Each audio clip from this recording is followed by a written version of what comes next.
my intro. Come on, YouTube. YouTube ruined my intro. Anyway, this will be... We're gonna cross over into 100 hours this stream for the Phoenix Wright trilogy. And we're back, baby! God damn. Yes. Tommy's returned. I have finished Deltarune Chapter 2 and have downloaded Spamton's personality. I'm going to helplessly be quoting him. And also saying fuck you Baltimore a lot, but maybe not. I gotta get back into character. Yeah. I gotta get back in Phoenix's skin. Which is the reason I did bad on the last case, by the way. Remember how I was kind of out of it on the last case? I wasn't following it. I was out of character. You were voicing Phoenix, not me. That was the issue. Sure. That was the issue. I wasn't meant to get it right. Okay. Right, so we're on to episode 3. And last time, I forgot to end with watching the opening as the teaser, right? However, the rest of us in the call and I did see it, and it's fucking weird. Yeah, just to give you an idea, it was a lot of people screaming what, and then me screaming the bison yes. Okay. Well, we'll just do it again. Yeah. We'll just do it again. Yes! Yes! Bap. That's enough. This court sees no reason to further prolong the trial. This case is extremely clear. I see no room for misinterpretation of the facts. It wasn't me. I swear it wasn't me. Yeah, whatever. Evidence of testimony. The victim was alone at the table when he drank from that poisoned cup of coffee. No, you're wrong. I know what I saw. I saw...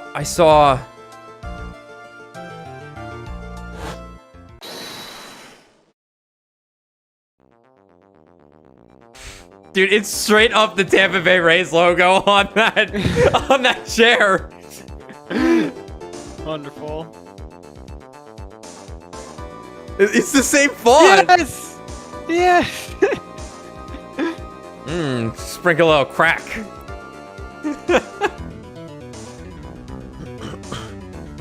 Why won't anyone believe me?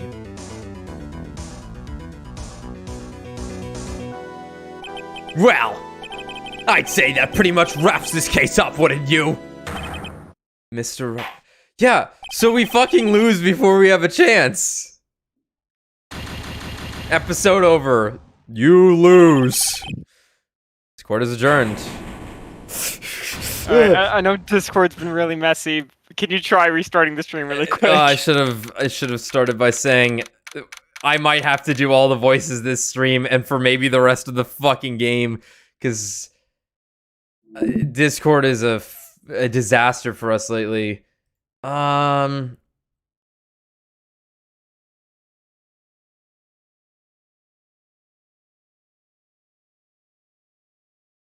me see what the... Hold on. Another video.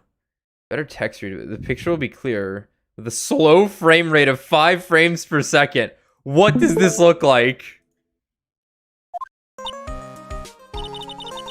You're getting 5 frames per second now. Well, I can read it at least. Okay. Like this is doable. This might have to be it. This could be it. Like, it's 5 frames per second, but if the text scrolls at the proper pace, it's readable. Yeah. Alright. The start of the new year always makes me feel like I can take on the whole world. I bet it does, Maya. So, I've decided that our resolution should be... Zvari! Take on the world! Don't you say that. What do you think? Sure, whatever, Maya. But I think maybe you've had more than enough mistletoe cake. Never. You've gotta eat a lot of cake during New Year's. It's practically a tradition. What was the date? January 1st? January 2nd? Something like that? I think it was... January wave. What'd you say you cut out on the day? January 6th. 6th, okay. Like watching the fireworks on TV, or playing a board game. Hey, pal! Capital Riot Day. That's right. Wait, do you live here now? I don't remember. He lived with us at the end of 2, but I don't think he lives with us anymore. Yeah. Detective Gumshoe. Happy New Year, Detective. Likewise. Now listen up, Wright. I wanna... My mind's... I took all of my power not to say big shot. I'm a ruined man. Here's to another fruitful year of lawyer-police cooperation / collusion. And illegal activities. Yeah, me too. Alright, pal, you've got some explaining to. Have you got a holiday present for me, detective? A what? You think I can afford anything for you? I can't even pay my own rent. I have to shit on the street, you think? Anyway, well, I hear of this. It's really nothing much, but... Yay, thanks. Look, pal, we need to have a talk. Take a seat. Hey, what about Pearly? You haven't forgotten her present, have you? No, I mean, yes, I mean, no, I mean breast milk. I mean, mommy. When I see Bayonetta 3, I mean, mommy. I'm sorry, I mean, mommy. Oh, I meant mommy. I mean, are you doing this on purpose? Yes. Guess I'm busted. How did you like my first practical joke of the year? Very funny, pal. Now let's see how funny you think it is when I show you this. What is it? A magazine? Hey, I want to see. Deadly poisoning brings guilty verdict. Defense attorney Wright trounced. Man, the second you fuck up once in this world, you are humiliated. Yes. Defense attorney in country with 99% conviction rate loses. Fuck 'em. Trounced? Let me see that. The defense attorney gave an almost childishly amateur performance yesterday. What the heck is this? It's a report, pal, about you. Listen to this. Mr. Wright must take full responsibility for the ruling in this case. Well, and don't tell me you don't remember anything about it. Hey, Alex, I'll say, the Discord stream stopped working again, so you could just put it back to where it was, because now it's like double incomprehensible. Alright, we're gonna try 15 frames per second. See, this is what happened. Brad upgraded our Discord.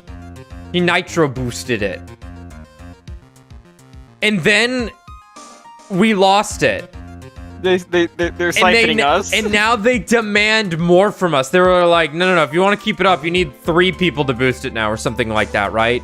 So now they're fucking bottlenecking us on purpose so that we buy more juice. Which is kind of evil. I mean, yeah. I don't know how much of this is true if Discord's just fucking up. However, I think the system's a little evil, period, because it's designed around almost forcing you to constantly grow a Discord channel. And, like, yeah, private ones are not as treated well. A little fucked up. Just a bit. Oh well. And by oh well, I mean god fucking damn it. I hate society. I hate society. Like, it's free. I get it. But, like, come on now. We're like just 3 dudes. Sometimes like 7 of us. That's about it though. Okay, so Phoenix doesn't remember anything about this case, but I don't remember anything about it. When was that issue from anyway? December of last year, which I guess makes it last month. Which makes it old news, you mean? But I wasn't involved in a poisoning case in December.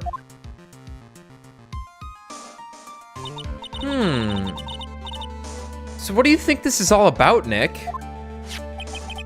It wasn't you, pal, and that leaves only one possibility. No way. You don't mean... a phony, Nick?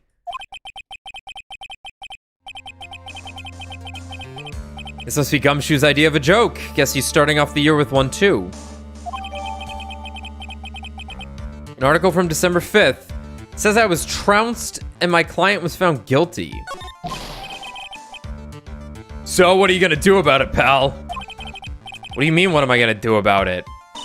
Well, it's your fault that the judge found the defendant guilty in this case. My fault? How do you figure that? Because the Phoenix Wright is super famous now. Well, maybe only sort of. Better be. Yeah, see what happens when you hotshots start getting too full of yourselves. But I didn't do anything wrong. At least, not that I can remember. You better make this right, pal. Now. And that means taking the case back to court. Got it? Sounds like we've got our first case of the new year. Let's tackle it with gusto. I don't know. The judge already issued a guilty verdict once in this case. It's not going to be easy to get it overturned. They already killed the guy. They take him out back and just shoot him. I guess that New Year's resolution is going to have to wait until next year. So you're taking the case, right? Good. I'm gonna head over to the courthouse then. After that, I'll go back to the precinct. Drop by if you need something. Okay, pal? Thanks? I guess people are starting to know the name Phoenix Wright. If a client entrusted a case to me based on my reputation, I guess I am kind of responsible. Why would someone want to impersonate me? Too late, Phoenix. I am you. Oh no. What sort of guy would do that? Hello. How you doing, Charlie? Charlie. A quite decorative plant. Sort of a keepsake, something to remember Mia by. Sure, the office is a mess, but I never forget to water this little fella. And that's just gonna talk about the hotel. Get Waterland. Poster. I guess it's back up on the wall. Desk. Alright.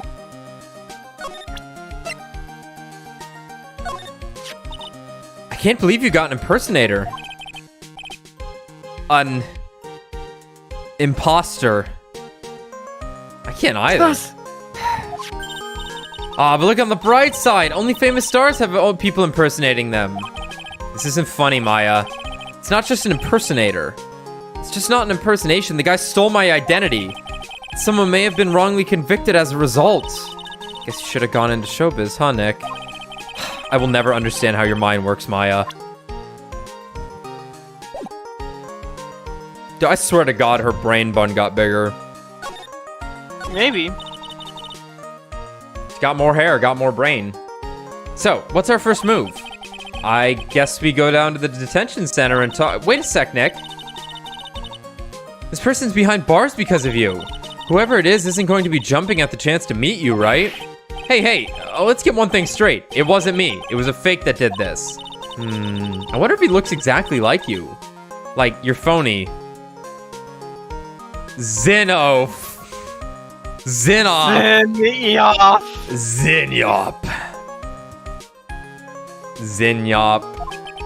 I hope not. Ugh. What kind of name for an evil double is Zinyop anyway? Oh, Nick, I've got it. If you're gonna ask whether I've got a twin brother, the answer is no. Oh, spoil sport. Did you notice Gumshoe was acting weirder than usual, or was it just me? He's also an imposter. What do you mean? I mean, he was really worked up. Like a guy who's just found out he's going to be a dad or something. Yeah, I guess he was acting kind of strange. Maybe he realized he's got strong feelings for you, Nick. Oh, baby. Considering how we interact, I seriously doubt that, Maya. You just can't see it. Man, you helpless homo. Because of the unbearable delay, I can't tell if you're just saying shit because the dialogue's not up yet. It's impossible to discern whether what you're saying is an upcoming line of dialogue or something you're just saying. Huh. Okay, I'm gonna make a private call. Yeah. And I'll just let everyone know that I it's not working.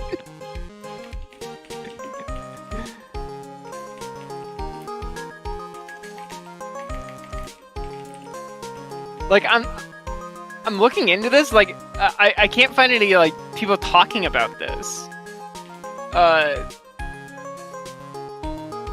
Like, there's like stuff people talking about, like computer side issues, like you have too many tasks open or your drivers are out of date. But this has been all of us. Yeah. All right. So it's not like it's. Let me Yeah. disconnect and start the call.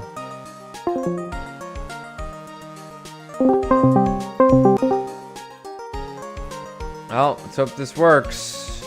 Yes.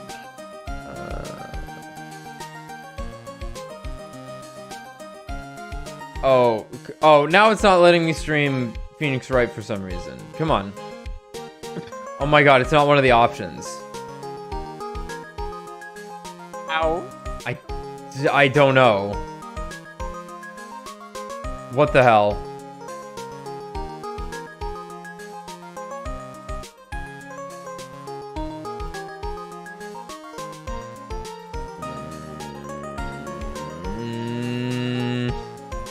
Alright.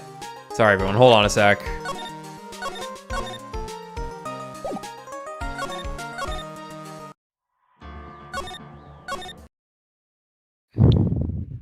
Fucking... well, I'm at 100 hours exactly on Steam. Maybe we just stop. Maybe. Alright, that back for everyone. Now won't let me share it. What the fuck is happening? Alright. Then...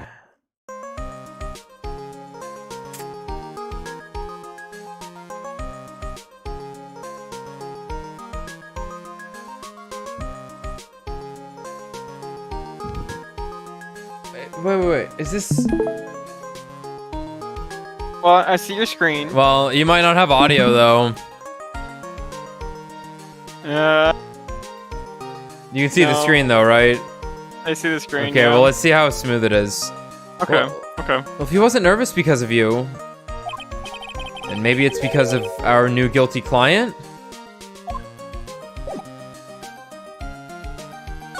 I guess we just move. Yeah, let me know if it's...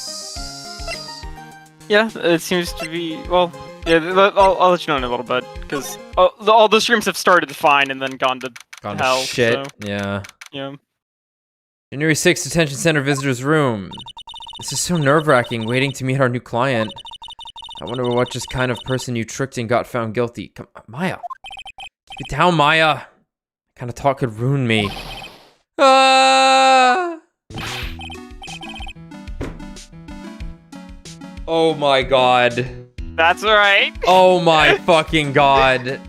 The unluckiest person on the planet. No fucking wonder Gumshoe's so worked up. Yeah, is this girl. Waifu down! Waifu down! Help! Help! His sugar baby. Oh my god. How could you, Mr. Wright? How could you do this to me? They put me in solitary. I haven't been able to stop crying. Oh my god. Maggie. Aren't you... Yes, I am. I am totally and utterly let down. Oh, you are... Don't pretend you don't know me. It's me, Maggie. Remember? Maggie Bird. Maggie Bird. Oh, yeah. Now upgraded from police officer to maid. And criminal. Again, the women in this role got it rough. Don't know Phoenix Wright if you're a woman. You're either gonna die or get arrested. Maggie Bird. She's the policewoman I defended that one time. She was accused of murdering her lover. He was a cop too, and also not her lover. What are you doing in here? Didn't I get you acquitted? Oh, sure, very funny. After that fifth-rate defense job, you come in here and start making jokes? You better hurry up and tell her what happened, Nick.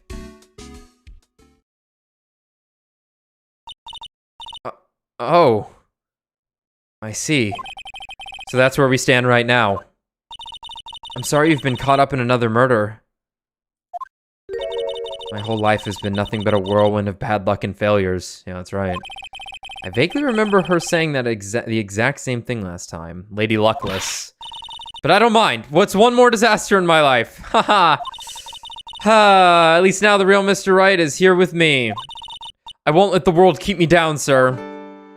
It's awfully positive. Oh, yeah, I need to ask you about this. Hey, this article's about my case. Can you tell me anything about the guy who was pretending to be me? Yes, sir. It was the morning after I'd been arrested. Holy shit, it's Phoenix Wright. More like Phoenix Wrong. I met you in the visitor's room here. You were wearing one of your super sharp suits. Me? Yeah, you, Mr. Wright. Hey, Maggie. Was my evil double a yam? A yam. Here, too. No, I don't remember a phony you, Maya. Fuck. Oh. It would have been so cool. Then you got really worked up and passionate. I'm gonna get you cleared clear to dis crime, you said. Get you clear to dis crime. Okay, I get the- wait, I don't talk like that. But you've met me in person before. So how come you didn't realize that guy wasn't the real me?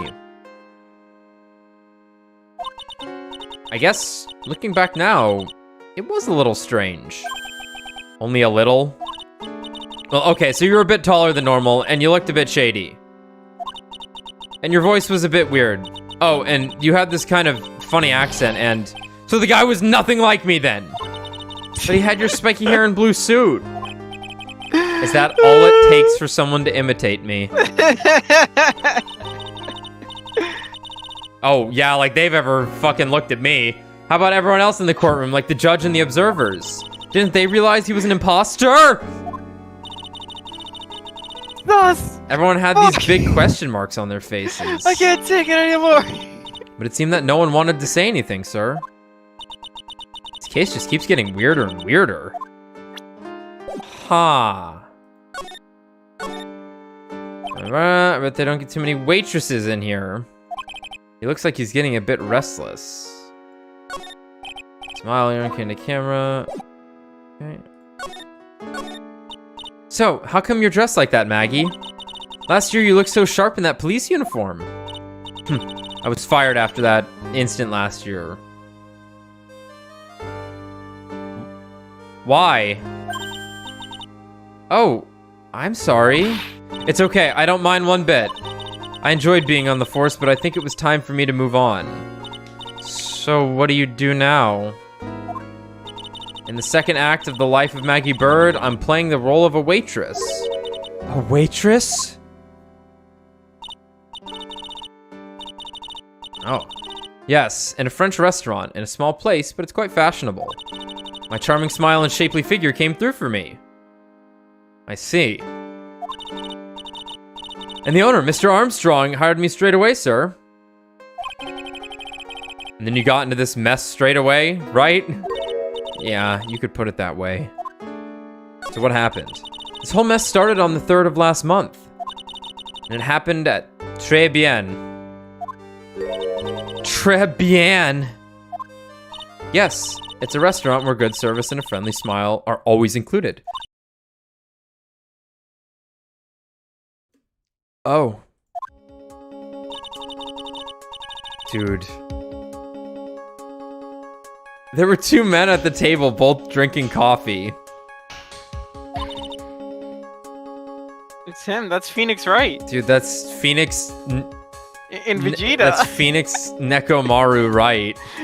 Dude, it looks so much like Need Eye from the back. And that's... Dude, he's got a scouter. I wish I had... Scouter. Like, I wish I could just wear a scouter. And then... sprinkle some crack.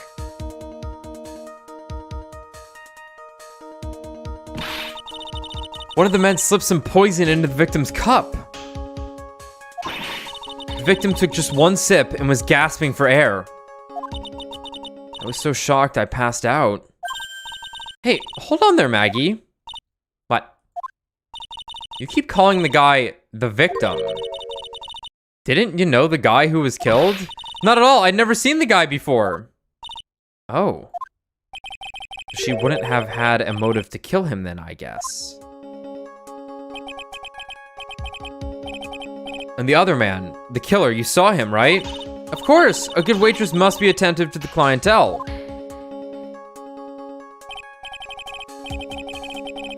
So, you saw the killer, but you were found guilty of the crime anyway? How come? You tell me, Mr. Wright. I guess the answer to my question is my phony. Anyway, she saw the killer. Better see if I can get a description of the guy. So, if you saw the murderer, why were you still convicted? Because no one else saw. Saw what? The other man, the one who put the poison in the victim's coffee. Everyone testified that way. Mr. Armstrong, the customer, everyone. The victim was sitting alone at his table the whole time. But how's that possible? I don't know, but nobody, not one person would believe me, sir. Even Phoenix Wright, my one last hope for a fair trial, failed me. What a pathetic defense. My granny could have done a better job. Look, that wasn't me, okay? And then they found something a bit incriminating in my apron pocket. What? A small bottle of poison. Huh? But poison? It was in your pocket? Well, I passed out when the victim collapsed. The killer must have slipped the poison into my pocket when I was unconscious. And no one else saw this other guy? No, sir. That's what everyone said.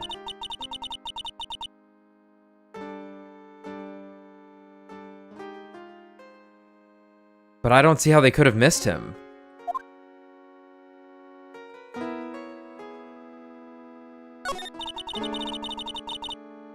I was the one who took the coffee to the two men. Oh, and what was your impression of them? Well, when I first saw them, I kind of thought they might be in the music industry. In music? How come?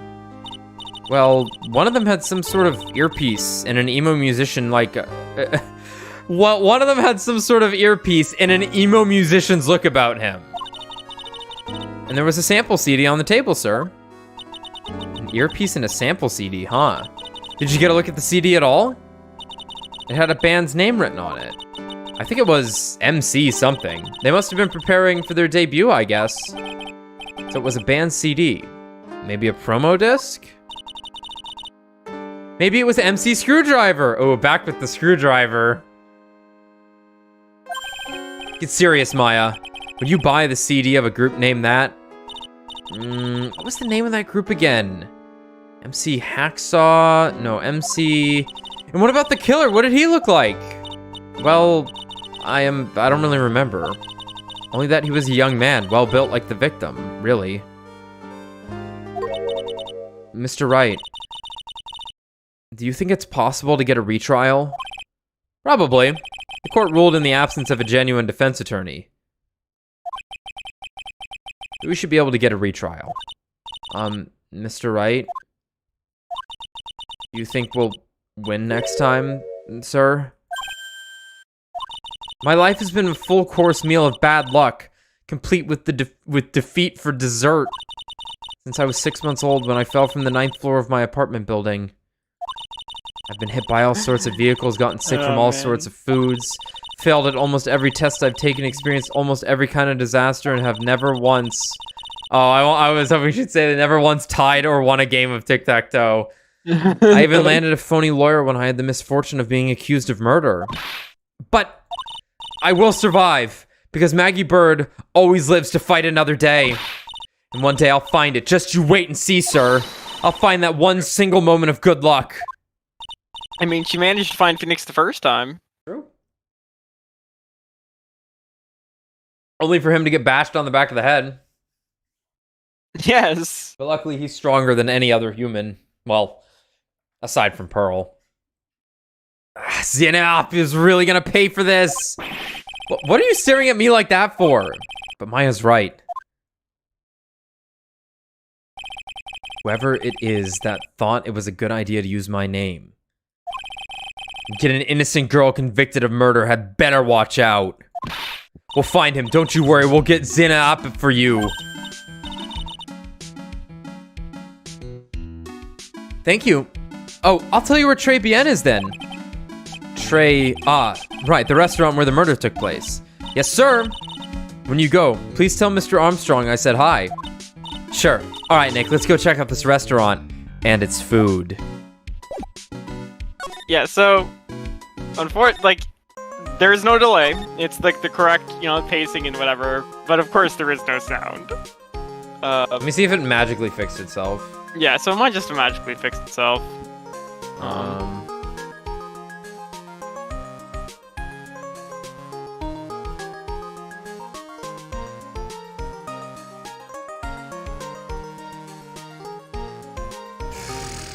That's so weird that it won't let me stream a game to you. Yeah, that I was seems looking ridiculous. it up. It's just not a feature that you can only share a screen in a private call. Dude, I can share every other application I currently have open, but Phoenix Wright. Huh. I can share you my sound mixer, my Elgato sound capture that's on for some reason. I don't even use that, but I can share that to you.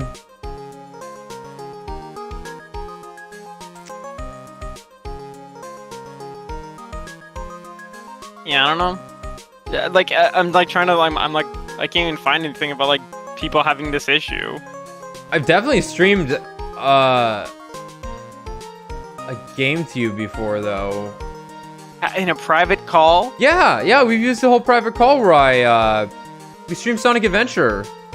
Remember? That was done in a private call and I just streamed the game to you guys. Huh, that's true. That's frustrating. Yeah, unless like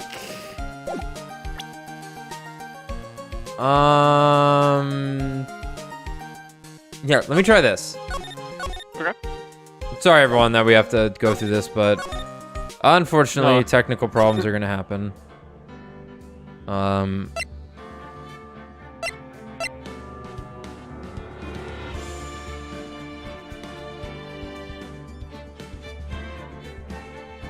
don't know if it's gonna fuck up the display. No, that's fine then. Okay.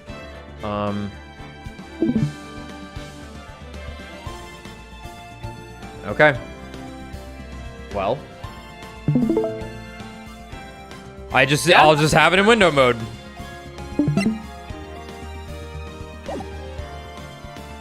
Okay. No problem with me. Cool, it's working.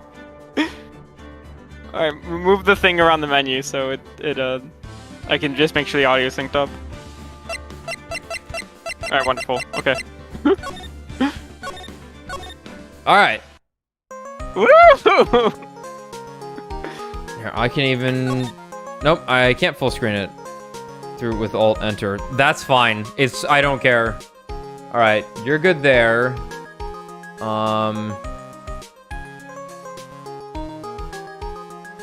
OBS is okay. YouTube's good. Okay. Oh my god! There's two of them. There's two of them. They've added Amy. It's been ages since we came down to the precinct, huh, Nick? Looks like Gumshoe isn't around. He's got it so easy, leaving everyone else to do the work. No, he's out there somewhere. My bet is on the courthouse. He's probably trying to arrange the retrial of this case. Guess that means we should go to the detention center and chat with our killer, huh? After being convicted without a fair trial, I'm not sure killer is the right label.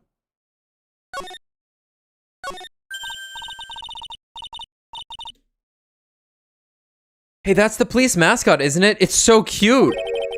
That's the blue badger. It was my idea. I made it, and now it's the national symbol of the police force. I definitely didn't steal it from a 16-year-old girl. No. Impossible, in fact. So what's with the pink one? It's new, right? She's not an it, Nick. She's a she. Right, Chief? Yup. Meet the pink badger. The one's called blue and the other's called pink, but they're both called badger? You got it. They're married. Mr. and Mrs. Badger seem to be cuffed together, Chief. You got it! Just That's like marriage real for marriage. you! Whoa. A mascot that's deeper than the deepest of deep oceans. The old ball and chain. Old ball and chain. Oh, still examine. What are you writing today, buddy? That must be one of the detectives. He's mumbling something to himself. Don't die running a red light. Die the old-fashioned way of old age. We have a winner. Inject a bit of humor. That's the key. He must be coming up with slogans for a safety campaign. I guess. This must be the chief of the detectives here. He's glued to his computer screen. What? Master Mask turned up at the bank? What's he doing? Whatever he wants, actually. He is free. Full acquittal. Complete immunity. Hands up, you scalawags. You're under arrest. Hey, that's our job. Looks like Ron Delight's opted for a new career. Quit surfing the net, Chief. Sorry, I was just, things feel pretty tense in here. There's gonna be desks, there are detectives' desks, there are computers and files. Funny, they're a lot tidier than I expected. I guess the detectives don't spend a lot of time at their desks. Yeah, okay. Oh, there's a poster. Poster of a female police officer. Wait, no. That's the latest Babes in Uniform calendar. My bad. Has that been there? Have I missed that until now? I don't know. Oh, well. I'm gonna say no, it wasn't there.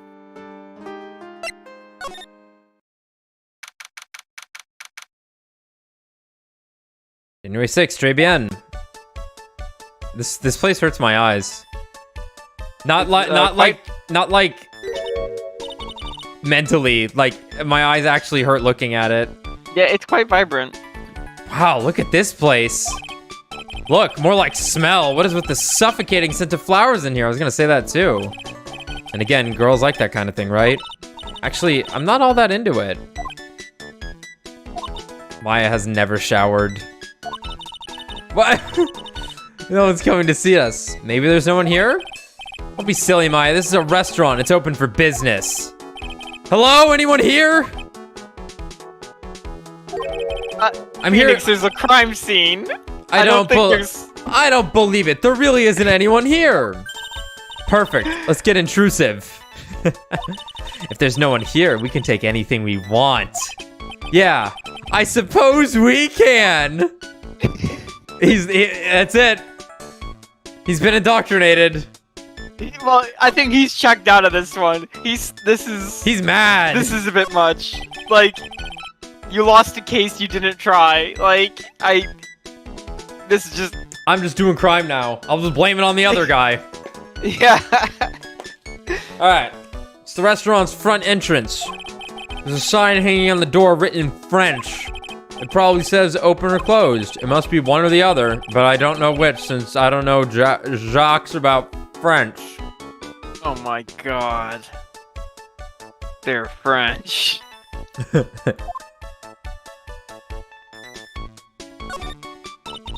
It's a rack full of fashion magazines, and they're all in French. Why don't you try wearing something a bit more chic sometime, huh, Maya? Chick. Yeah, I guess I could. I'm always in my acolyte clothes, aren't I? It'd be fun to wear normal clothes every now and then. Yes. How about a t-shirt and some jeans? I'm a simple man. That's all I need. As long as they aren't waist-high jeans. Fuck those things. There's something stuffed in behind the rack. Yes, there is. Looks like a sports paper to me. Hey, and look at this. Someone scribbled a little doodle on one of the pages. Oh my god. JC. Oh my god, MC. A bomber. MC Bomber.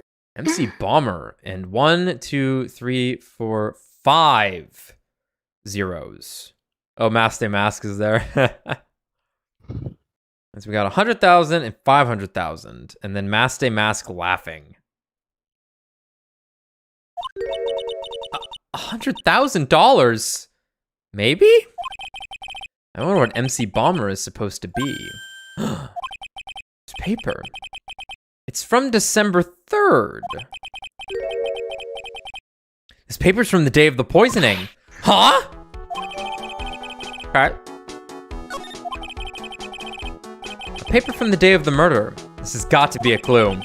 I should see if I can find out more about this paper.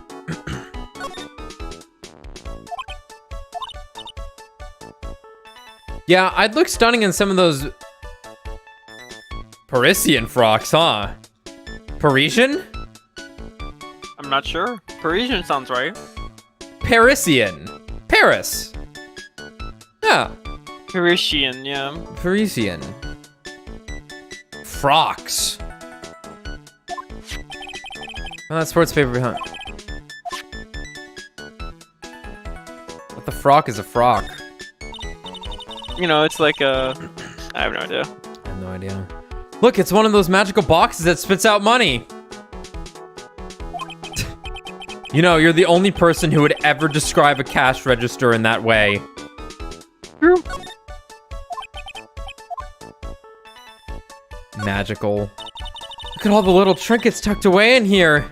Oh, my pockets can only fit so many. I bet Mr. Armstrong collected all of these personally. Let's see. A bouquet of flowers, some potpourri, and look! Fine bone china cups. I never knew you were so cultured. Come on, Maya. This is common knowledge. Any Joe Schmo knows this much. Haha, yeah.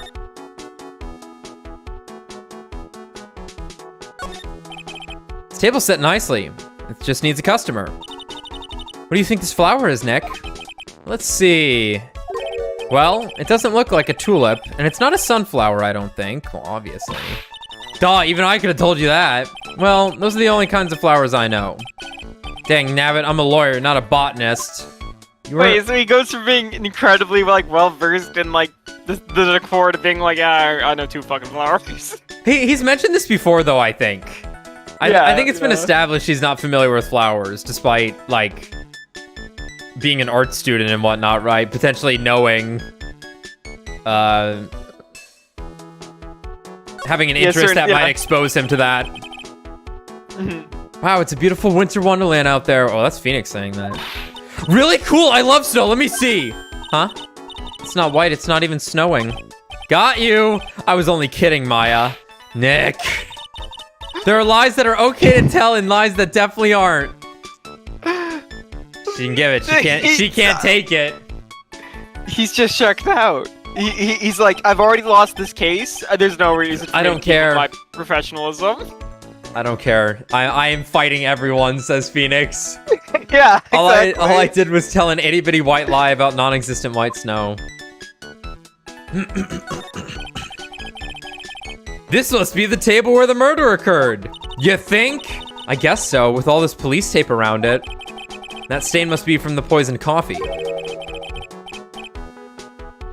Don't go licking the tablecloth, okay, Maya? Why would I lick it? I'm not a cat, you know. And why can I picture you doing just that? It's true. Maya, put on the caddy. Put on the cat ears, Maya. Please. All I need are the jeans, the t-shirt, and the cat ears. Cat ears. I could die happy. My portal to another reality will open up as my mind fades away. This restaurant has partitions that separate the tables. When you're seated at a table, you can only see the tables to your left or right. And presumably there's tables behind where we're looking. Right.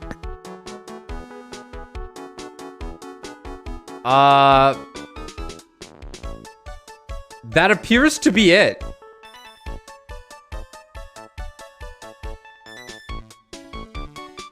Okay.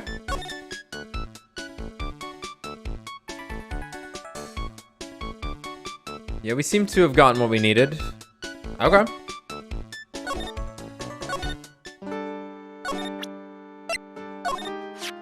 Oh, a sports paper. Let's see. Augustin Braun managed to defend his heavyweight title. Sorry, Maggie. That paper is actually a month old. It's from the day of the murder. And Gustin got knocked out yesterday, I'm afraid. Oh, fuck. Oh, no. I found this paper in the magazine rack at Très Bien. Really? Lost 20 grand on that. Yeah. Oh, it can't get any worse, can it? God, I love that, like, she's been in prison for a month, and they just were like, hey, don't take her out of the maid uniform. Yeah. We need to live a little shine in our life, you know? Says all the guards. Really, that's strange. Très Bien doesn't get newspapers. Mr. Armstrong says he's not really fond of them. And maybe one of the customers left it behind? Anyway, what I want you to take a look at is this scribble here. Aha, that's it, sir. MC Bomber. That was the name that was written on the CD. Just as I thought. I guess it wasn't MC Screwdriver after all, huh? I liked your guess, Maya. I like that one a little bit more, I must admit. Maybe it's because you said it. That's exactly why, in fact. So that $100,000 must be for a down payment for a record deal, right? Oh, Maggie, check this out. If you can piss straight up in the air without getting wet, there's no down payment. $100 must be a down payment for a record deal, right? If someone gave me $100,000, I'd sing for sure. Heck, the more funds together. The Master of Karine, or the Spirit Song, or even Maya's theme. Okay, Maya. So, if the sample CD was on the victim's table... Oh, I guess all three of those were probably songs from the OST. Yeah, probably. Yeah, it's the joke there. That means this newspaper may have belonged to the victim. You're right.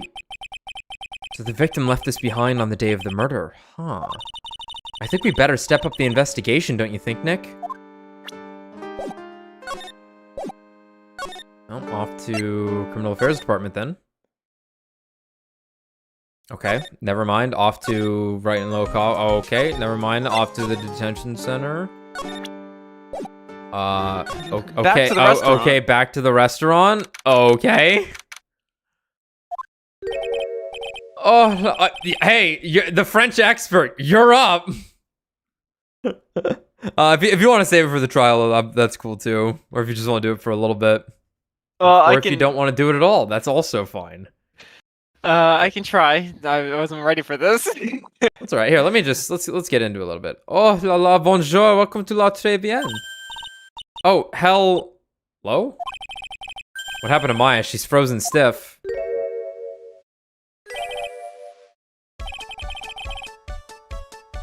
Wow. Wow. Man. Sight to behold. I thought so in his picture over there, I thought he was in a chef's uniform. Those are his bare arms. Those are his bare arms. Bienvenue. Welcome to my petite restaurant. Huh? B Avenue? Oh, no, my petite tulip. Huh? Me? Look at his face. Like a kitten rejected by its own mother. You fatigue, no? Alors, you need this? An aromatic bath of oil Melach La Fernaria La Roll, my personal recommendation. You think I need what? He has the most unsettling eyes ever. Yeah, it's horrifying, actually. Oui. Just add a couple of drops of this mixture a la bathwater. To la bathwater, and voila! It will soothe your body and your mind. It's simply fantastic. Really? And for la monsieur. Who, me? Look at that face. Like a puppy rejected by life itself. You're fatigued, no? For you, monsieur, I recommend this. Oil of bergamot.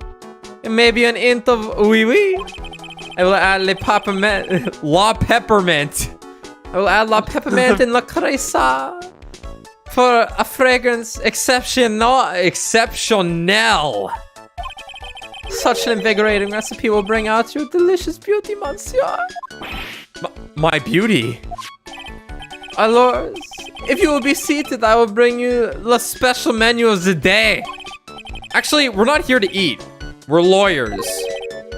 My bien, I don't even know how to pronounce that. Like, sir, I guess. Yeah, my good sir? Yeah, so it's like my good sir. My good sir, I know this already, monsieur. You're La Phoenix, right, no? Sure. Yeah, so I guess it's like pronounced sure, like the monsieur. Yeah. Yes, you know me? My, oui, oui. I never forget the man who flirts with me, especially in court. I guess he was cross-examined by our mysterious Zen Eope. Looks like everyone to do with this case knows who I am already. I wonder what sort of impression Zen Eope's been leaving on people, don't you?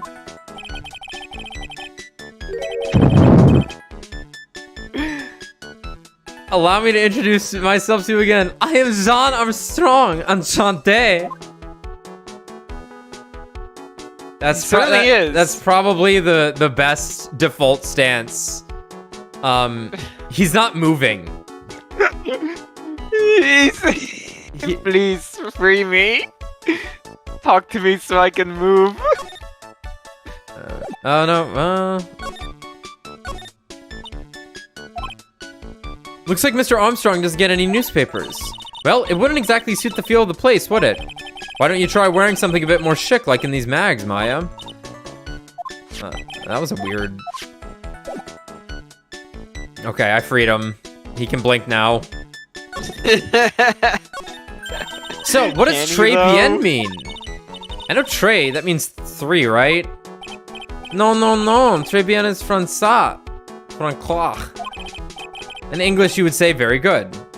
Very good. Oh, very good. Oui, exactement. L'atmosphere is très bien, and la cuisine is très bien. If the food's so good, why aren't there any customers in here? La cuisine is not for all. Some people, they do not appreciate la hot cuisine. Hot tea. I thought everyone liked hot cuisine. Since I have lost Maggie, I do not have enough hands. So, you're running this place on your own now? Oui, for the moment. No one has answered my advertisement. Oh, pour moi. Please don't eyeball me while you say that. I am the chef. I am the manager. I am also trained aromatherapist. Oh. A roaming what? A practitioner. Oh no, God! A practitioner de aromatherapy. La art of soothing my soul with the delicate floral aromas. Delicate. The smell coming from that bottle earlier was anything but. I would die in this place. Yeah, I can't stand perfume smells either. I can't stand smells. Period. So can you tell me what you know about the incident? Bien. Makes me sad to remember it, yet I remember it so well. More than a month has passed since it happened. Yeah, I guess it's been about a month since Maggie's sentencing. So, it was the 3rd of last month, just after 1 in the afternoon. A man who was in here for coffee suddenly became ill. Because of the poison in his coffee? That is the truth I know. That is the truth as I know it. It was Maggie who took his drink to him. I was in the kitchen. I heard the sound of someone collapsing. When I came out to see what it was, he was already slumped in his chair. He was dead? Mon Dieu, oh, he was dead! Maggie had passed out also. And this man who died, was he alone? Oui, monsieur. All alone. I know that Maggie said there was someone else, but there was money. I see. La police, they asked me many times. Are you sure there was no one else at the table? They asked. But I am not the only one. The old man said the same thing. Old man? What old man? So who is this old man that you mentioned? At the time of the murder, there was another customer in here. What, someone else saw it?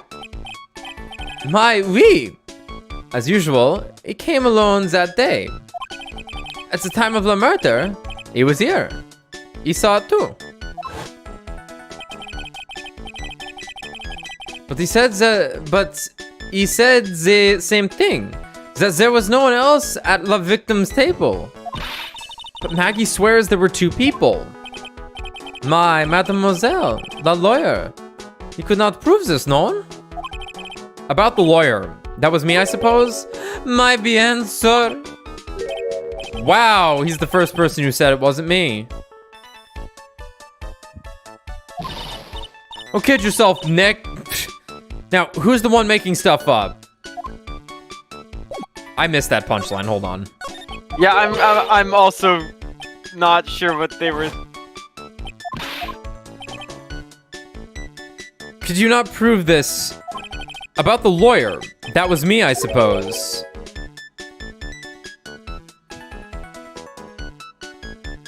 My good sir. Wow, he's the first person who said it wasn't me. Don't kid yourself, Nick. Now, who's the one making stuff up? I think he's like, yeah, he's agreeing with what he's like, oh, it wasn't you because Nick wants it to not be him. Right. Maybe. It's like who took my Magatama? That's not what he said, Nick, and you know that's not what he said. Who took my Magatama? It's gone. Been robbed. It's true. It is gone. It's gone. It was there when you were talking to Maggie. I definitely saw it. Who took it? Please, monsieur, there is no need to show me that. You are Mon Phoenix Wright, the worst defense attorney in town. I think I can imagine how he formed this completely wrong impression of me. The last time we met, did I show you this badge? Oui, you flashed it to everyone at Le Restaurant. Looks like Zen Eof is a bigger fan of flashing stuff than you are, Nick. Time to up your flasher game, Nick. I'm not a lawyer myself, then I wish to speak out of turn. But your defense in court that day was a little, how do you say, lacking, perhaps? Perhaps. Even a freshman who cannot speak any English could have done a better job. You were very cool, though. Oh, we so handsome. Gay or French? Who can say? Who can say? Wow, I wonder how bad the defense could have been. Every time you open your mouth, the whole courthouse stared. Oh man, that's something I don't want to imagine. We found this sports paper in the magazine rack here. One of my customers must have left it behind. Do you have any idea which customer it was? The only ideas I have, mademoiselle, I saved for my kitchen.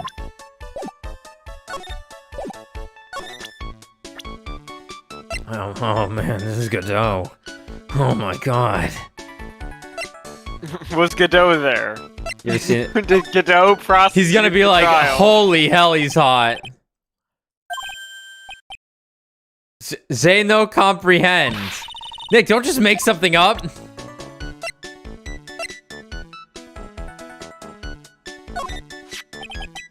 Maggie was a policewoman once. N'est-ce pas? Yes, but she had to quit for, reasons beyond her control. Why would they fire her? Oui, she was a suspect in the murder investigation, no? Oh, you know about that? That is why I gave to her la perfume for la happiness. Happiness perfume? Oui, blended from bergamot. Like I have given to you before. You've given this to me before.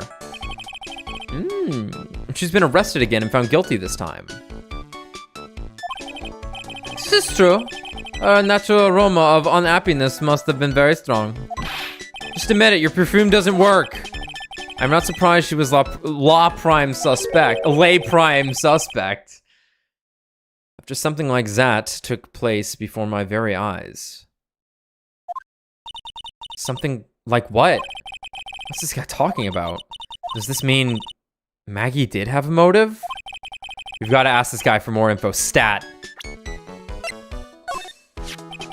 It's hard to imagine, I know, but I am an apprentice for 5 years in La Gay Paris.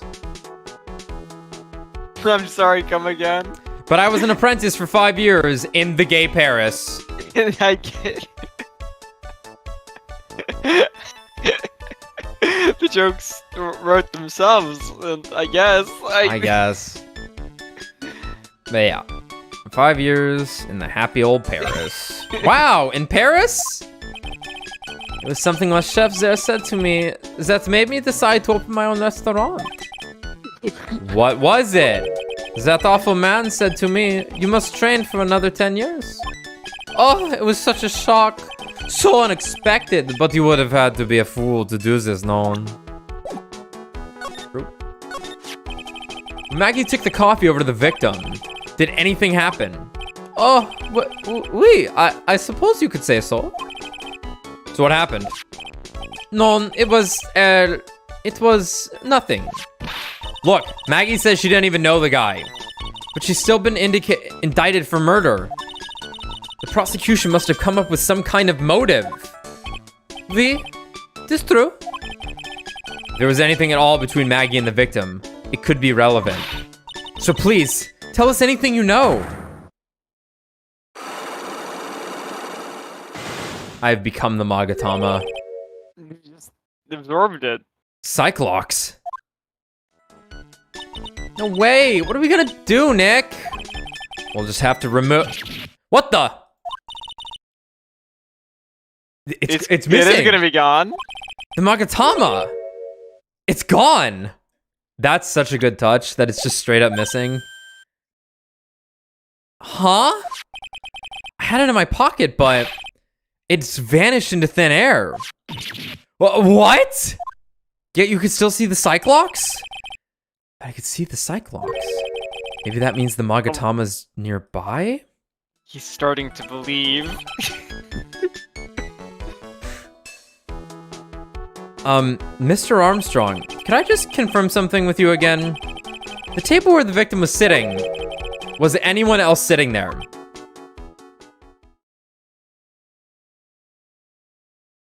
Excuse me. That is a question you'll have to ask him yourselves. Huh? M? The old man spends all of his time... Don's La Park. La Park? Oh, a park. What park's that? Behind the restaurant. It is called Vitamin Square. Thank you. What? C'est vous un prix, my dear? Let's go check out this Vitamin Square right now. Nick.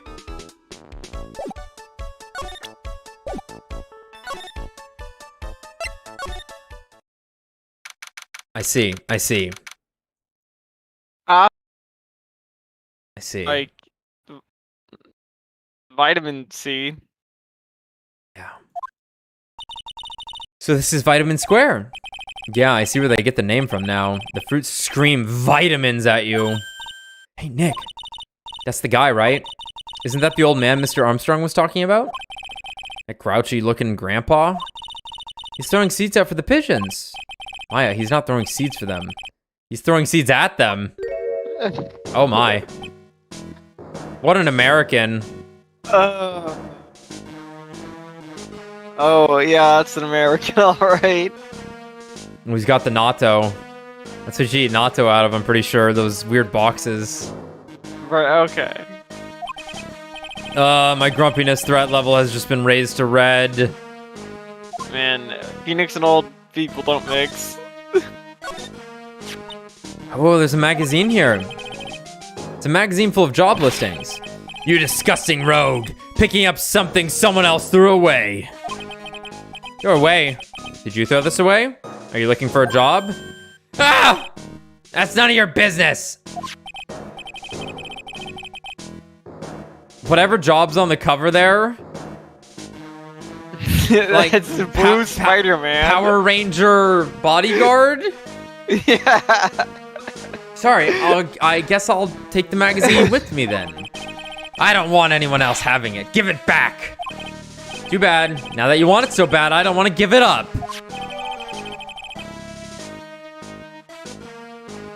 I believe God, we need to just start fighting this guy. He's so you can take him. out. So, You can take anyone.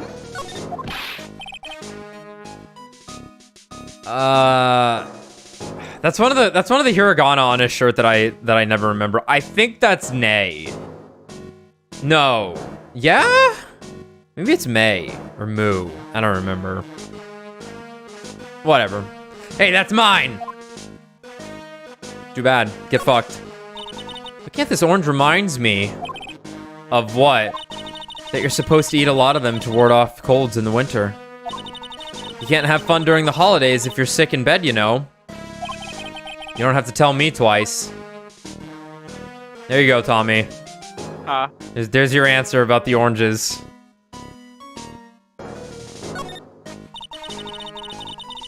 I used to love sandboxes like you wouldn't believe.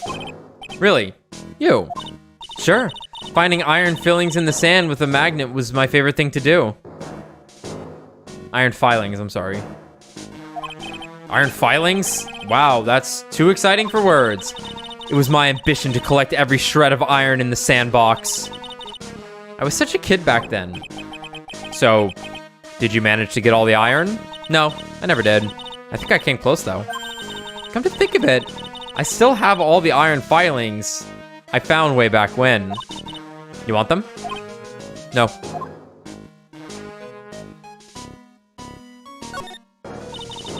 This place is so fruity. That's not a bad thing, besides. I love apples. They're among my favorites. And that apple slide is perfect for you. And what is so perfect about it? Oh, come on, don't be a stick in the mud. Slide down it a few times. Go on. Woo! No way. I'd get covered in sand if I slid down that slide. Anyone could see that. Yeah, you're right. Otherwise, I'd give it a try too. Yeah. What is this track? That was the most reasonable conversation these people have ever had. That one's white. Hey, look, pigeons. Yeah, and heaps of them too. Did you know that pigeons are a symbol of peace? That's a dove, not a pigeon. What's the difference? Poor things. So they can't be symbols of peace and harmony just because they're gray? Is that it? You're overthinking this one by just a smidge, Maya.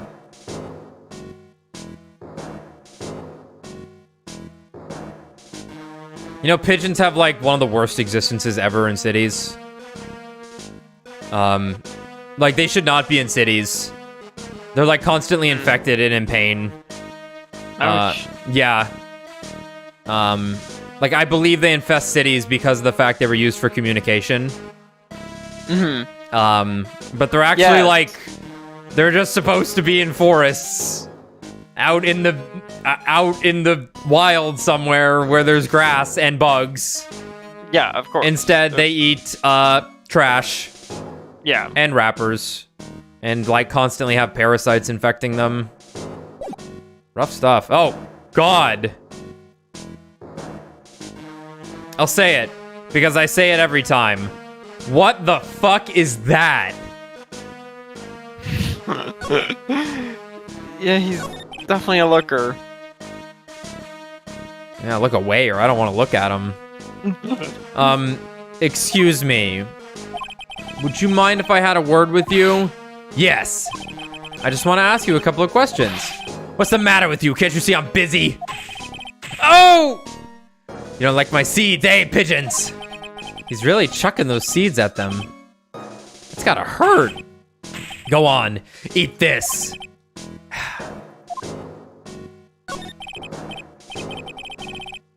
Excuse me, sir, can I ask you about Maggie Bird? I don't know any Maggie Bird. Yes, you do. Maggie, the waitress at Très Bien. Ha! It's a disgrace, I tell you.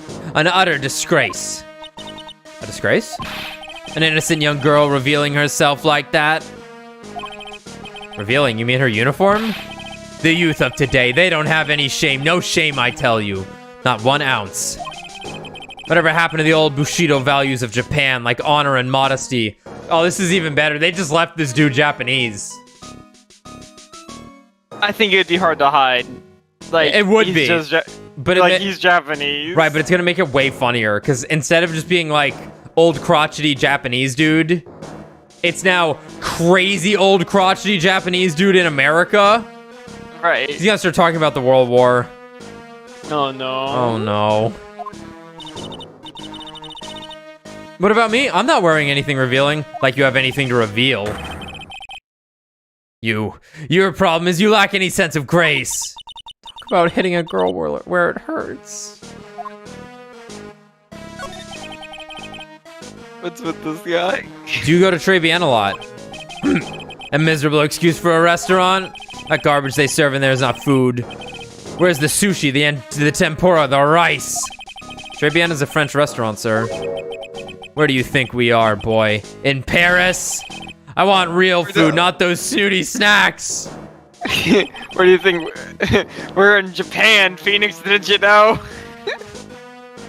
Eat your hamburgers. I mean your Eat your sushi. hamburger. What about those shameless girls? You mean the waitresses? You can see all the way up to there. There, yes, the waitresses. They're practically naked. It's a disgrace, isn't it, Will, isn't it? Listen, it ain't my restaurant.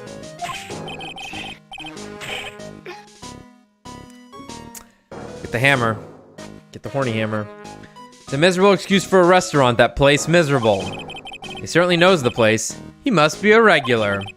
But if he hates it so much, why does he keep going? He's horny. Old horny man. Are you a regular at that restaurant, sir? It's just, if you dislike it so much, why would you keep going there? Legs. Sir? There you are, you filthy pigeons. You want food? Ha ha! Take that. He must be hiding something, right? If he is, I should be able to see a psych lock or two. Oh wait, I don't exactly have the Magatama right now. Huh. Remember, Nick, that Magatama is only on loan. You'd better find it or else. If Pearl's ever got wind of this, I'm going to be in a world of pain.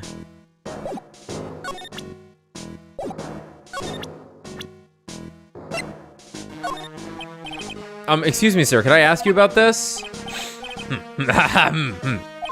Sir? Here you go, boy. How does some pigeon feed sound to you? This wasn't exactly what I was hoping to get out of this guy.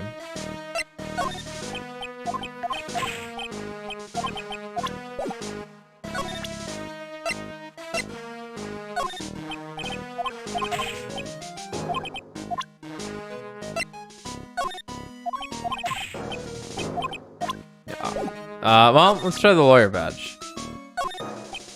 Okay. Good. Hope I never see you again.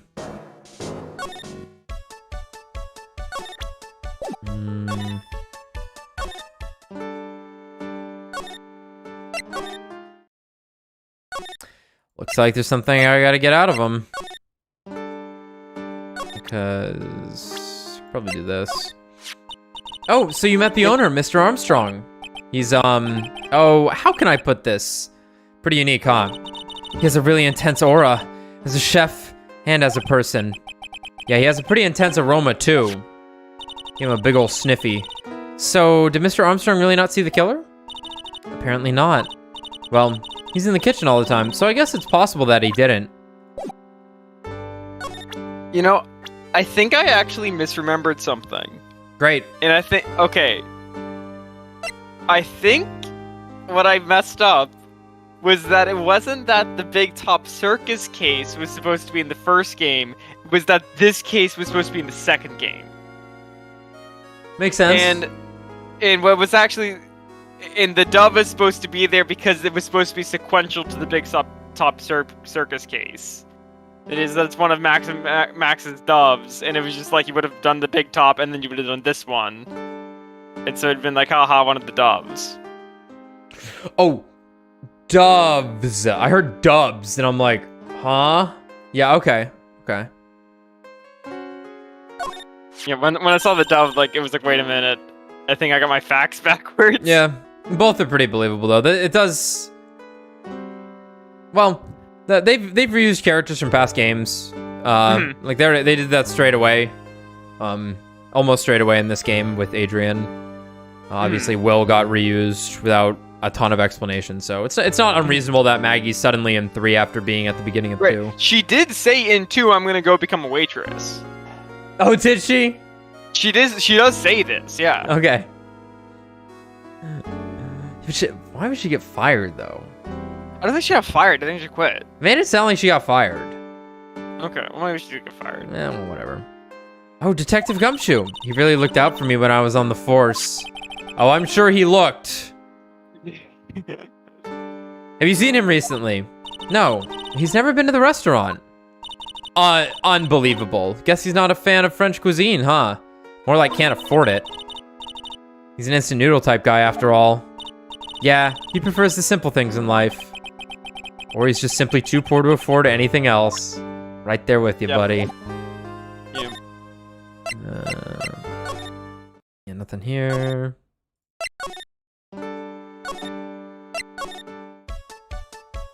I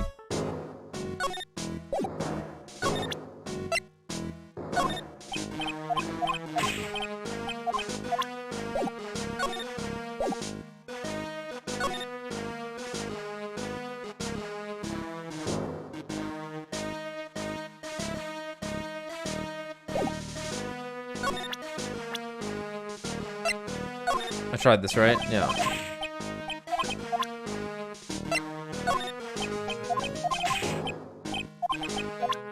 Alright, what about Mia? Did you lose your mind over Mia? Everyone seems to do that.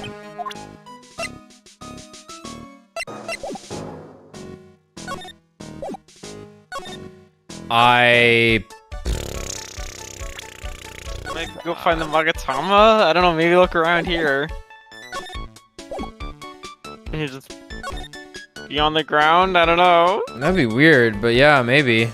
But he mentions that he felt like it was close. Maybe it was in the park and I missed it? Well, here, let's just... Well, he says he was able to see the Cyclops on this guy because he thought that the Magatama must have been close by.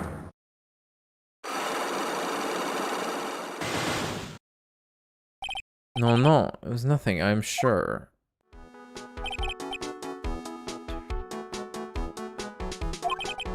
What's Maggie's motive got to do with this chef? Why is he hiding things from me? And another thing. Where did I drop my Magatama? The fact I can see the lock must mean it's nearby. I only loaned it to you, you better find it, Nick, okay? And here I thought it was mine to keep. Okay. I've had it for years.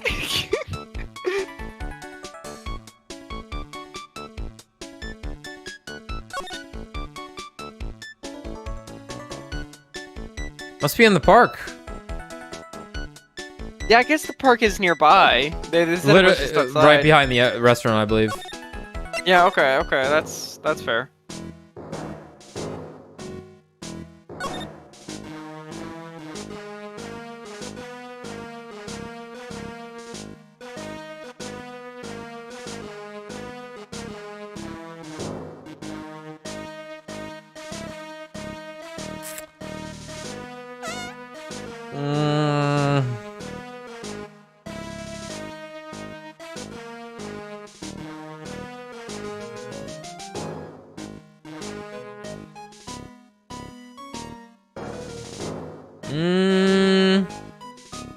Guess not. I guess it'll just...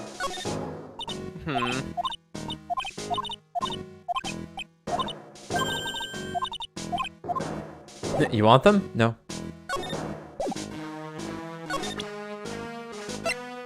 I'm pretty sure I did this, yeah. Can I check this? I can't. I can check this. Don't need to.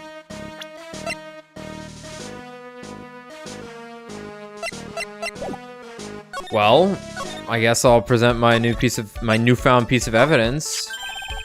All right. Sure, Mademoiselle. Looking for a job? Yes. Put on the cat ears. Are you looking for a job? What? Yeah, no, okay. no. I mean, I was just. Let me see. Your style is unpaid different, but you have a good face. Different. Felicitations. You have passed. I will hire you. Bien, come with me. I will teach you everything I know. Next. Considering I lost the only waitress to work here. I don't know whether to laugh or feel bad for Maya. Maybe I should do both. She's been taken away. Because it's funny. Now what? Alright, see you, Maya. Okay.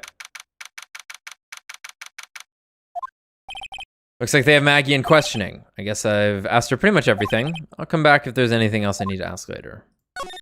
Go to the criminal affairs department.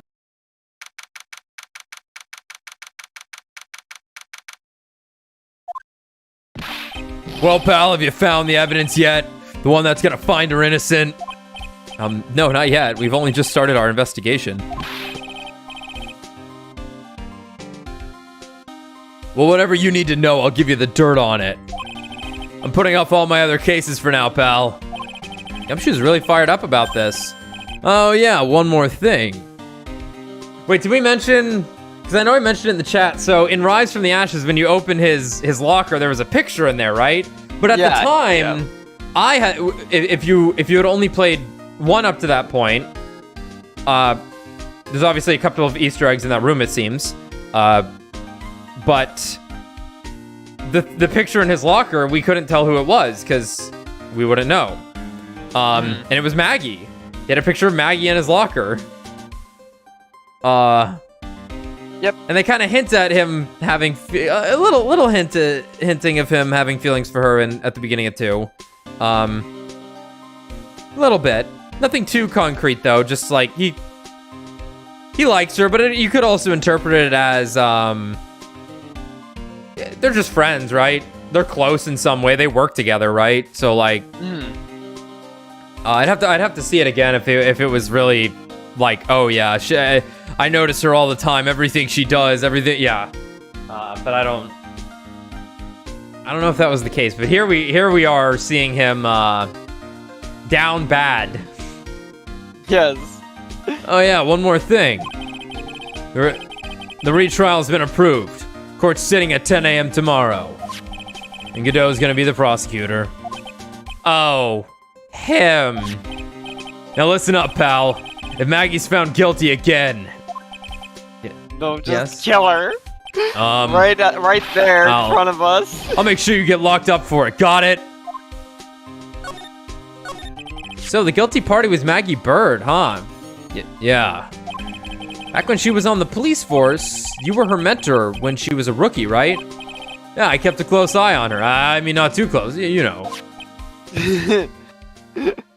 Detective. Hey, what's that funny? What's with the funny looks, pal? I was just sure I wasn't anything like...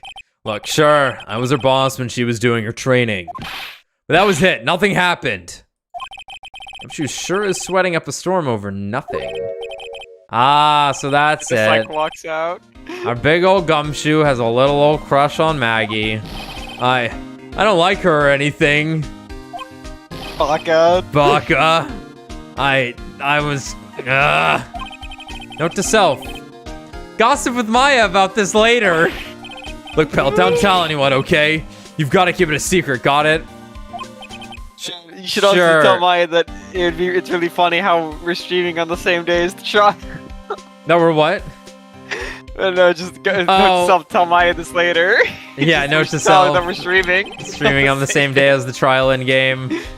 Crazy. Would you mind not guessing what I'm thinking all the time? Hey, tell your face, pal, not me. You'd have to be blind not to see what's on your mind. I guess that's how everyone reads his mind. I guess so. Gumshoe just laid it out for us. So I was wondering, could you fill me in on the victim? It's a scouter. That's Glenn L. It's just a scouter. It's just a scouter. It's not even in his ear to listen to music or anything. Okay. He's a computer programmer. Well, okay, so his name's not a paradigm. What is it? Palindrome? No. Palindrome. Yeah. Thank you. Glenn Elg. Glenn Elg.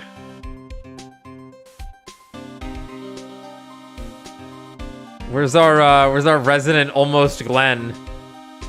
Almost named Glenn. Oh wait, we're in a private call. Oh well. He was a computer programmer. I see, a programmer. It was just a regular Joe working for a small-time computer firm. Maggie never had any contact with the guy before that day. And all she did was take him his coffee on the day of the murder, pal. Yeah, I'll say we might as well maybe just go back to the server because like it has been good, but it also will like be times where it's like lagging stuff anyway. Okay, that's fine. So, Mate. I think it just kind of goes back and forth. That works for me.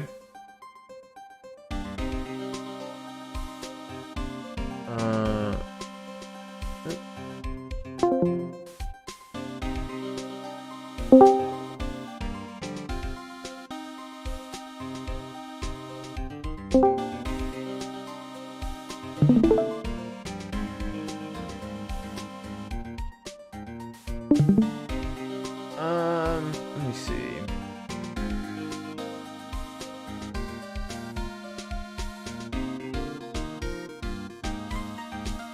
But here's the other thing. We shouldn't be having problems. Our server is technically still boosted. Right. It just requires more boost every time you boost it. Yeah, I think it just kind of was just going up and down. Like right now it looks great, but like you'll play for like 5 minutes and then it'll just kind of be weird again. Yeah. Well. Oh well. Yeah, but like I said, like I think it's gonna be pretty much the same no matter what we do. So. All right. Yeah, Maggie also claimed to have never seen the guy before. Did the victim go to the restaurant often? Not according to the chef. Said it was the first time he'd seen the guy. A programmer and a first-time customer at that. What possible reason could Maggie have had to kill a guy like that? That's what I thought. But a motive was still somehow established in her trial. You're kidding! What was her supposed motive? Sorry, pal. I'm real busy. I haven't even got enough time to sift through these papers. Look into it yourself, okay? Yo. Hey. Yo. Hey. Yeah, so like the private call worked for a guy... little bit, but then like it just I don't know, it got like this again, so we might as well just be here. Brad, unfortunately for you, there's a character named Glenn.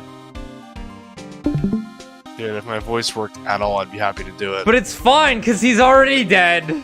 Already dead. I really shouldn't stress it, though. No, I'm not forcing you. You don't... Oh. No. Dead. No, he's dead. Unless there's like flashbacks or something, but don't worry about it. We're not making you do anything if you're sick.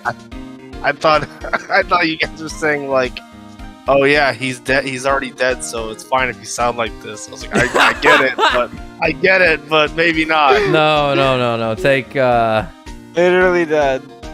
I'm using push to talk too, so like there may be some moments where I'm like, I'll have to repeat myself, but don't worry about it. Okay, it's all good. Just take it easy, man. Yeah, Brad might have COVID. Yeah, maybe dying. Possibility. I'll get my test result on Friday. Okay. You might just be worn out. Hopefully it's just that. It's hard to say because yeah, I did work like 5 days in a row during a launch weekend. But I worked 5 days in a row during a launch weekend with a store packed full of people, and I started losing my voice after the launch weekend was done. It's true. And then it was actually funny. I didn't go into work because I was like, hey, I need to rest my voice. But then I just got progressively more sick throughout the day. And I was like, all right, this is weird. And I contacted my leadership team, and they were like, we're going to put you in this like pre-quarantine thing. So don't show up until work until you have a confirmation. Okay.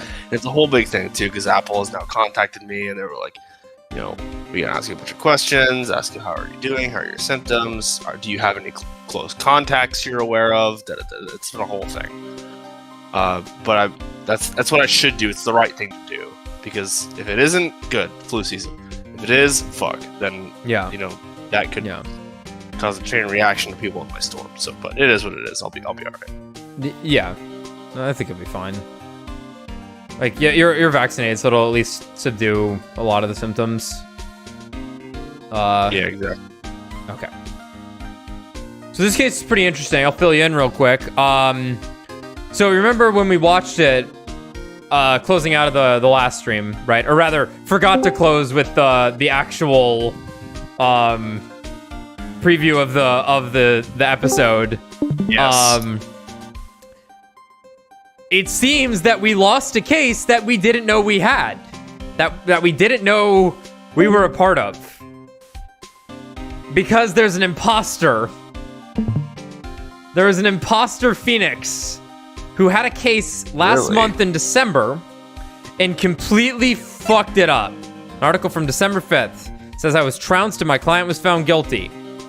And that client happens to be Maggie Bird from the beginning of the second game. No shit. No shit is right. She's a waitress working at a French restaurant. That's the owner. This is the guy that died. We just found out about him. We don't know much else at this point. Except Glenn. Yeah, except that we're a retrial's tomorrow in game, and Kudo's of course going to be the prosecutor. Just found that out, and the murder was Glenn here getting poisoned. Yeah. His coffee getting poisoned, and it was pinned on Maggie. Yep. That's pretty much all we have right now. And Phoenix is losing his mind. He is unhinged. He's unhinged. He is fighting everyone. He is cheesing Maya. He is laughing at her. He is bullying Gumshoe. He's already lost this case, so he's checked out. He's checked out. He's fighting everybody. Also, as you can see in the back there is now the pink badger. They're married, so they're handcuffed together. I love it. All right. What could this motive have been? This isn't really a proper investigation. I'm kind of working on it by myself. Oh, that's right. The judge already ruled on the case and all the evidence is in already. The only problem is with Maggie's testimony. Yeah, it doesn't sound very good for us, huh? Look, pal, I've got a mountain of papers on this case to look over before tomorrow. So I'm just gonna say this. Maggie Bird's no liar. She's... Alright, okay, so she's a bit out there, and a bit off base sometimes. How dare you say the woman you love is unbased, Gumshoe? That she was a good cop. That's not exactly complimentary, you know. So what did you think really happened? So what do you think really happened?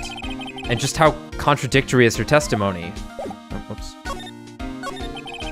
The biggest problem with Maggie's testimony is the number of people at the table. Yeah, my thoughts exactly. Maggie still insists there was another guy sitting with the victim. Right, but get this. Everyone else in the place says the guy was alone. Even the chef. I can't get over this. Like, it's the exact same font for the Raze's TV logo. Kyle, you seeing this shit? Look at the chair. Look at the TV on the chair. Where? In the bottom left. Doesn't the TV look exactly like the Tampa Bay Rays' initial?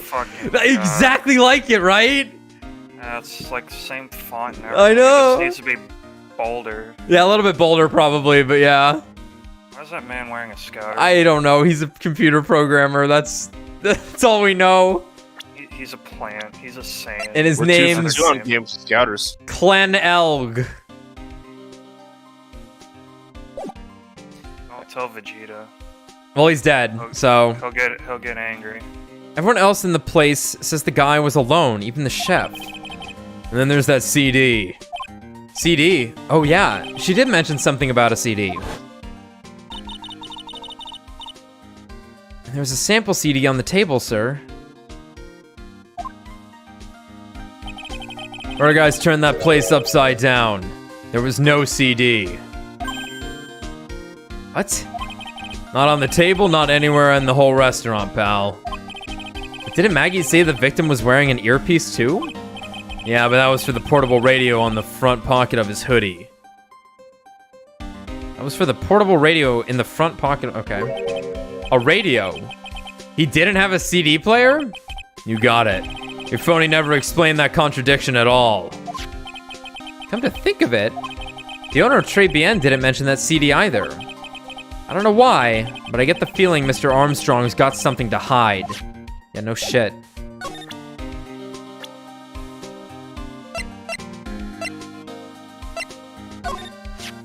Hey, so how come she's not with you today?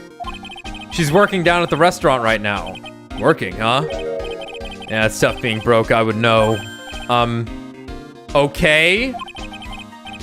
Next time I see her, I'll show her how to make the world's best instant noodles. We low earners have to stick together, it's the only way. Why is he shaking my hand with such enthusiasm? She cross-examined me once, you know. What? Mia did. Yeah. That was us. The Gin buns. The big guns. Yeah, that was us. The big guns locking horns. Witness versus lawyer. It was a battle of cunning tactics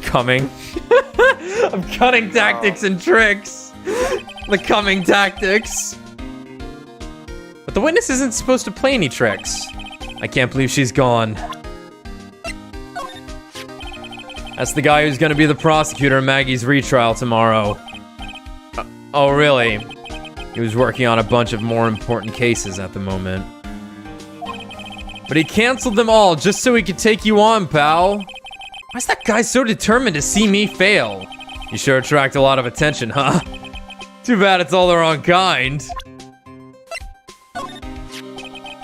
Have you gone to see Maggie? Of course I have, but I wasn't much good at consoling her. I'm not very good with words. Oh. Yeah, I guess I must have looked a bit down. Maggie was really supportive of me. It was great to have someone to talk to. Did he go for her or for himself? The chef of Très Bien, huh? You know what that chef said to me?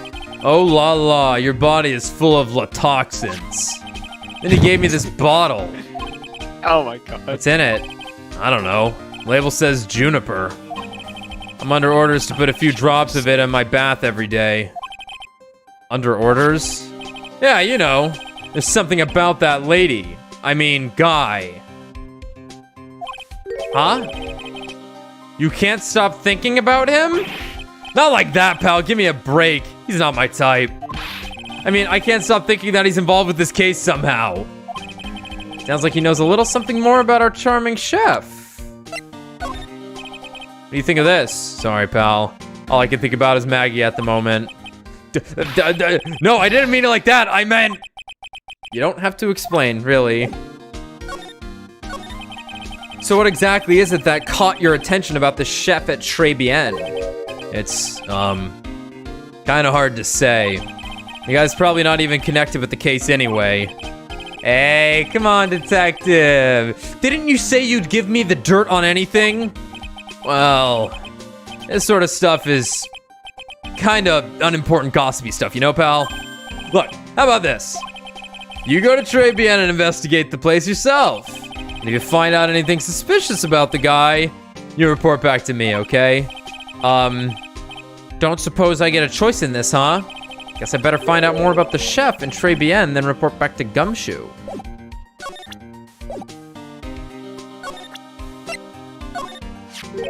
What's that? Sports paper? Yeah, I found it in the magazine rack at Très Bien. It's dated the same day as the murder. You may be onto something there.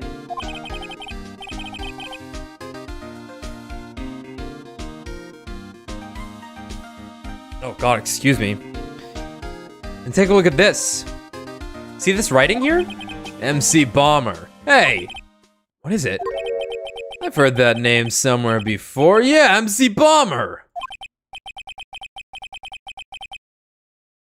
Wow! He actually seems to be thinking for once! Jesus, Phoenix!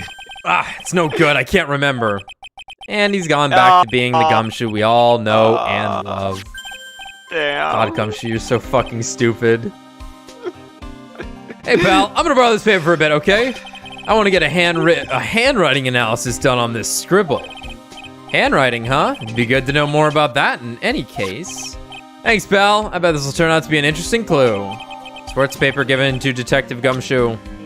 No. Hey, you need a job?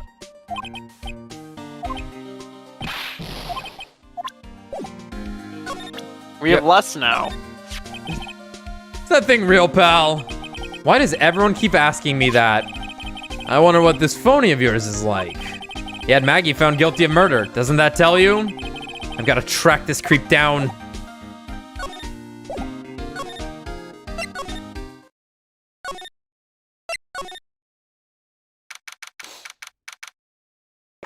All right, let's see it. Come on.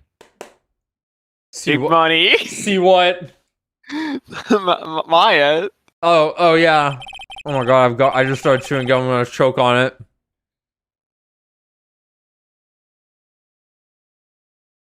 The scent of flower sure is strong. It's almost making me dizzy. Maya, what'd he do to you? Sick woman spotted! I can fix her. Oh my god. She can't care for herself. She'll have to depend on me, you know? Dude, you think she can set up 2 sentry guns? It's a 13 That cent. joke's only you and I get. That's a 13 Sentinels joke for all 3 of us out there. You're a real one Can I get an amen? for playing one of the best games ever made. Anyway, hello Ryoko. Oh, hello, frail petite woman, tired, sick. She's dead. Who was that just now? A customer? She had sort of a dark aura about her. Wait, come back! I've read Foucault. Foucault? Oh, yeah. Ethereal bisexual that dresses in mostly black. Come back!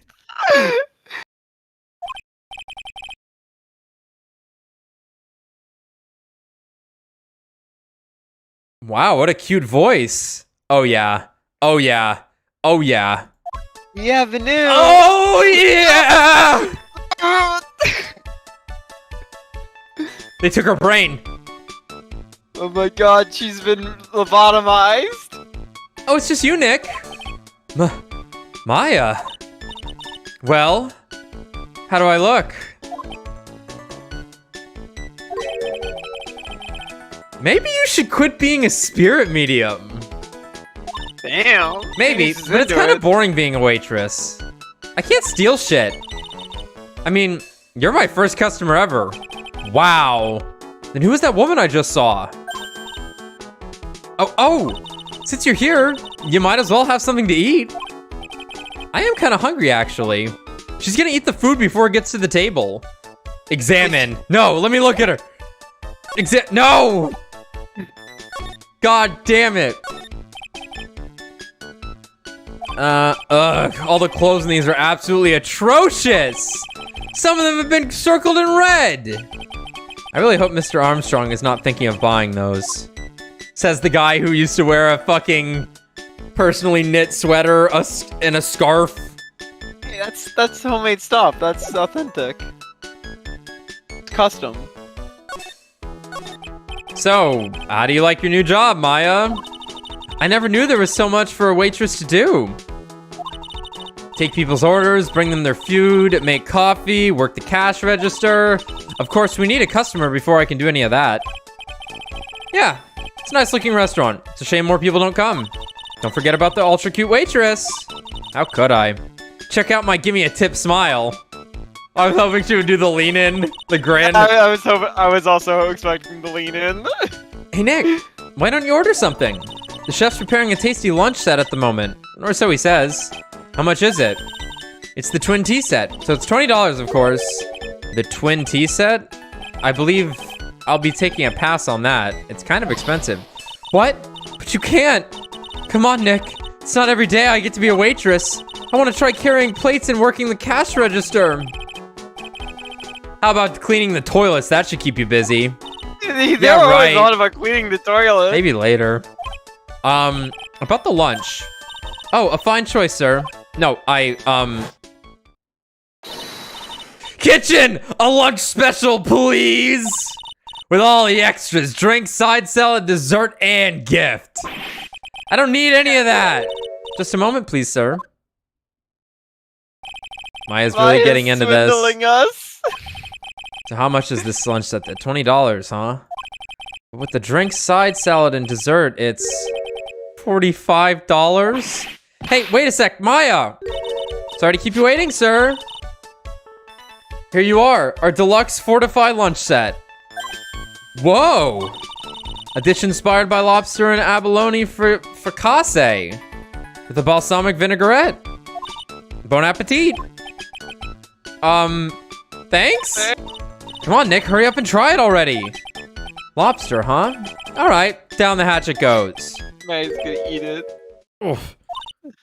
Well, are you hungry, Maya? I'm starving. Here, it's yours. Really?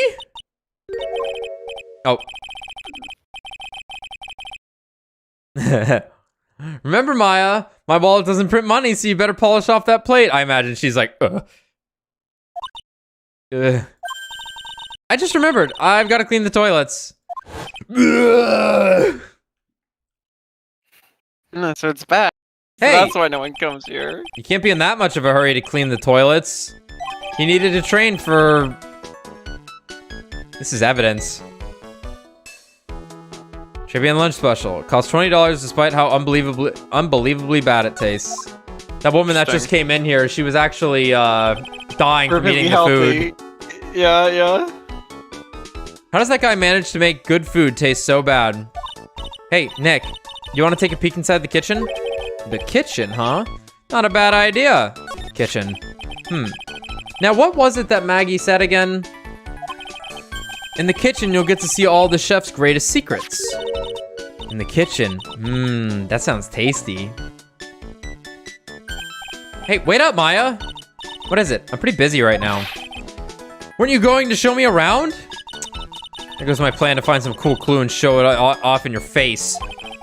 I better conduct the search in the kitchen myself.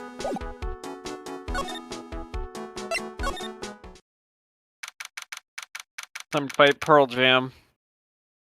But not really. Not really. Just gonna have to do dishes. And here it is, the famous Tribune kitchen. It's my first time in here too, actually. It's a weird atmosphere in here, that's for sure. Mr. Armstrong will be back soon, so we better search quickly. Come on, chop chop. What the fuck is it's the perfume? Hey, it's the Makatama. Oh yeah. He's gonna cook it. What's this? It looks like a treasure chest or something. Wow, look at all these little bottles. Oh, they're aromatherapy oils. He's got so many. They're overflowing onto the floor. Let's see, 1, 2, 3, 99, 90, 98, 99, 100. They're all the same too. Hey, wait a minute. What is it? There's one bottle that's different from all the others.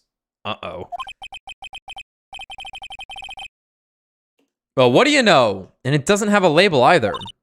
And it doesn't smell. So what's that liquid inside then, I wonder? Good thing Maya didn't drink it. Hey, Nick, we should borrow this. I mean, look how many bottles he's got. He won't miss one, will he? Bet it's poison! Then it should be safe for Nick to handle. Because he can just swallow bottles of poison. They never brought that back up, did they? He pooped it out. He just shat out glass with his perfect rectum, huh? I imagine they pumped his stomach or something. I don't know. Ugh. I mean, he ate glass. What a monster. I wonder what the procedure is. I wonder if they try and they gotta cut you open. Yeah. I guess, yeah.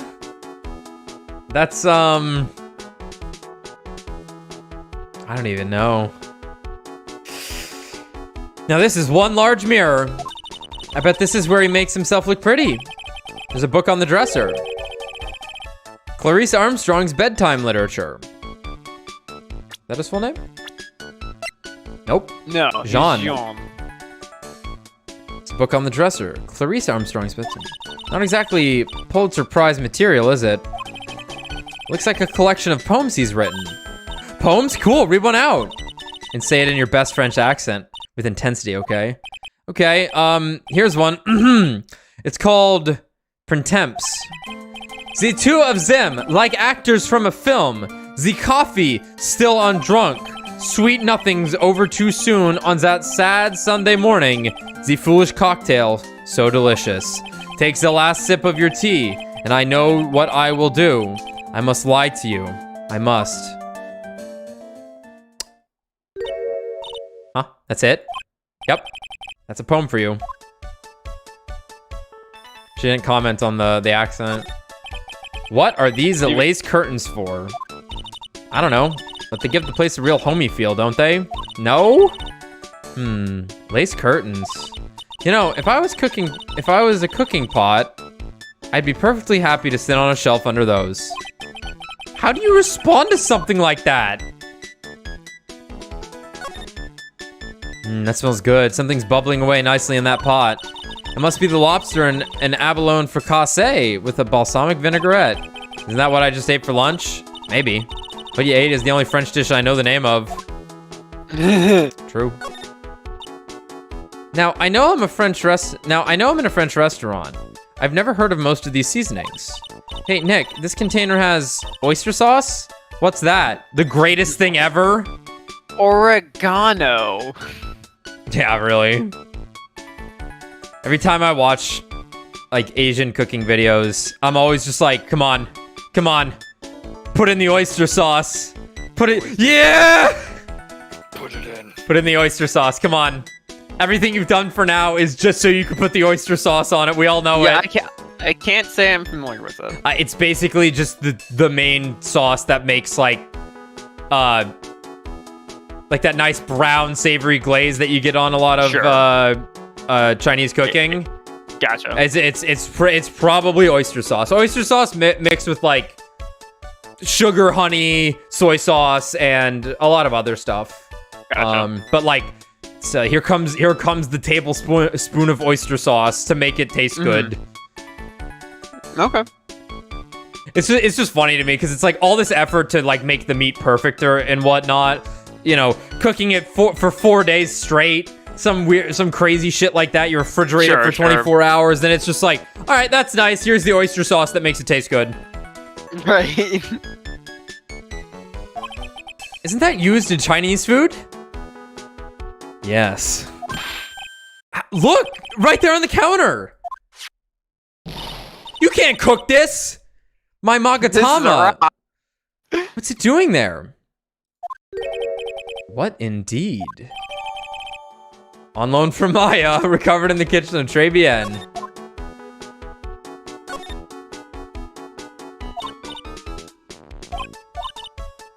And look at these knives. They look really sharp.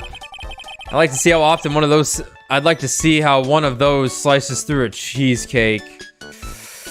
Oh, I haven't had cheesecake in a little while. I almost said so long, but it's been recent enough. A cheesecake? You don't exactly need a sharp knife for one of those, Nick. It's true. Still, it's satisfying to cut things with sharp knives. Sure. I feel like Maya would appreciate that. Yeah, me too. Maya, can you be a little more crazy? You know, I guess psychotic's not her pull, though. She's more so just disconnected. Yeah. Okay. Goodbye. Wait, was there a slide option? No. Oh, she's still there.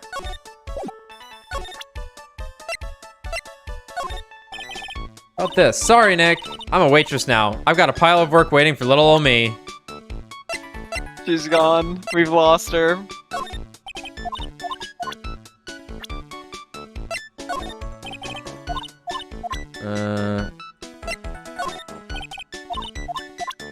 Okay. Have fun. I guess. All right. Oh. Scooter. Shitty scooter. The old guy's not here anymore. Drat. And I still have some unanswered questions for him. Huh. Scooter, huh? Who'd leave it right in the middle of a park like this? The wheel guard might... The wheel guard and the light are busted. I guess it must have been in an accident. It's totally wrecked. Whoa!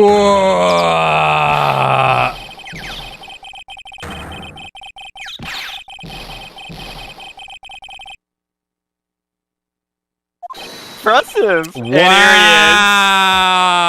Alright, so I'm requesting the Kuwabara voice. Oh, fuck. We Hey, talked about it in what'd the you last think you was case if doing there was with any my guy for the bike? Kuwabara voice, and I was like, yeah, I could think of one. You're telling me this dude, this fucking Yes. one bleached hair away from a Gallo Sengen?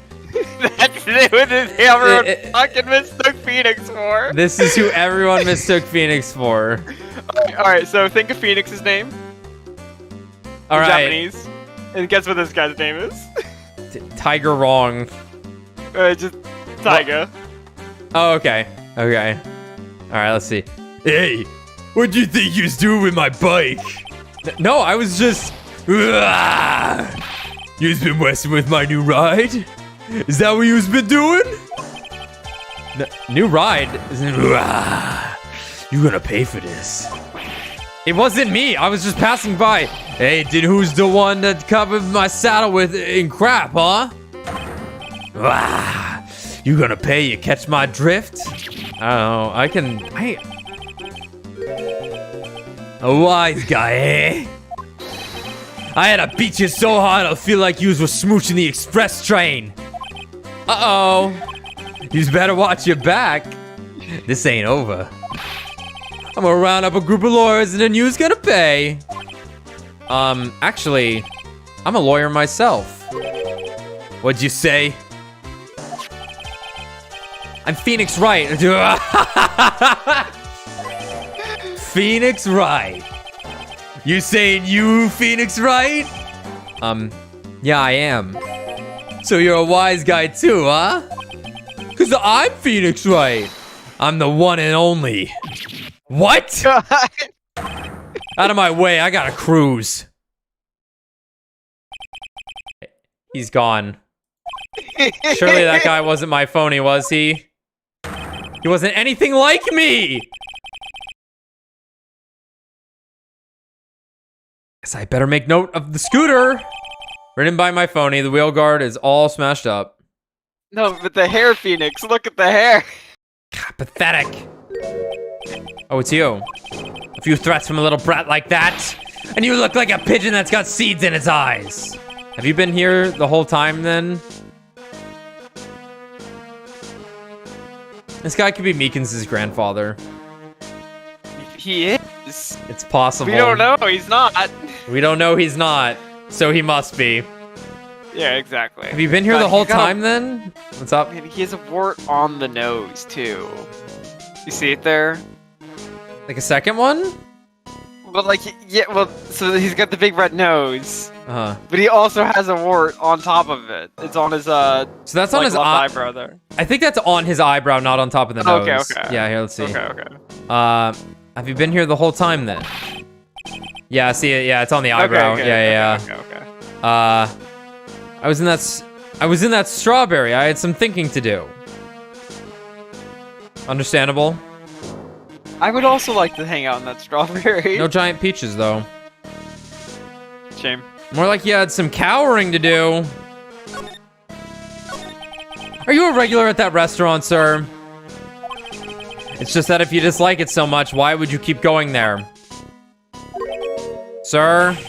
There you are, you filthy pigeons. You want food? Haha, take that. Ah, jeez. I knew it. This old guy has got something to hide. But what could it be? You ever eat their awful food?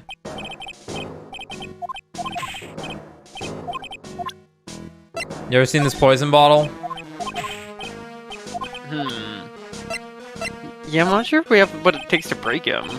No, I have nothing. Yeah. I have so little so far.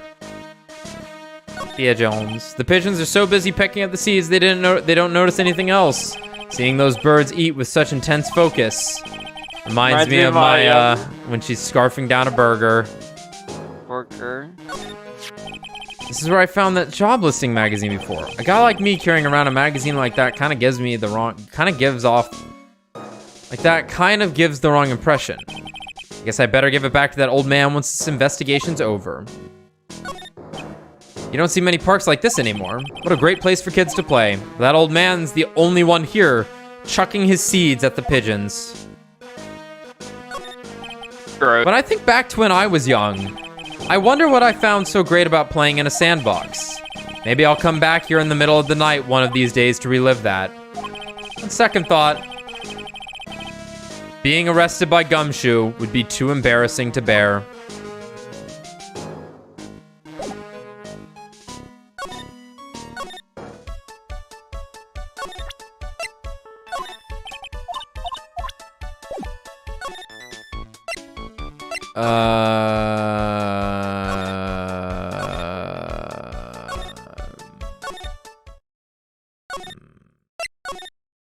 Okay. Hey, you're just in time. What is it, Detective Gumshoe? The lab got back to me about that newspaper you gave me. I'll say, they're efficient. They're at least efficient in this world. You must mean the sports paper with the memo scribbled on it. So, what did they say? Did the analysis turn up anything?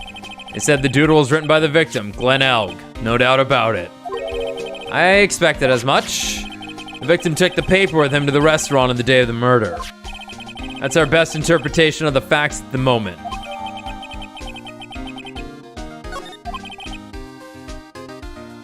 MC Bomber. I get the feeling I've heard that name somewhere before. You know, I'm really into underground electronic music after all. If you didn't know. Oh well, I guess it'll come back to me when it matters most. Don't forget to report back to me with whatever you find in the restaurant, okay, pal? Since when did I start taking orders from Gumshoe?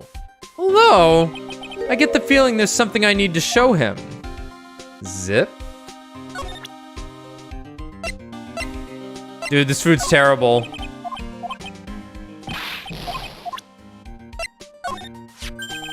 You got one of those aroma bottles too, huh? Only this one doesn't smell. Well, what's it taste like? Ugh! I don't get you. This was mixed in with all the other aromatherapy bottles, but it's not the same. It doesn't even look the same. Wouldn't you agree? A cologne bottle that doesn't smell. Huh? It smells like a skunk to me, pal.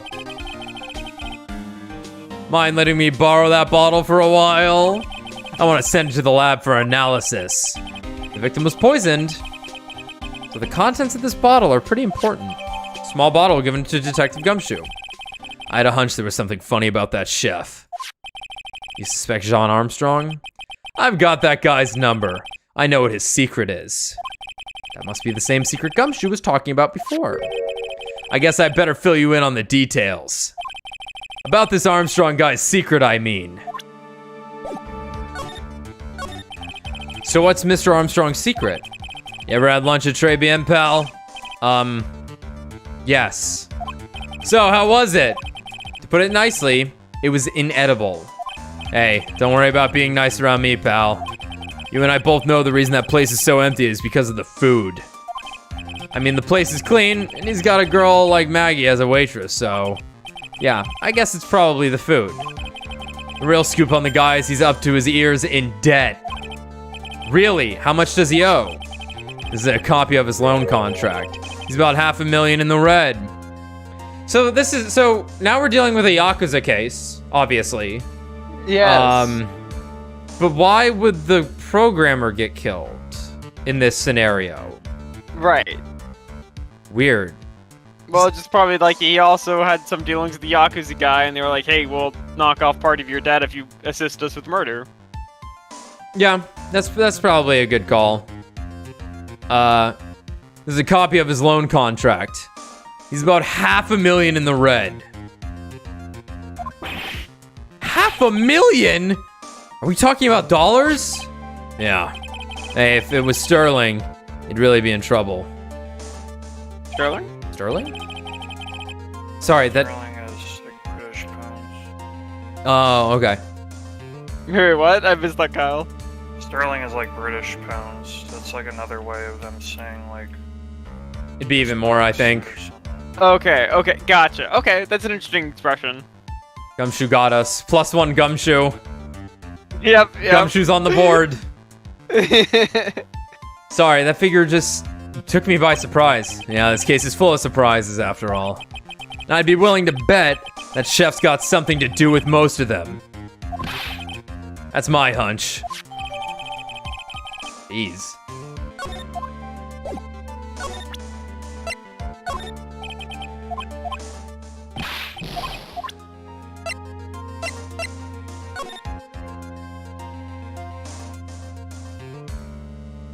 I love the mask they mask there. Yeah, it's because that is who that is. It just They thought it would be funny. You guys got anything it new? is funny.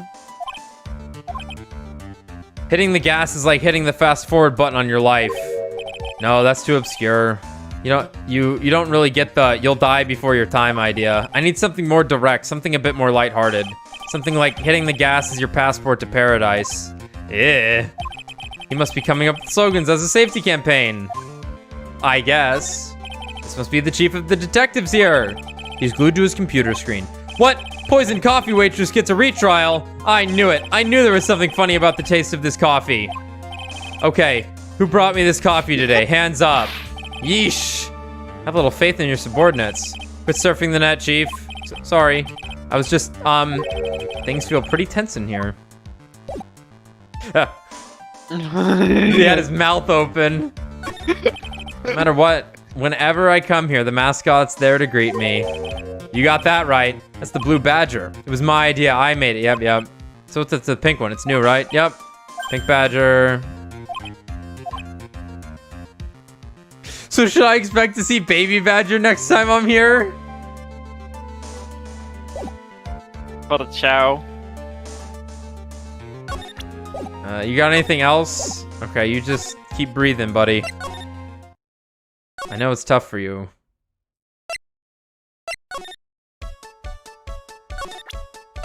You might want to not work here. I can't help her. I can't save her.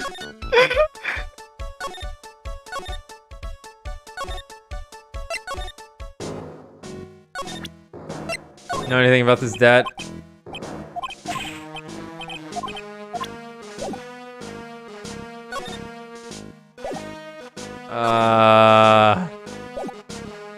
Something else I needed to give. I need to trigger what's his name back here now.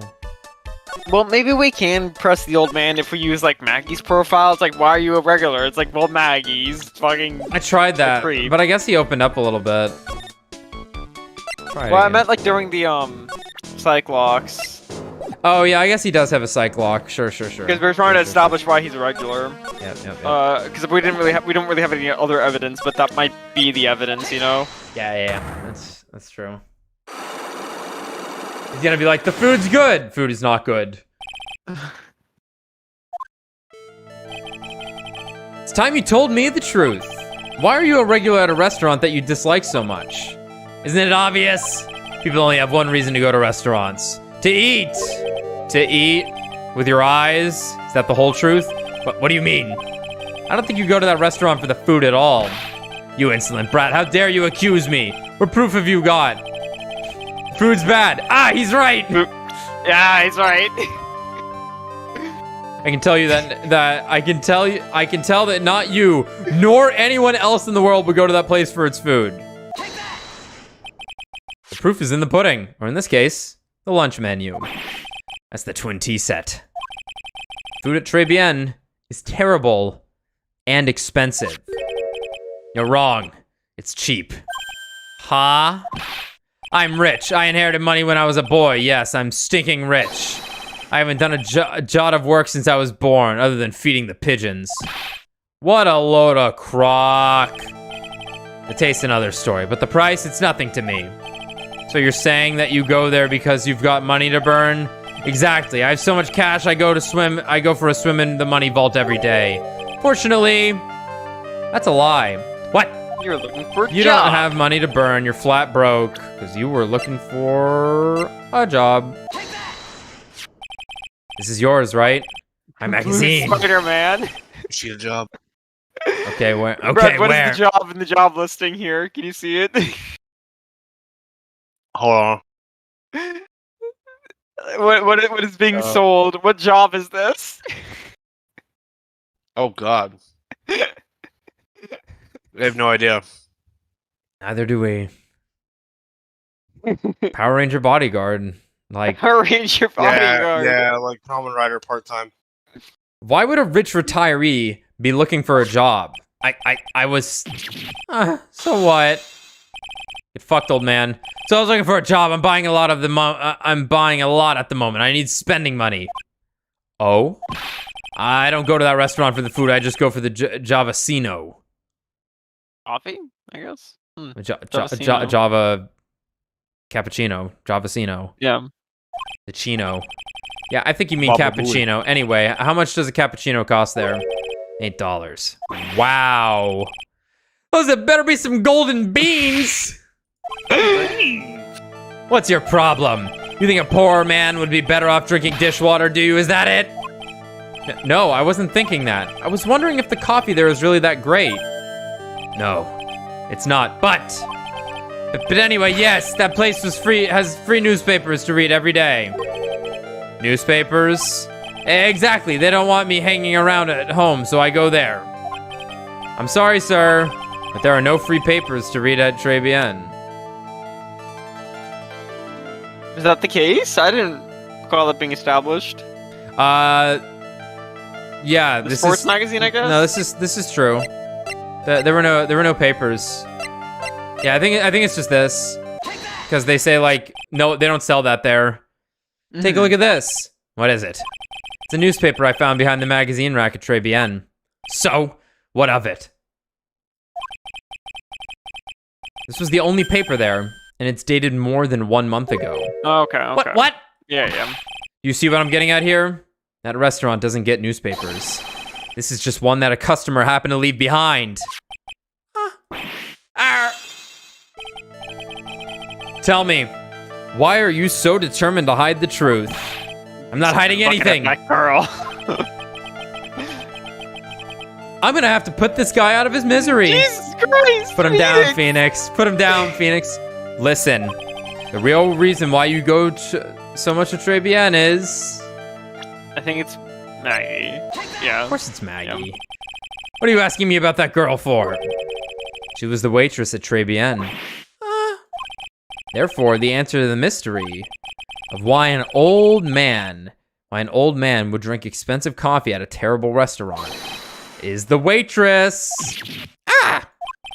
But I don't recognize that face. I only ever looked at her butt. You are probably telling the truth here, because you weren't looking at the girl's face, but at her outfit. That's the truth, isn't it? You old dog. You became a regular at the restaurant because of the waitress's uniform. I would go a step further, but sure. That uniform is all you can think about, isn't it? I want you to know I have PPs on my team. You got peepees? Excellent. Yeah. Peepees. I can't take it. To you, that waitress was your... Enough, please! No more, I can only get so turned on! Stop saying that word. Stop saying waitress. Stop it, stop it, stop it!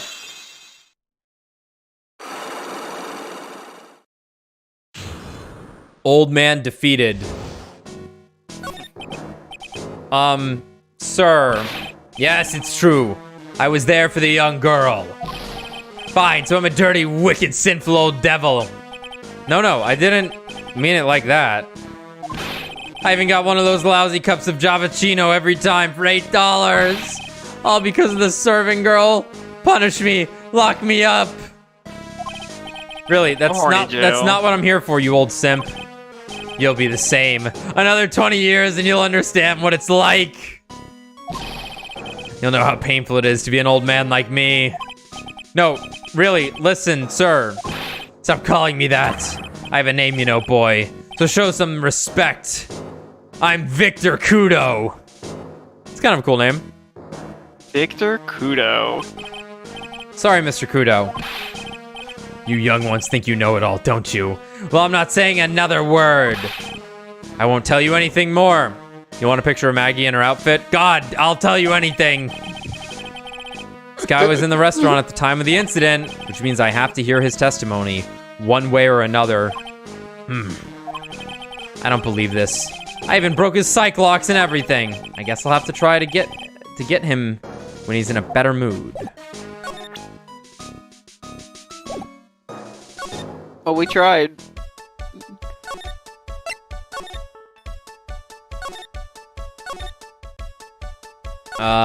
Hey Maggie. No? All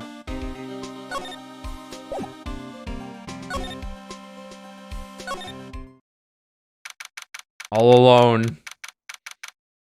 Right in Cola offices. Poor Maya. It looks like Mr. Armstrong's really taken a shine to her. I suppose I'll just have to let her work at the restaurant for a while. I'll go pick her up from Très Bien once things have cooled off. Okay. Okay. I haven't got anything new, I don't think.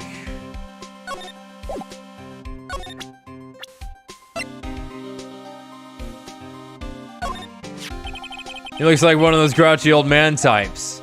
Yeah, it's okay though. I don't mind guys like that. I know what I'm gonna become one day. It's inevitable. But if he's involved with this case somehow, that's a different story. Sure. Here's a tip for you, pal. If you want to get information out of a guy like that, you're gonna have to find his weakness and try to get under his skin. His weakness. I wonder what that might be. Okay, maybe I just have to present... I probably just have to present...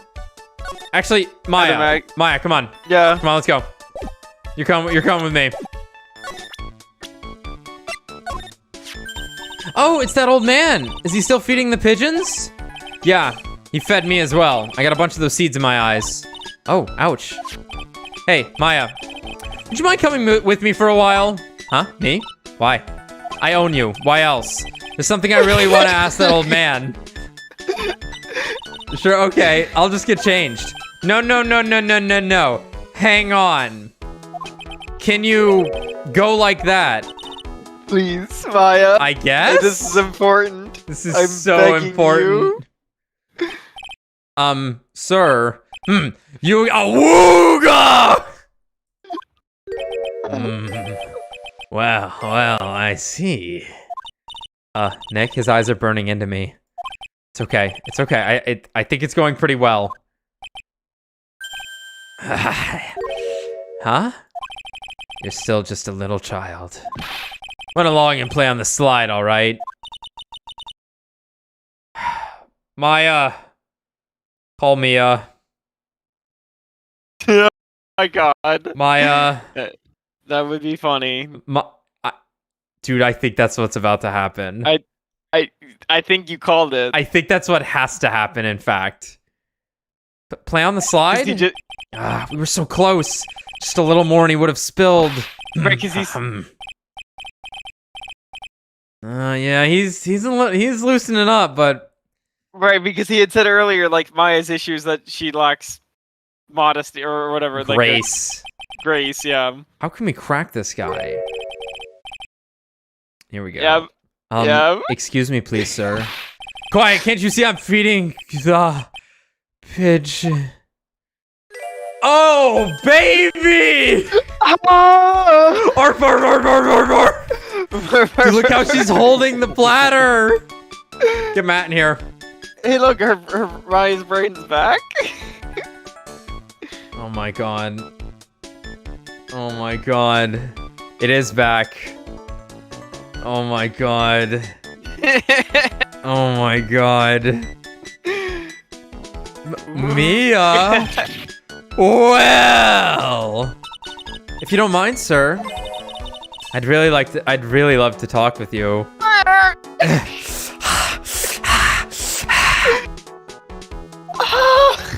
Yes, yes, yes. Oh, his nose is melting. Oh, of course, certainly. I'm Victor Kudo. Here's $20. Even from beyond the grave. Wow. Wow. Wow. About the incident. You mean the man who died after drinking the Javachino? It's like he's a different person. It was quite a shock, even for me. He was a strange-looking boy. The girl took the Javachino over to him, you see. And was the customer alone? Definitely. He was the only person at the table. When he took one sip of his Javachino and he said something like, "Urgh!" and then collapsed. Oh, how terrifying. You're so good at listening, aren't you? I'll tell you anything, whatever you want to know. He certainly seems to be telling the truth now. But it looks like Mr. Kudo didn't see this other man either. Do you like the food at Trebian? Well, of course. I'm really quite a sophisticated man. I was a young businessman once, you know. I set up a casino in London. Really? How interesting. Eating the food of that restaurant really takes me back to my days in France. What a lovely story. London's in England, not France. Oh, yes, France is wonderful. I'd love to show you around the city sometime. It's too much. I can't take it. I want France. Ha ha ha. I can't believe Mia's laughing at the guy. What a fucking loser. You visit Trebian a lot, don't you? Of course, I mean, yes. I'd like to come and see you there. Really? Oh, you flatter me so. The owner would be delighted to welcome you, I'm sure. Be careful of that chef, my dear. The chef? You mean Mr. Armstrong? That's right. That man's an ex-con. He's an ex-con. Whatever did Mr. Armstrong do? Oh no. Those eyes, I can't take this. Mia's really got this guy eating out of her hand. He steals things from his customers. Boy, did he. He did. Yes. From his customers. Gloves, handkerchiefs, little things, mainly. He's a pilferer. So you be careful around him, my dear. Are you sure about this? Of course, he was arrested for it once. I was there when it happened, having my Javachino. He really is a regular. Let me write you a little haiku about it. A haiku? A Japanese poem. It'll explain all you need to know about that chef. Convicted before, a wicked man or woman. Repeat offender. Written by Victor Kudo.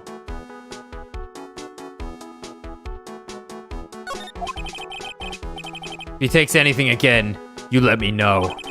If it's not too expensive, I'll buy you a replacement. Poor guy. He couldn't do enough for Mia. He couldn't do enough. I'm just not enough for her. Okay, Phoenix. That's about as much as I can do to help. Thanks, Mia. It was a lot. We got some really important information thanks to you. Honestly, I can't believe Maya called me for something like this. Maya's very intelligent. She's sharp.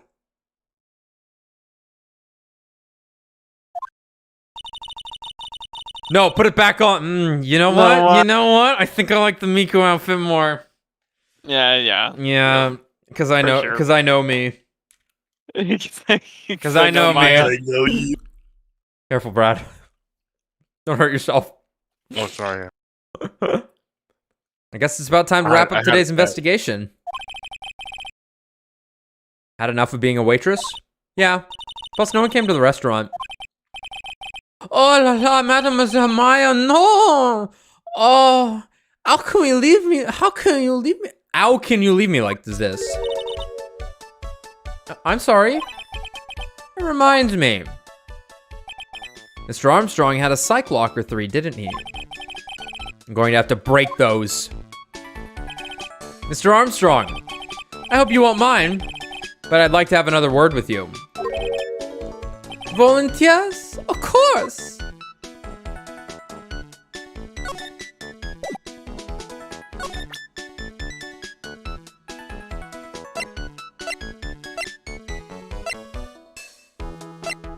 Yeah, I think we just hit him with it. Yep. I was just checking the evidence. What we had.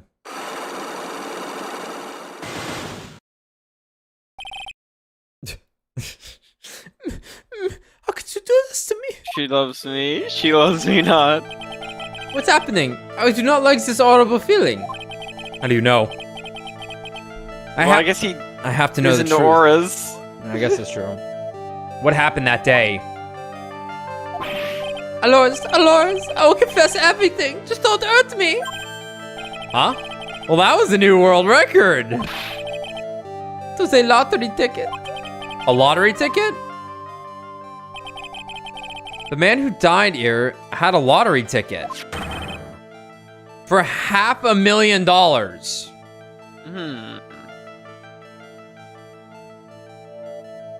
All right.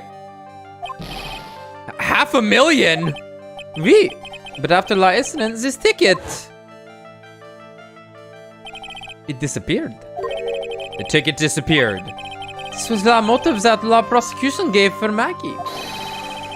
They said that she poisoned the man to get the $500,000 lottery ticket. Okay. Why didn't you tell me about this sooner? My alors. You've been trying to hide this information about the lottery ticket from me. And I want to know the reason why. No, I'm not sure you doubt me, but I have confessed to everything I know. Mr. Armstrong, the $500,000 lottery ticket. I think I know who took it. I think the winning ticket was stolen by this person. I imagine it's him. Because he needed $500,000. Mr. Armstrong. I believe there is a very high probability that it was you. Wow, that was one piercing scream even for a man like him. My pourquoi moi? Pourquoi moi? Yeah, pourquoi moi, yep. Why? You have no evidence. I'm not Master Mask. I'm not the kind of person who steals the property of others. Sorry to disappoint you, Mr. Armstrong, but I have evidence to the contrary. I present to you proof that you have stolen from others in the past. High Q. High Q. Perfect piece of media. Is this a poem? Oh, Monsieur, you know me so well. I adore poems. Please read it and put some feeling into it. That's a little cruel. Convicted before a wicked man or woman, repeat offender.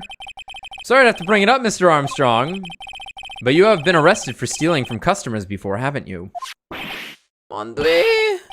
Les mensonges. You are a liar. You deny it.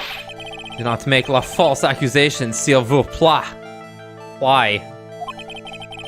So, do you have any proof? I want to see law incontestable proof that I have ever stolen once.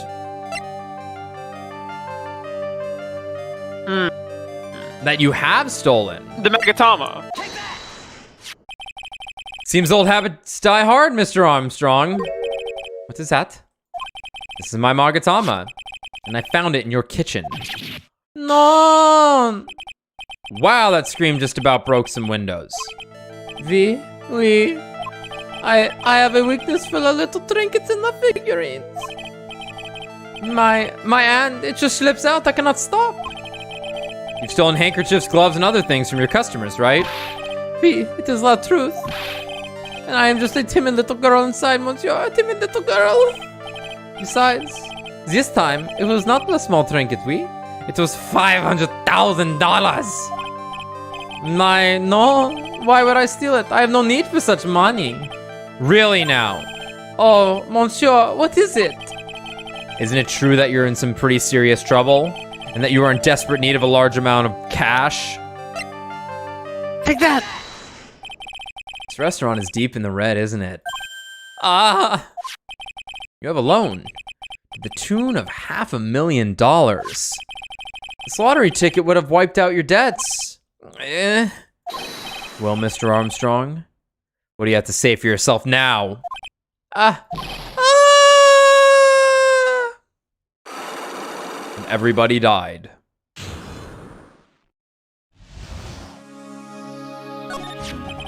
Mr. Armstrong, you said that the victim had a winning lottery ticket for $500,000.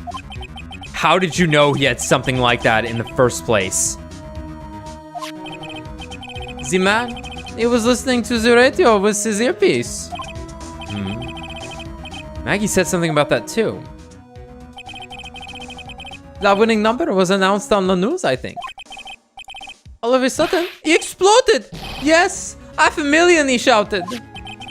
And the ticket? He had all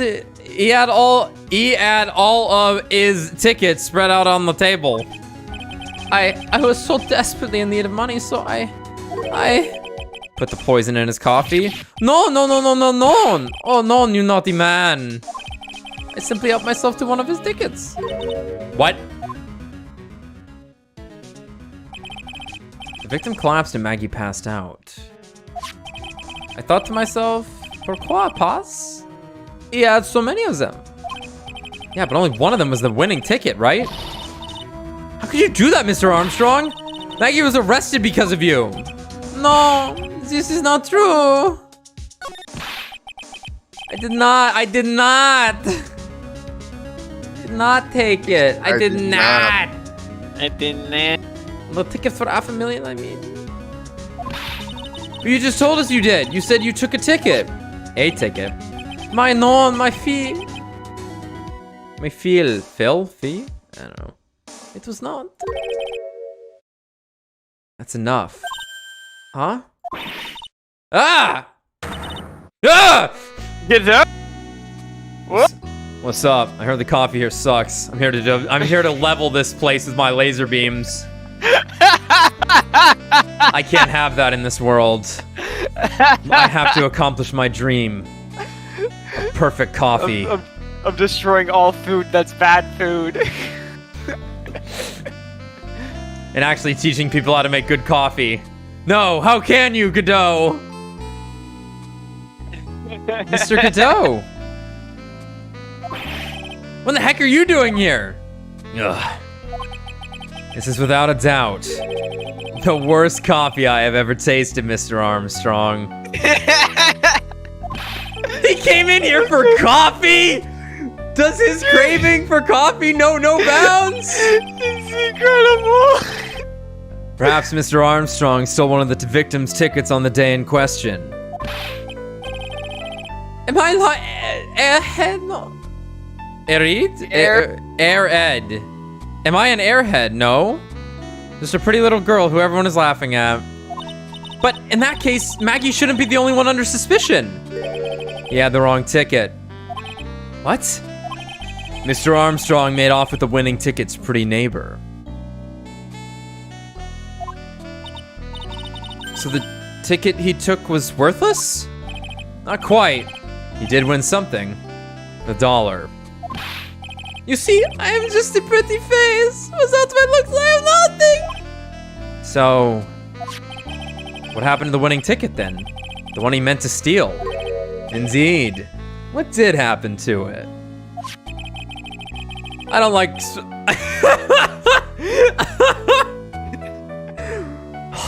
Kudo is a man to base your entire being off of. Drink coffee, say a bunch of epigrams. I've already forgotten. Yeah, epigrams, witticisms, and then critique everything you see and don't watch trailers. I don't like spoiling myself by watching trailers, so... Well, we'll just wait and see how the movie turns out tomorrow, won't we? God. What a man. What a man. Not here to fight. I'm here to shit on your coffee. I came here to laugh at you. Well, you two, time to laugh at the pretty little airhead. Shut up. Looks like I won't be needing this note anymore. Looks like we've got a new mystery now. Namely, where did the winning ticket go? I've got a bad feeling about this. Well, anyway. We can't let Maggie suffer any longer for this. And certainly not again. We don't have a lot to work with.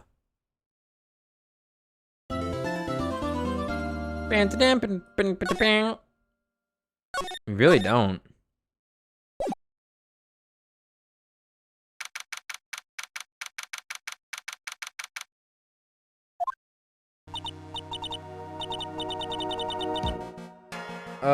Here, we'll get into the courtroom, then we'll take a quick break. Oh, I see. I guess I should have expected this. Nobody saw the other guy, huh? Who could it be? Who could it be? But he was there when I took the coffee over, sir. Scout's honor.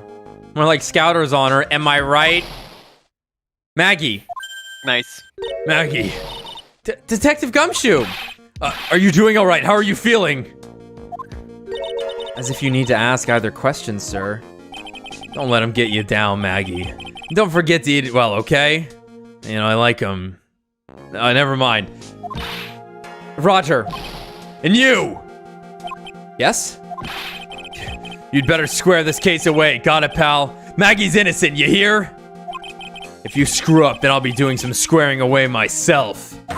Squaring away some paperwork for your arrest. I think he's serious. Hey, detective, you're on our side for once, right? What were the other at least 2 times?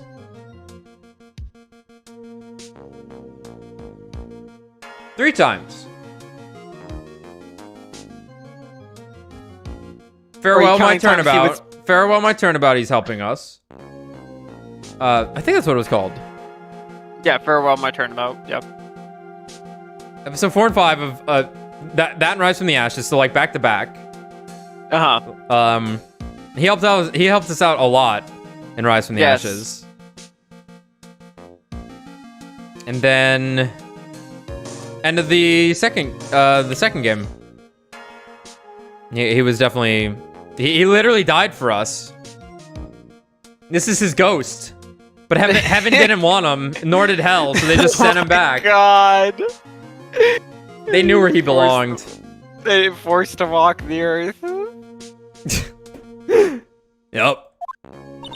So you'll be able to help Maggie out, right? Really? Can you, sir? Of course I can. I've got the situation under control. I'm gonna be the first witness on the stand today. If something I say doesn't mesh with the facts, make sure you point it out, alright? Sure! Alright. We're forming a unit. We're forming a united front today, pal. You get me? Gumshoe acquired. Gumshoe linked up. I can't tell you how grateful I am, sir. I've always admired you so much, detective. I know I can count on you. Oh, yeah, alright. Looks like it should all go pretty smoothly today, huh? I can only wish we have, like, nothing.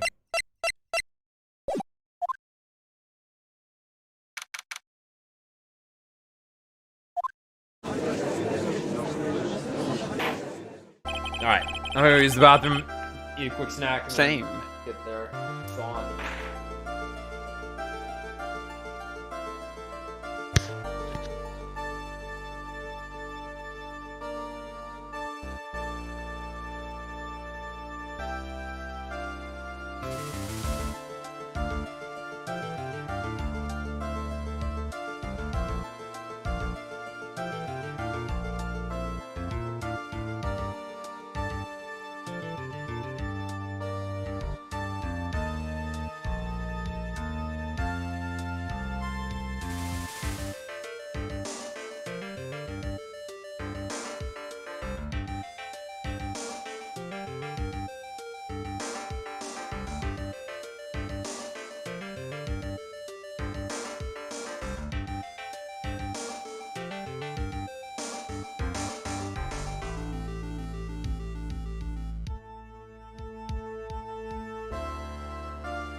I'm back.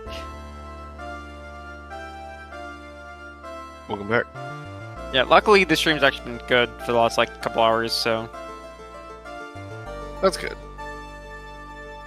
yeah, it just decided to be good because it was awful when we started, and like we tried a bunch of different things, and it was like working for a little bit and stopped working, but when we went just back into the server, it just was working, and it's been fine. So Yeah, we were even having issues the other day with I mean, I couldn't watch you stream Destiny yesterday. It was unbearable. interesting. Like it was like 1 frame a second in like 144p. Like it was awful. Yeah, it sounds miserable. But yeah, were you guys having problems with Deltarune? Yeah, the last hour of that game, I couldn't even see anything that was on the screen. I don't know what is up with that, but I mean, like obviously, like sometimes, like you know, the servers just poop or whatever. But like it been like that for like a bit.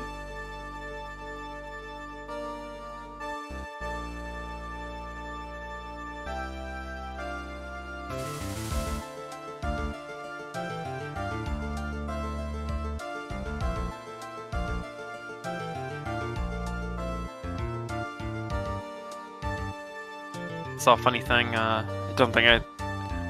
It's kind of weird because like it wasn't like just an image by itself. Like it was just like attached to like a picture of a streamer guy. Like I'm not sure it was, but like it was like a Destiny like name. It was Sabathin's bathwater. Very, very good. Yeah. You all It was were also talking funny about when you think- Destiny, were you? No, of course not. Okay. But that's probably actually more so a joke about the trailer because she is coming out of like a lake. You know what I mean? Scaring off the no viewers. Absolutely.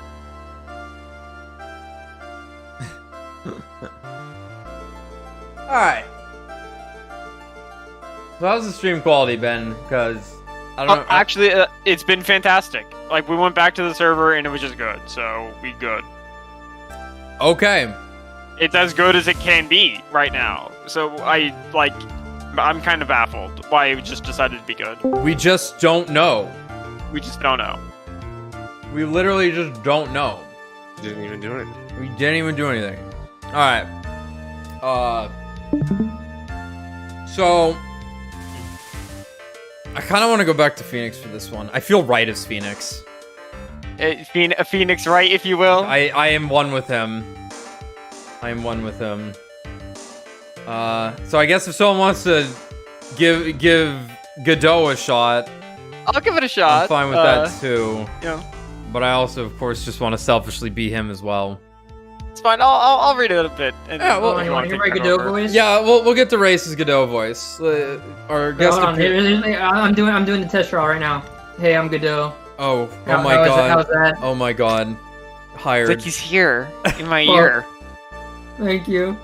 Well, Tommy, you are the judge no matter what, though. Udix. Okay. Court is now in session for the trial of Maggie Bird.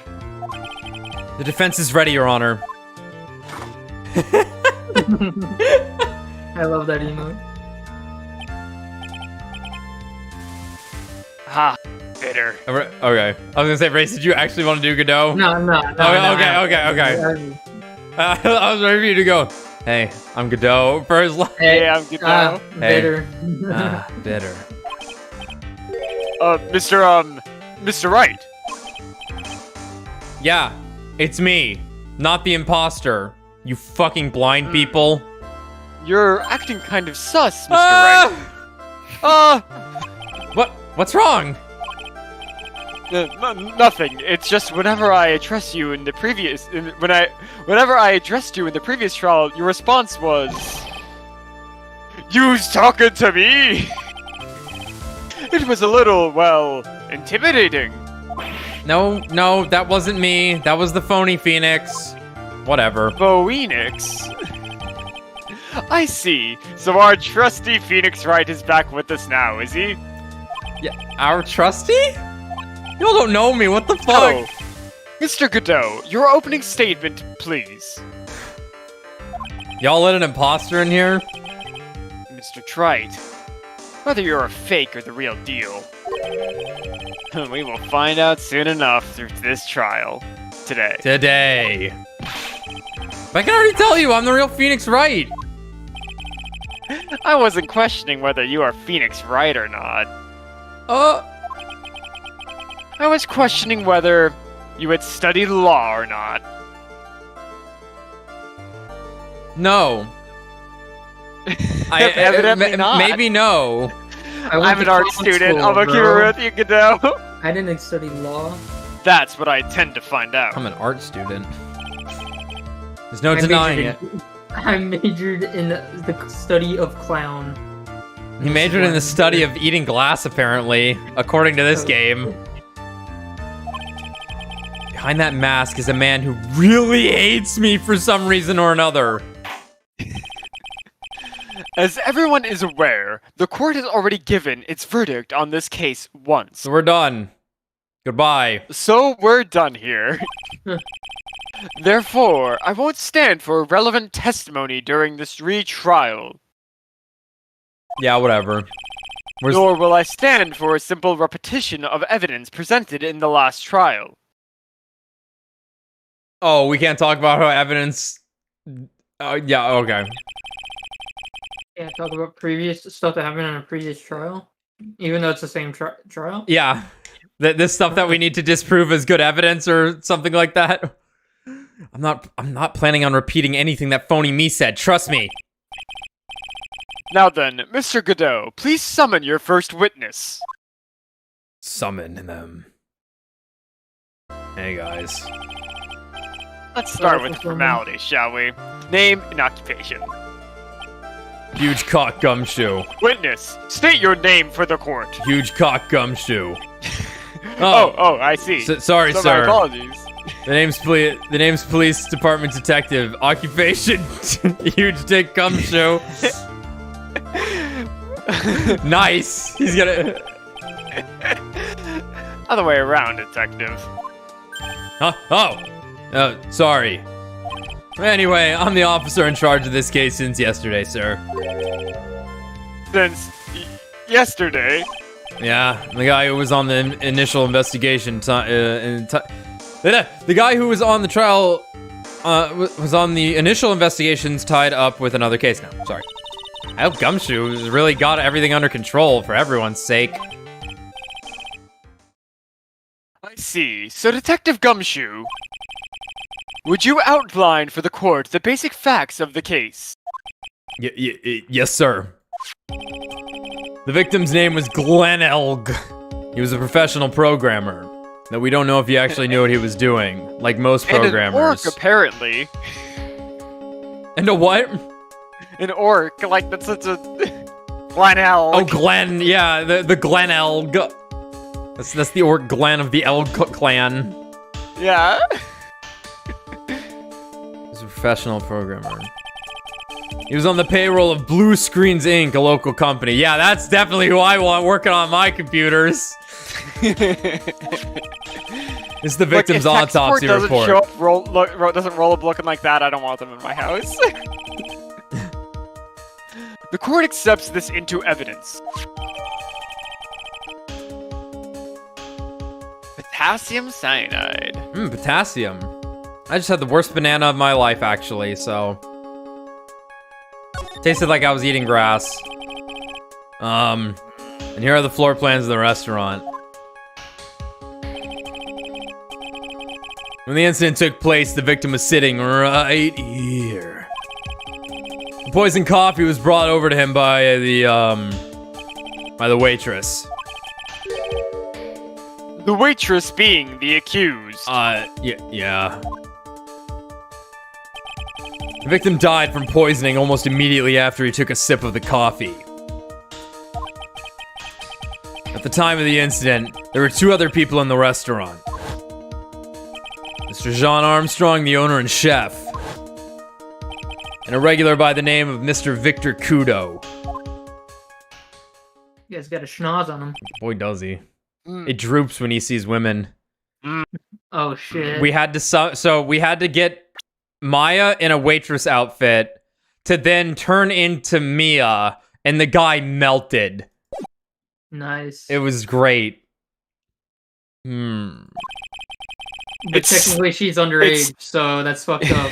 No, not anymore. Maya's like That's only 19, I first- think. She's 19 now. Yeah, Yeah. she's 19 What now. about the no? Oh, I thought there was like the midget girl, or really. Oh, if it was like, Pearl, it would have been really weird, and it's always weird. Yes. But then it's also like still just Maya, because like doesn't Pearl weird. turn into Mia though? yeah, Yes. a lot. Yeah. It still seems to be a very straightforward case to me. X equals victim seat. Victim seat's not a number. All right, I'm gonna try something for Kudo. We'll see how it goes. Go for it. Come, detective, take up this hammer. You just sound French. Yeah, that sounded a little French. I know you're going for Yeah, Spanish. I Though. was Get going into for it. Get Span- into it. Yeah. Yeah, keep going. The meme. And nail the defendant's coffin shut with your own two hands. Now then, Detective Gumshoe, let's have your testimony. Yes, sir. The incident. When the incident took place, the victim was alone on his at his table, sir. Yo, that guy's got a scouter. Yeah, he was getting sloppy toppy from the Yakuza underneath. That's what was happening. Oh, shit. It must be where he went. We understand that the guy, Glenn Elg, was listening to the radio at the time on his scouter from Dragon Ball Z. Yo, you Traces fucked of up. poison were found in his coffee cup. And what we found was potassium cyanide. That stuff really packs a punch. You need so much of it to kill me. And, it looks like Miss Bird might have had, well, some kind of motive. It's actually just high C fruit punch. This isn't coffee. Oh! Die. Gato's like, Using the dark, aromatic depths of the coffee conceal the poison. Classy lady. Yes. No. The facts of this case seem to be ironclad. No. No. Ironclad. Mr. Wright, I would ask you to begin your cross-examination, but this case is over. Yes? Please, no intimidation tricks this time around. Is that understood? I already told you that wasn't me! Let me be perfectly clear. That was not me. When the incident took place, the victim was alone at his table, sir. Did you check underneath? Can I stop you for just a minute? Huh? What is it? Did I say something that contradicts the evidence? Please say I did, please say I did. He's so desperate for that to be true, he's practically crying. Your testimony just now doesn't match the testimony given by Miss Bird. She claims that there was another man at the victim's table. Dear God, it was Phoenix. Yeah, that's what... Objection. What killer wouldn't say that when faced with a homicide conviction? Hey, Sadly, her testimony isn't supported by the owner or the other customers. Isn't that right, Detective Gumshoe? yeah, it's true. There are two testimonies tie up on that. They both said there's no other guy at the table. There was no other guy. What should I do? Should I press on this point a little harder or not? Press a little harder. He's probably under the table, giving him sloppy top. Yeah, exactly. Well, maybe other witnesses just missed him? Perhaps their view of the victim's table is obscured in some way. That argument is as weak as the coffee at Tres Bien, right? That's pretty weak. I have here in my possession a ticket. A ticket? Looks like a photo to me. Looks more like a photo to me. Yes, a one-way ticket to Guiltyville. Population, the defendant. Excellent, Kudo. Yeah, look, those legs, that's the other dude giving him the BJ. We would take a photo like? He's very flexible. This is a photograph taken from near the entrance to the kitchen. I can't get over the TB. This like- is the. I'm just saying, like, who would photograph immediately after? Like, if I see a Yeah. dead person, my immediate reaction is, oh, let me take a picture real fast. It's like, Everyone in the Phoenix Wright world, actually. oh Yeah. shit. Everyone in the That's Phoenix weird. Wright world. This is the. Sorry. No, go on. This is the scene as witnessed by the chef. Moments after the poisoning took place, correct? I think the court will agree that with such a clear view of the scene of the crime. How Mr. Trite could anyone have overlooked a second person at the table? Ah! He's in the corner. He It vented. certainly seems to show the victim's table extremely clearly. There's a vent under the table. There's a vent on the table. Race is right. Race is right. It's true. Hmm. Must be. So you're saying red vented? Very sus. Dude, what if there is actually a vent under the table? Holy shit, that'd be He meta. jumped out the window. He's too Yeah. big. This guy's huge. Yeah, he is huge. We already know who did it. It's funny. No, there is no. No, there might Did still they, be one. did they really just make it that obvious, or like? It's pretty obvious, but that's kind of part of the fun of the case because of the scenario where this guy who only sort of looks like Phoenix posed as him to be the defense attorney in this incident. We're doing the retrial now that we found out a month ago this happened. Because it's like, wait, what do you mean someone acted as me and then got Maggie found guilty? Because I don't know if you remember her from the beginning of 2. If you had Yeah. seen that. But yeah, so now we got to clear our name. We understand that the guy, Glenn L., was listening to the radio at the time. He was listening to his radio, you say? Yeah. He had a portable radio in his chest pocket. Maggie told us that too, didn't she? Something about how one of them had some sort of earpiece? What should I do? Should I press on this point a little harder or not? Might as well. And what was it that the victim was listening to on the radio, Detective Gumshoe? Huh?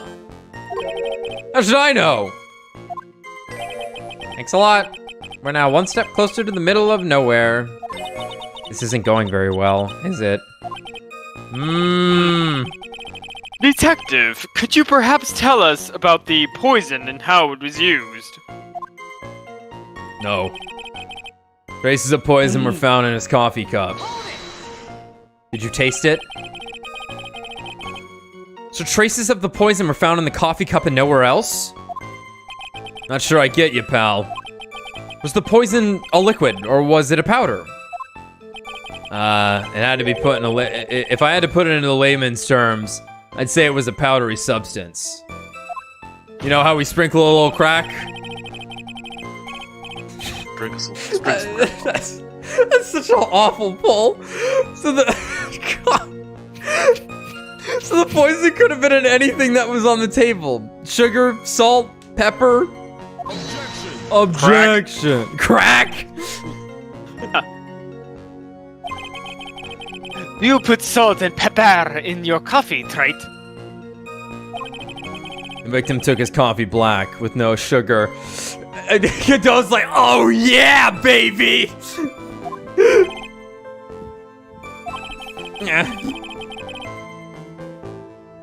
It seems that the poison could only have been in the coffee. What should I do? Should I press on this point a little harder or not?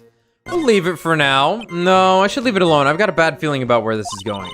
You got a bad feeling about this, then maybe you should leave it alone. I once had a bad feeling that I was about to have a bad feeling. It was really bad. Yeah, I feel that. Maybe I should move on to another part of his testimony. I found it. Stuff really packs a punch. Okay. Yeah, we gotta talk about the motive, I guess.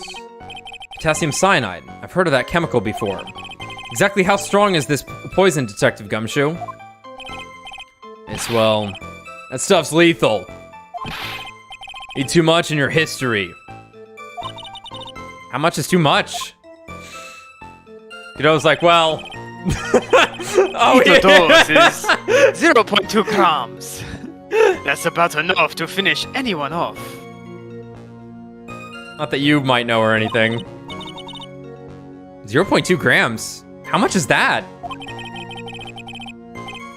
You know when you swab your ears for earwax? Yeah, about that much. That's not a lot. Earwax, huh? Sounds like something Gumshoe's got an abundance of. Yeah. What did you all just say?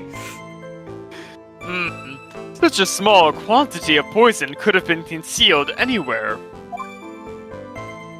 And, it looks like Miss Bird might have had, well, some kind of motive. Some kind of motive. Yeah, but if you ask me, it's been blown way out of proportion. Shut up. You know what my golden rule is, detective. Chuck out a bad cup of coffee. You can always get another. I'm sorry, Kudo. I will drink my bad coffee every day.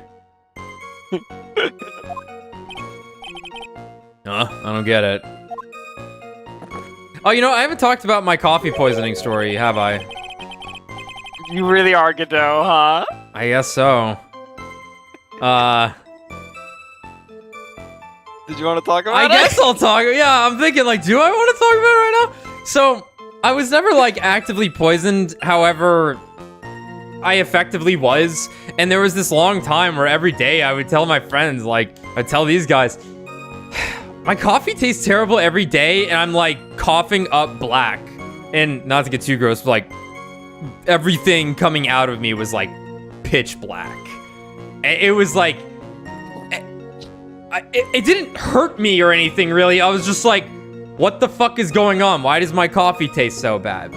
And so I eventually checked. I just figured I suck at making coffee, because I'm pretty bad at making coffee for some reason.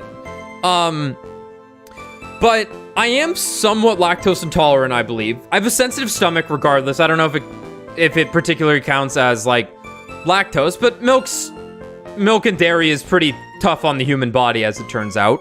Yes. No matter who you are, and I happen to be pretty sensitive to that kind of stuff. But I really only started drinking coffee relatively recently in my life, probably like after I got out of college, so when I was like 21, 22, something like that. And I would just pretty much drink whatever my mom had like ground for coffee and whatever cream she would have, right? And whatever sugar. And long story short, it turns out, because of my mother's buying habits and how... So, like, if you ate a carton of eggs a week, how many cartons of eggs would you buy every week? One. You would buy just enough, maybe a little bit more, maybe a little bit less, right? My mother has this skewed understanding of that, where if something gets used at a frequent amount, at an even amount, and if you go to the store the same time every week and it's being used the same amount, right? Like if you need to buy something every week and a half, if you need a week and a half worth, you get a week and a half worth when you go to the store. She buys like 3 extra things if she sees that it's being used. Meaning, I got a shit ton of stale bread in my house. Meaning, I was drinking 3-month-old half and half. And I'm like, Mom, you're drinking 3-month-old half and half. No wonder you feel like shit all the time. And she's like, it's fine. I bought it. I gotta drink it. And I'm like, you are killing me. And so yeah, my mother poisoned me, and she's also poisoning herself. And if I try to throw things away that are out of date that she'll never eat and that are a waste of food, she bought like 6 chicken sandwiches the other day from Publix. And I'm like, Mom, I'm not eating all these. You're not eating all these. They're gonna sit in here for 3 months before we fight over throwing them out. This is the life I live. Well, you YouTube, there's an insight. There you go. over at Waifu Eater's Insights. Yeah. You're welcome.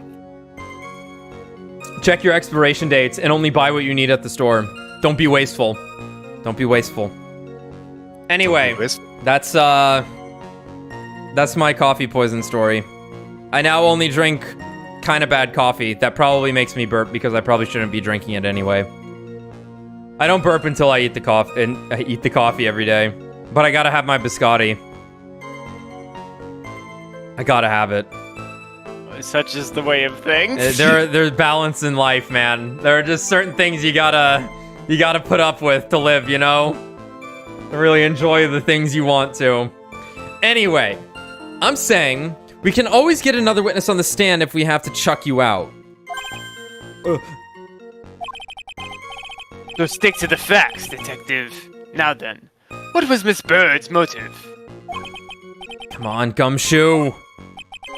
They said she wanted to steal a lottery ticket.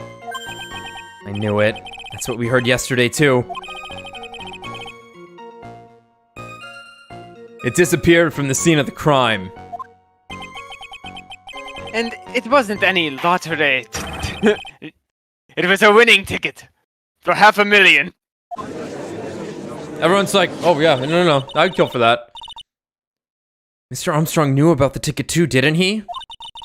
But he stole the wrong one. And is it possible Maggie stole the winning one? What should I do? Should I press on this point a little harder or not? Press harder. Where's the ticket then? Wait a minute. The mere fact that the lottery ticket disappeared in no way implicates my client. Huh. I have here in my hand. The very ticket in question. He's did it. Kudo did it. Look, that's the $500,000 lottery ticket. One of the female police officers found it when she was conducting a search. God, I wish that were me. Of the defendant. What? Order! Order in the court! You already heard this! So this is even more curious now. Because you think the guy who killed the victim would want the do it for the ticket, but he planted it. Very odd. Ha! She's quite a lucky bird, our little waitress. You will submit that ticket as evidence to the court immediately! How did I not see this in the last trial?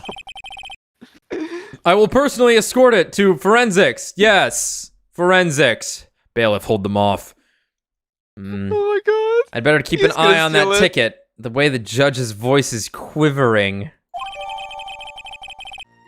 A winning ticket for $500,000 found during a body search. I can finally find my freedom out of this hellhole court. I haven't left this stand in years. What does the outside smell like? What does air feel like crashing into my lungs? How I must know. Why do you think I haven't shaved?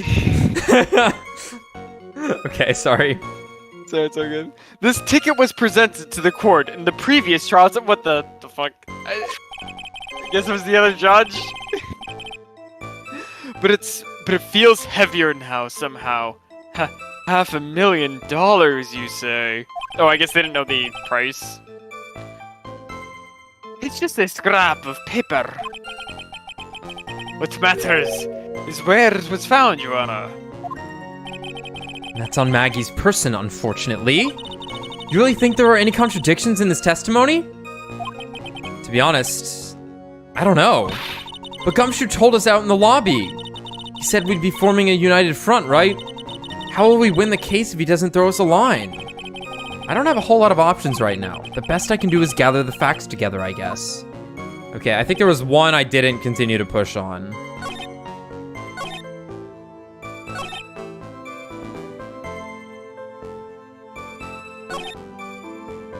think it was this one.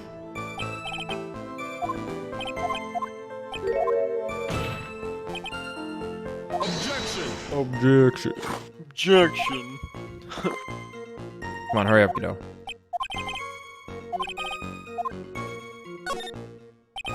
Are you absolutely certain that the victim even drank any of his coffee? Huh? What do you mean? According to this file, the poison was found in the victim's coffee cup. What proof is there that the victim ever drank any of it? Oh, hey, you're right. That's great. Objection.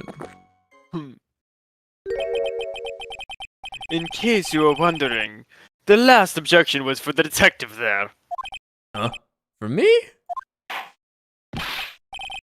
Oh, hey, you're right. You may be fooling the court, but I'm not falling for it. If you have the time to waste, you have the time to present that piece of evidence. That piece of evidence. That piece of evidence, sir? That, he's gonna use that? That evidence? Yes, that piece. No. What piece was it again?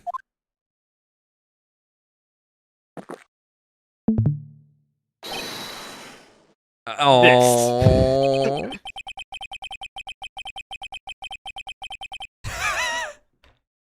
Should I be grateful this coffee's only hot enough to give me first-degree burns? Jesus. Oh, now I remember.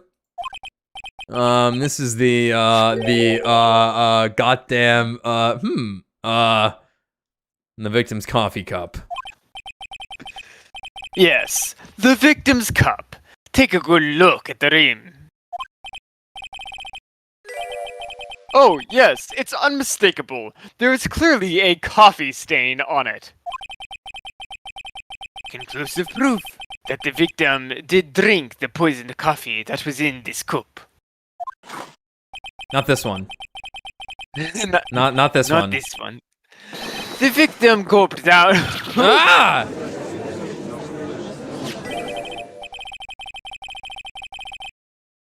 Huh, for the record, the only prints on the cup are the victims and the defendants. Okay, well that's, I mean, she put the coffee cup down. Coffee contained potassium cyanide covering, yeah, like Maggie's fingerprint shouldn't matter here. Upon further investigation of this cup, we found a certain chemical substance. Enough, we're done. That's enough. Potassium.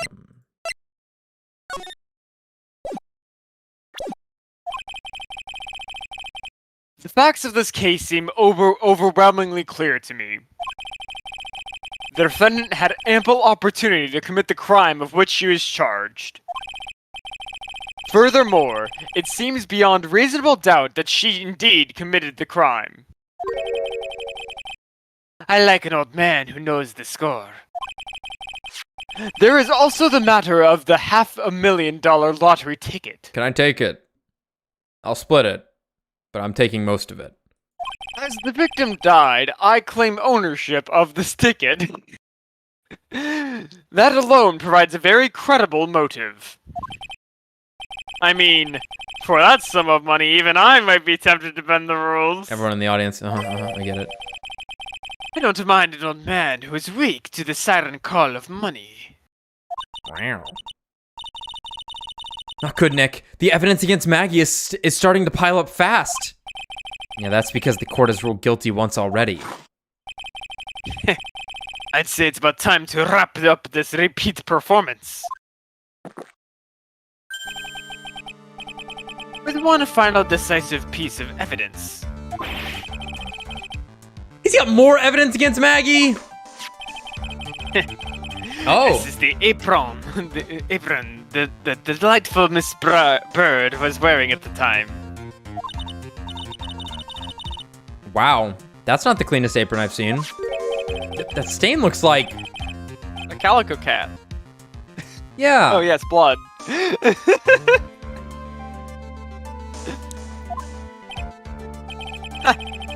It seems the star of our play was a little flustered. And somehow spilled coffee on herself.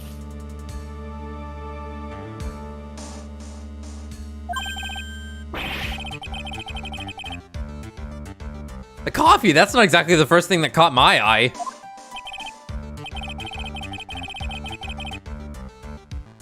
Of course, the coffee stain isn't the most interesting thing about this apron. No, there's something else that stands out even more. Something else? I presume you mean...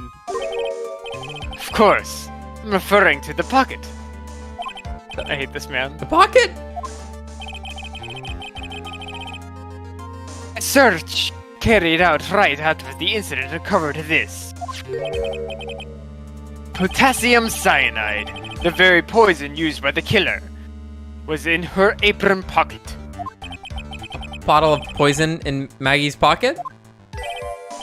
Yeah, and Maggie's prints were the only ones on it. Huh? What? Order, order, order. The court will accept these items into evidence. Again.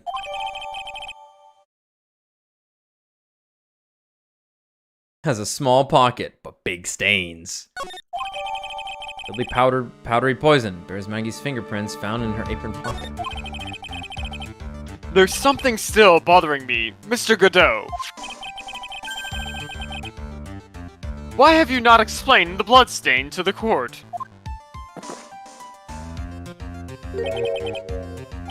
Bloodstain? What bloodstain would that be? Don't play games, prosecutor. The blood-colored stain that's smeared all over the apron. That's ridiculous. No one told me anything about a bloodstain. You don't need to be told, just look at it. What, you think I can see colors through this thing? I think that's the case. Bloodstain? Who the fuck said anything about that? I'll kill you! Yeah. Well, detective, could the stain really be blood? No way, sir. It's just ketchup, sir. Ketchup? You must have gotten some on her apron while taking someone their breakfast that day. You could have spoken up a little sooner, Detective Gumshoe. Pull a stunt like that again, and I'll have you drink 17 cups of ketchup, witness. Oh. I thought everyone knew what it was already.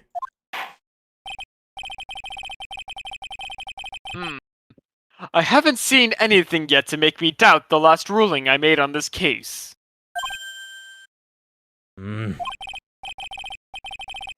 The motive, the opportunity, and the supporting evidence. They all have been clearly established. Well, Wright. It seems you really are funny after all. You really know how to drive a man nuts! Witness, please continue with your testimony. Describe for the court the crime scene and the findings of your investigation there. Witness testimony! The crime was reported at 2:25 p.m. by a kind of scary old man, sir. Okay. Okay.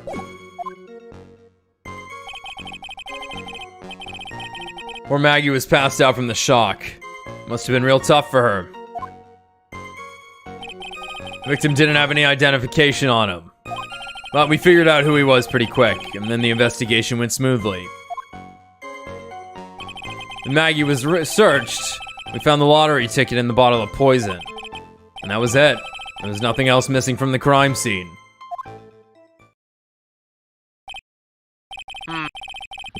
You identified the victim and secured your prime suspect. Very good.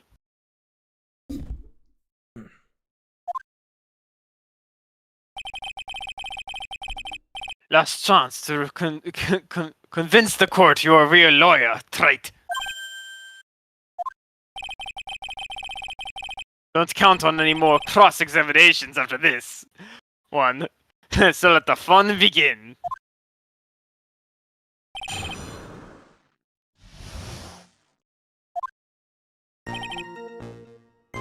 Okay, the crime was reported at 2:25 p.m. by a kind of scary old man, sir. Scary old man? Detective Gumshoe? This old man who's a regular at the restaurant where the incident happened. We're obviously talking about the same old man. Officers were dispatched right after the report came in, but the old guy still made a fuss. What took you so long? And he hurled abuse at them. And seeds. Seeds! I've been known to eat seeds of them. It was nothing. I caught each one with my teeth. What? Okay. Huh? So the dude threw the natto at him and he just fucking ate it in midair. I guess not even the mighty Kudo can avoid being attacked by that guy. Your man was the only other customer in that place at the time. What about the ethereal bisexual? Oh, yes. He took his time finding a payphone, apparently, so he was late reporting the crime. Motherfucker was molesting the unconscious body of Maggie, probably. Ugh. Or Maggie had passed out from the shock. Must have been really tough for her. How long was the defendant unconscious for? The officers got to the crime scene at around 2:40. Maggie was still out cold in the kitchen at that time. In the kitchen? Took another 10 minutes or so before she came to. I would have liked to have been on the scene myself. I bet you would have liked to have carried out the search too. Oh, literally, on her. I would have loved to see Maggie asleep like that. All pretty and peaceful. You're a professional, Detective Gumshoe, not a professional bird watcher.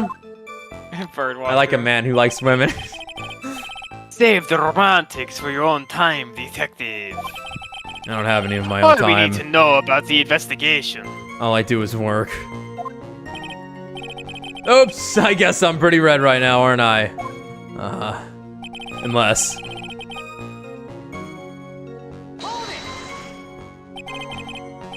He didn't have any. Are you saying that it was stolen then? No, I don't think so. The victim didn't have a driver's license or even a credit card on him, pal. All he had was 58 cents in his wallet. 58 cents? Yeah, I can't believe I found someone with less in their wallet than me, pal. The victim sounds like he was a thoroughly miserable young man. Was some kind of outlaw.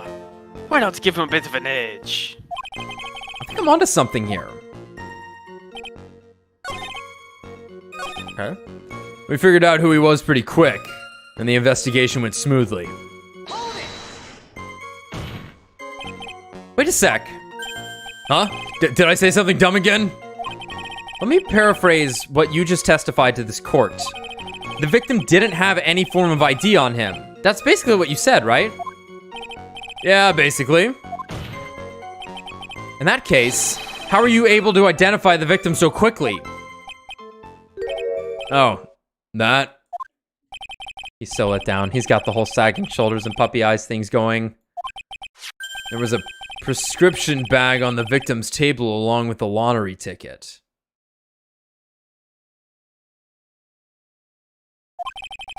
Okay.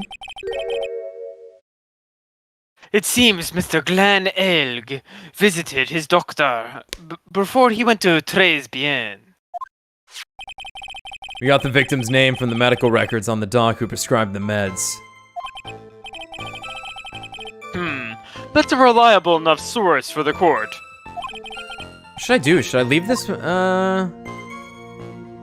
Oh, ask about his health insurance. I need some.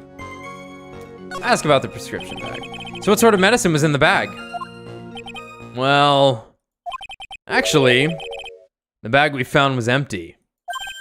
Huh. Yeah, completely empty. It was completely empty? I think we might have his, I think our little chef man might have swiped some meds. Where'd it go? The poison, we gave it to Gumshoe to analyze, didn't we? We did. Gumshoe, give it back.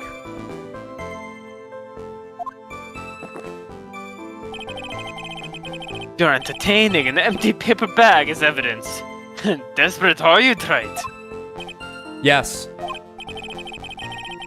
Now, what happened with the investigation after that, detective? When Maggie was searched, we found the lottery ticket in the bottle of poison. But the defendant had been passed out for a while, correct? In that case, isn't it possible someone planted the evidence in Maggie's pocket? Hey, yeah, you nailed it, pal. No, that's impossible. Happens to me all the time. Oh my god. We had a department party the other day, and when I got home, I was wearing the boss's shoes. Objection. Shut up. Keep up this crazy testimony, detective, and those shoes will end up down your throat. I could eat them. Sorry. So, Wright, someone planted the evidence in Maggie's pocket. That's a pretty bold statement. Care to back it up with some evidence?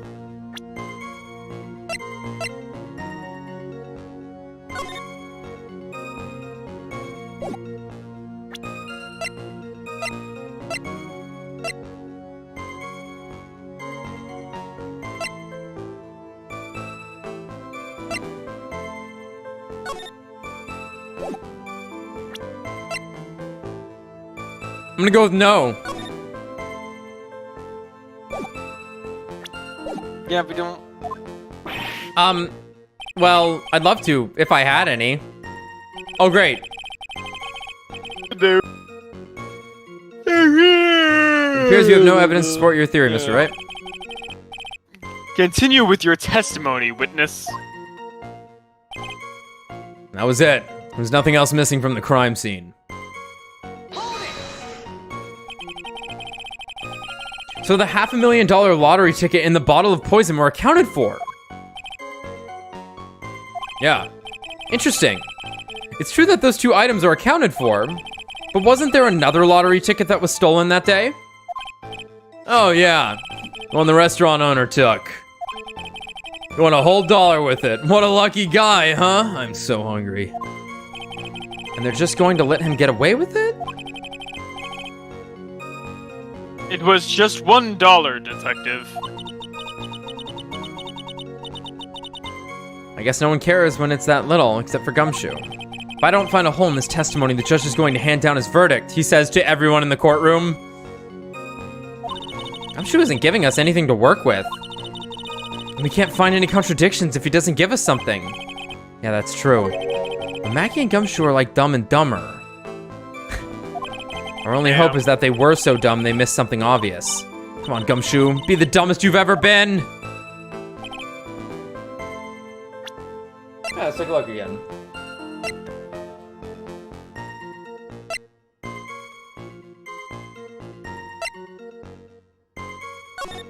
Paper's not there. That's something worth noting. The paper had already been moved at this point, it seems.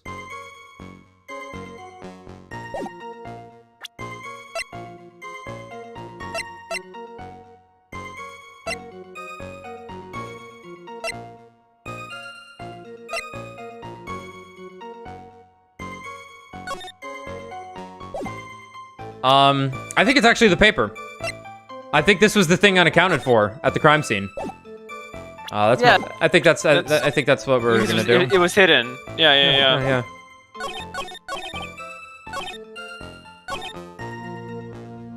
Yep.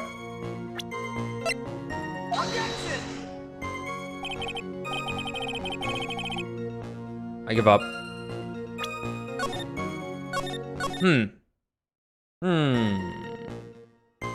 I clicked on the right thing, yeah? Yeah. Well, I guess we're not there yet. We will be.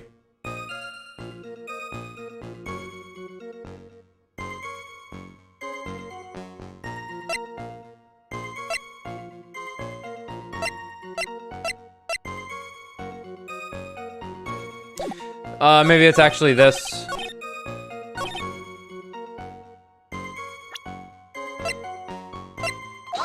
Yeah. Hey, where's that bottle? Detective Gumshoe, I think I should point something out to you. There's just one small contradiction in your testimony. Oh, finally! I mean, what? I'm getting all anxious just wait. I'm getting all anxious just waiting, so hurry up, will you? You testify that nothing else was missing from the crime scene. However, the prescription bag you mentioned was empty. Did the officers recover the medicine from the scene of the crime later? No, they didn't.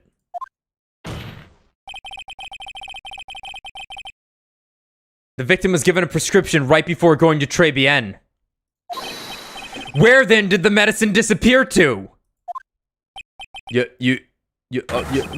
are too cool, pal! Wonderful. Oh my god. Indeed he is. Indeed. The coolest cat around. Now that's the Phoenix we all sort of know, but never remember because you're a fucking defense attorney, impeding the bloodshed of this country. Motherfucker. I hate you so much. Due consideration wasn't given to the victim's prescription in the previous trial. Witness. Why do you always overlook such vital pieces of evidence? I guess that's the most careless thing I've done so far, huh? The victim was killed by poison. And the victim's medicine mysteriously disappeared? The victim's own prescription could have been the lethal poison itself.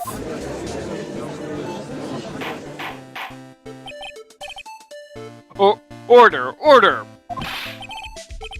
Well, Mr. Kudo, what do you have to say to that? Ha! That's all. That's all. Ha! What? Read for the court the name of the clinic on the prescription bag, if you will. Oh, here we fucking go again. What's the clinic's name got to do with anything?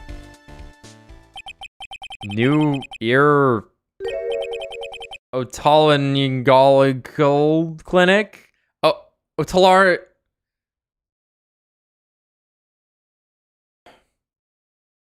Otolaryngological. I guess that's for the ears. Otolaryngological. Okay, whatever. Just what kind of illness was the victim suffering from, Mr. Kudo? As Godot. Hardly an illness, Your Honor. As Godot checks the pH levels of every coffee cup handed to him. More like a bitter war wound, you could say. A war wound? The day before the incident, Mr. Ellick found himself in a fight. He took a blow to the side of the head and ruptured his eardrum. Poor fucking guy. Ouch. Yeah, that sucks. Ouch. Well, he's dead now, but still. He ruptured his eardrum? Then what on earth was the prescription he was given? New eardrum. It was a cream that was to be applied topically. Topically inside his ear canal, not to be ingested. Yeah, topically just means literally anything that's, even though it's in your On ear, yeah, it is still on a layer of skin tissue. Of dermal, yeah. Yeah, dermal, exactly. What? It's mentioned in the autopsy report, if you read the fine print. They found traces of the medicine in the victim's left ear. Yes, here it is, in very, very fine print.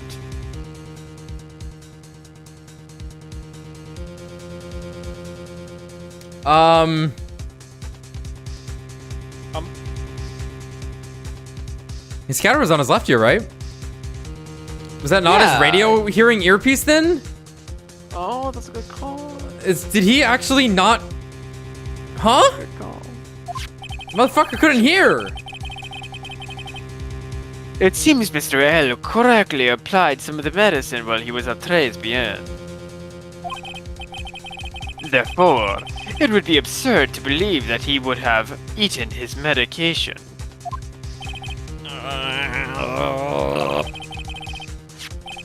It seems that his medication is irrelevant to this case after all. Bailiff, burn it.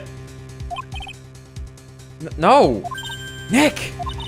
If you don't think of something quick, it'll all be over.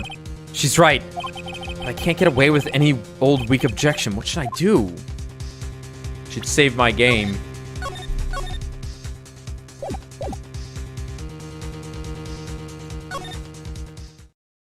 We can push this angle because that's still we can throw Armstrong under suspicion at least, which will get us moving in a new direction. Only moments ago, Mr. Kudo made the following statement. It seems Mr. Elg correctly applied some of his medication while he was at Très Bien.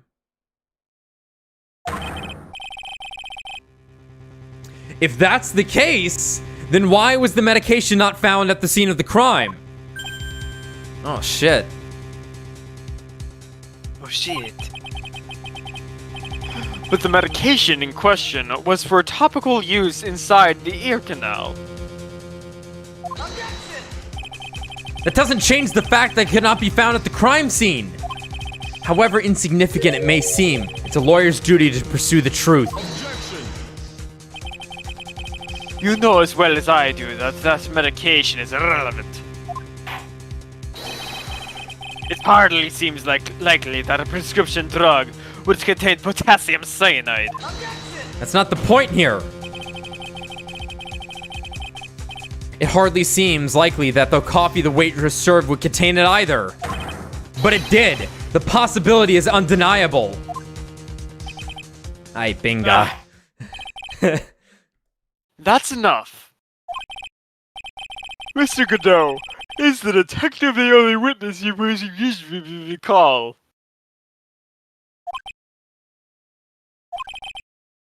Mr. Kudo?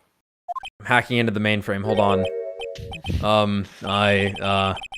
I've got my own witness I'd like to call, sir. It's the old man who was there in the restaurant on the day of the murder. Mr. Kudo, the pigeon hater? Pigeon hater. Very well, he can't be older than I am. The matter of the disappearing medication seems little more than trivial at best.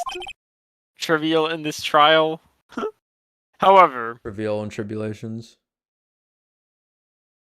Trials and frivolities. It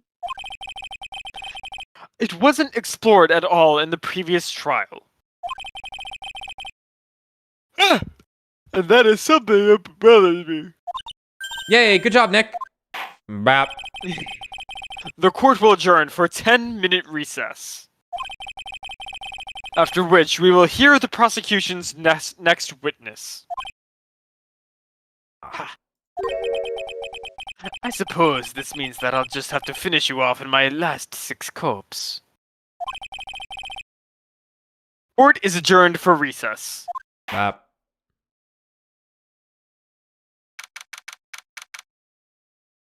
Okay. Phew! That was close. Tell me about it. I nearly died in there. That's my line, sir. No, it's my line. I think I really did die a little bit. Wow. Looks like we all nearly died in there. I can't believe Detective Gumshoe. How could he betray us like that? Huh? He said he'd help me. But he totally set me up. I don't think he meant to do that, Maggie. He was backed into a corner. I mean, this guy's got to do his job, right? It's okay, I know all about lies and betrayal. I've had them my whole life. But it really hurt this time. It felt like someone punched me hard in the stomach. I hate that guy. I don't ever want to see him again. Damn. Oh no. Poor Gumshoe. The next witness is going to be the old guy from the park, right? Yeah, Mr. Kudo, lover of waitress outfits and projectile seeds. Yeah. Dirty. Shoot some seeds onto the waitress outfit, know what I mean? Yeah, exactly. Yeah, it's literally projectile seeds. Yeah. I bet he's gonna be really stubborn. I mean, he's pretty set in his ways, you know? Yeah, he's a big old grouch. Are you going to be able to handle him, Nick? No. No. Yeah, I can take whatever he throws at me. But you can. Even those never-ending bird seeds. And by you, I mean your sister, who everyone loves more than you.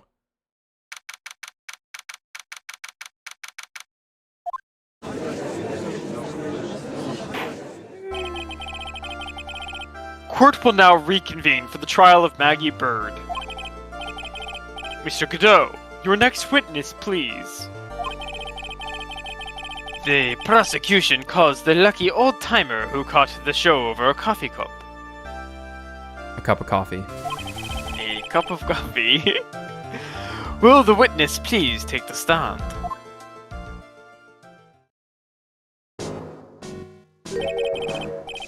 Name and occupation, if you don't mind. My name is Victor Kudo, born and bred in the land of the rising sun. Honor and duty are what make me. Mind you, I can be quite emotional at times too. You're getting the Jeremiah Gottwald voice. We don't need to hear about that, Mr. Kudo. Just tell the court your occupation.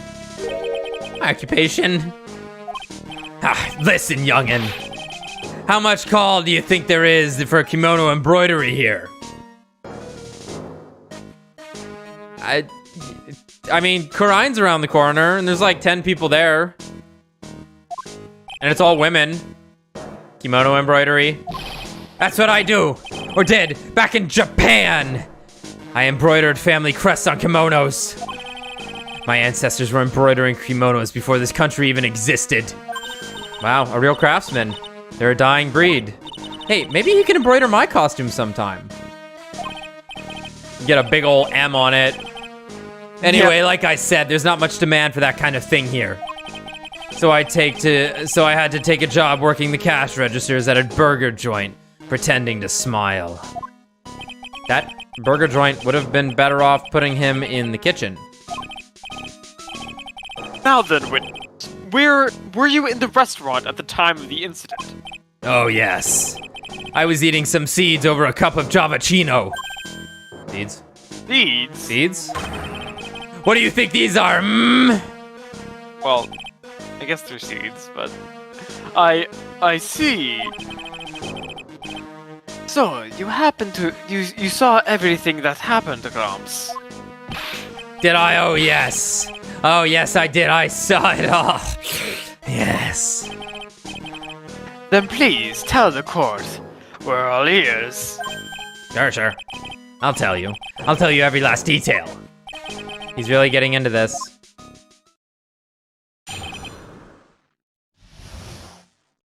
I witnessed.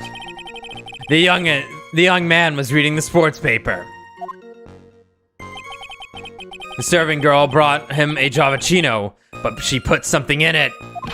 The man took one sip of it, looked like he was in terrible pain, and then collapsed. That's the serving girl right there in the defendant's chair. I remember her well.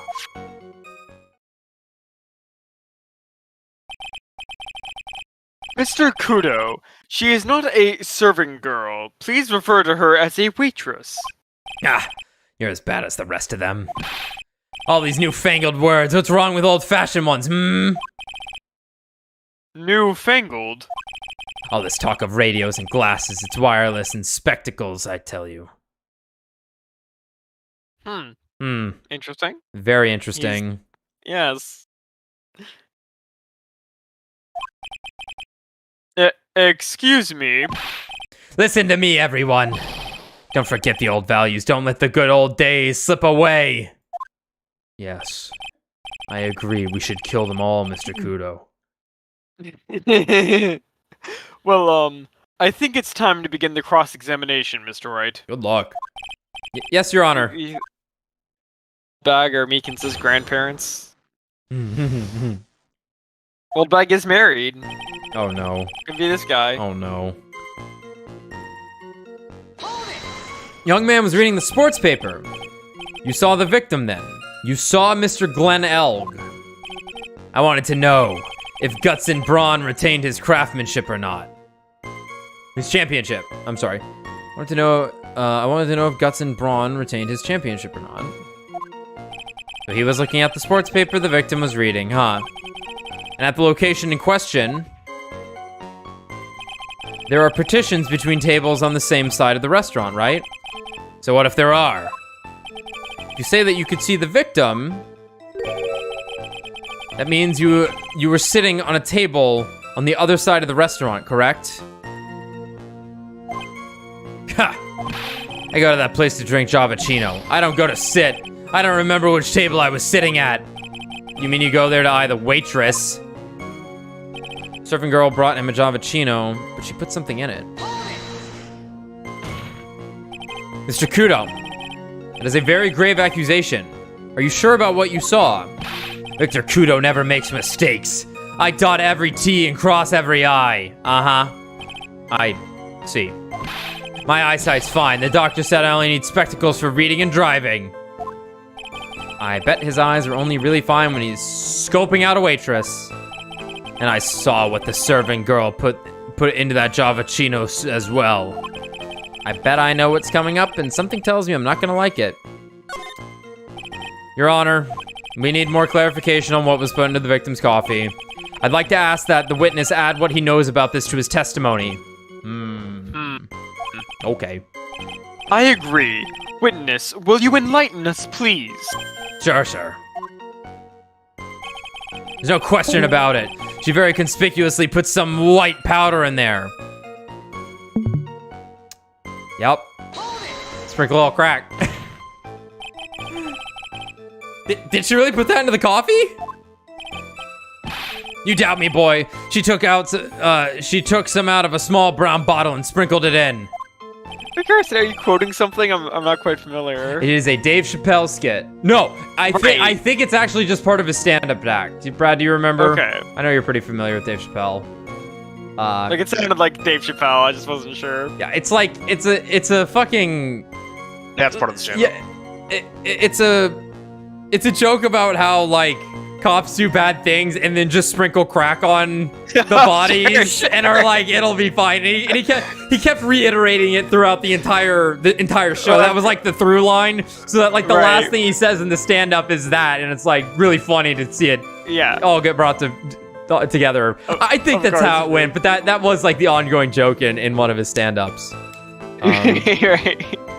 Yeah, sprinkle a little crack. That's good. Couldn't you have been adding sugar? What? Who the fuck drinks that? That was like, yeah, no one. Sugar in a small brown bottle like that.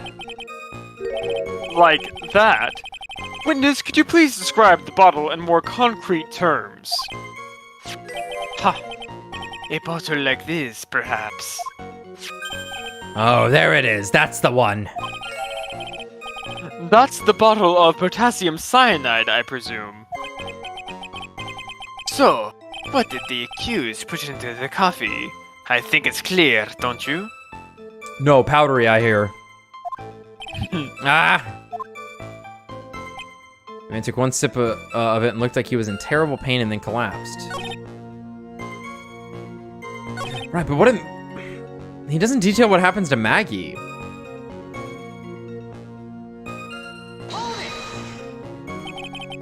He took just one sip? You youngins, you waste everything. Those Javachinos cost $8. In the good old days, he would have drank every last drop, eaten the cup, and then died. Congratulations. You have earned the title of battiest man to grace a courtroom. So, it was an immediate death. Well, with potassium cyanide, I suppose that's possible. I think it makes you have a heart attack. That or your lungs stop working. I think it's the heart attack, yeah. I think the potassium fucks with your heart. Because I know in lethal injection, the last thing they put in is a potassium substance. Because if you get potassium, if you get chloride. Yep. Kyle with all the good facts tonight. I'm sorry. No, I'm not trying to bust your balls. That's great. Yeah. It is one of the chemicals they use in lethal injection. Yeah, and I believe it slows, it creates an Yeah, it induces cardiac arrest on you, is what it does. Yeah, the second thing the first one knocks you out. It's just an anesthetic, I want to say. The second one turns relaxes your respiratory muscles to the point where you stop breathing. And then the last one, messes with your heart rhythm to the point that you just have cardiac arrest. Yeah. They also inject you with like a numbing agent so you don't feel anything. Right, that's the first thing, I believe. It's the only humane thing that they do. So it was an immediate death. Well, the potassium cyanide, I suppose that's possible. Oh yes, he slumped over without so much as a twitch. I felt the Javachino I had just drank turn sour in my stomach. Oh yes, I know that. I know that feeling. And the waitress, I presume she is. It's a serving girl right there in the defendant's chair. I remember her well. You said, I remember her well, in reference to the waitress. Did she have any particular features that you can identify her by? Uh-oh. Particular she's features? amazing, It's a disgrace. That's what it is. Sorry. You can see all the way up to her. You know. Knees. She's practically naked in that uniform. So the particular feature you recognize about the waitress is her outfit? But anybody can wear just such an uniform. Even me. Phoenix. Draw it. Put on the maid outfit. Phoenix, put on the fucking cat ears. Mr. Wright, please spare the court any further mental anguish from that image. We can only get so horny. Don't get all excited, Nick. You've got to keep yourself together. Now, Edgeworth wearing it. God damn, Yeah. you though. Yeah, Edgeworth's like, wait, Nick in uniform? Hold on. Hold I on. gotta Nick in a butler outfit. please. Oh my god. demonstrate for the court. I guess I got a bit carried away. Ah, there are other things I recognize about her too. He seems pretty sure of himself. What should I do? Press harder. I have nothing else to do. Sure, you saw a waitress take the coffee over to the victim. But what matters is whether that waitress was Maggie Bird or not. Damn, that's a good Quite point. right. Shit, you're right. Mr. Kudo, these other features that you recognize about the defendant, I would ask you to add them to your testimony. Ass as big as a house.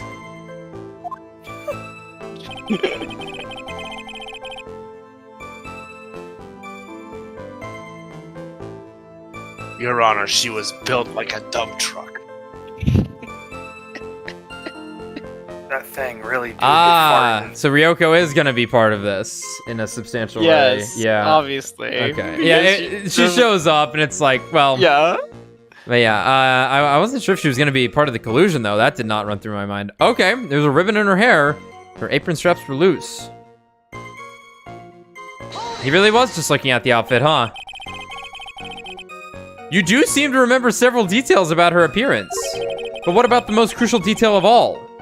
Her face. Ah, as if I wouldn't remember that.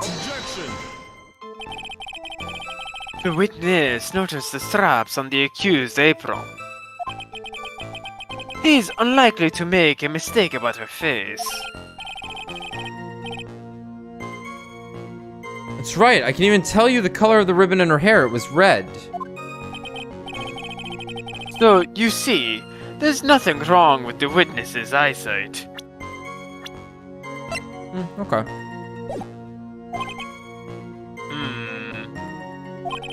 There's no doubt he remembers the waitress pretty well. What should I do? I get the feeling there's something more to this somehow.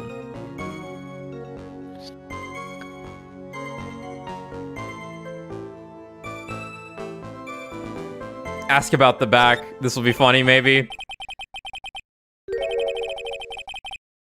Yeah. Okay, I was hoping that'd be a joke. This is not. The identifying features you described are all things you would see from the back. So what?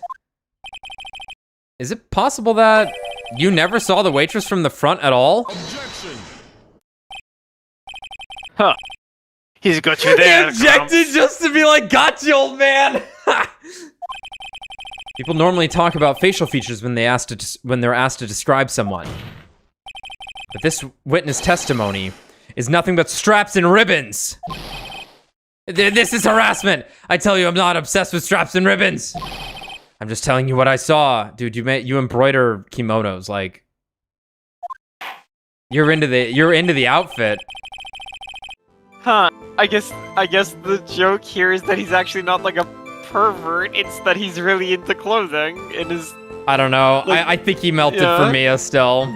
I think he said there was a bit of a woogaing going on, but yeah. Mr. Kudo, the court requests that you add details about any identifying So I'm features. waiting for the being like, she had no tits, and it's like, not my client then. Right. Features you observed from the front, that is, to your testimony. Yeah, sure. This old man's testimony is getting longer and longer. Oh, I got something that gets longer and longer. If I can't find a hole in it soon, it'll get even longer, I bet. Oh, you know it. I'll find the hole. Wasn't anything that caught my interest about her when I saw her from the front. No glasses. You didn't find anything to be distinct, but you did clearly see the witness's face, yes? No question about it. I didn't come this far to back down. Victor Kudo never backs down. It's not the answer I was looking for, but okay. This has turned into a matter of pride for old CD now, I guess. I wonder if he really did see Maggie's face or not. Like I thought, we need some concrete proof of this. Proof that the old guy didn't see the waitress clearly from the front. You think old CD really saw Maggie do it?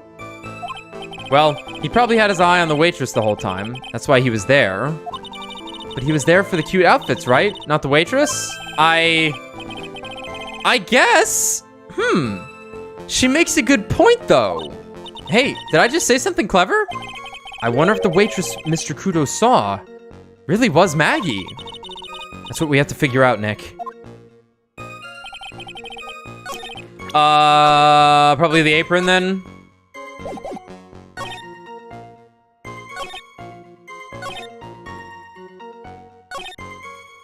Yeah. Either the apron or maybe just a picture of Maggie because she has glasses on her face, and it's just like, well, you didn't notice her having glasses? We'll try that first. I think I think the apron's also pretty. I think it's the yeah. I think it's the apron then. But I was just thinking like that would be something you would note, right? It's true, but I think like, it's like the apron is so distinct with all the crap on it. Yeah. Yeah, it's definitely it's the apron. Yeah, like you would notice this. Yeah. Mr. Kudo, I would like you to please take a look at this. Ah, that filthy thing would suit filth like you just perfectly. Put the apron on, Phoenix. Put the apron on, Phoenix. Actually, it reminds me of what my grandson looks like just after he's done eating. Meekins. His chin, it's just covered. It's like a bib that he can never take off. The judge is like, Have you ever seen this before? Of course I haven't. You think I'd forget something as dirty as that, Well, you half-witted clot. You don't even need to say anything. Kudo just gonna be like drinking close to the desk, just like, ooh. What is it? Ever since I said you half-witted clot, there's been an eerie silence in here. Mr. Kudo, this apron is the apron worn by the defendant on the day of the poisoning. And as you just said yourself, you wouldn't forget something like this. Which means if you had really seen this apron before... Yes. You know what I'm getting at. You couldn't have possibly seen the waitress from the front. Oops.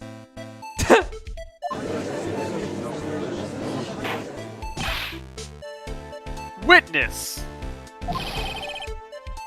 You can't just oops your way out of this, bailiff. Whack his nose. Well, Please, oopsie daisies. looks like we finally have a genuine trial on our hands. Gotta slow down the cups there, Kudo. Listen, Wright. Here are the facts. On the day of the incident, there was only one waitress at the in the restaurant. That being the defendant, Miss Maggie Bird? Exactly. And when one waitress put the poison to the coffee cup, this old guy was watching. I hope you do understand the gravity of the situation, Mr. Kudo. Mr. Kudo.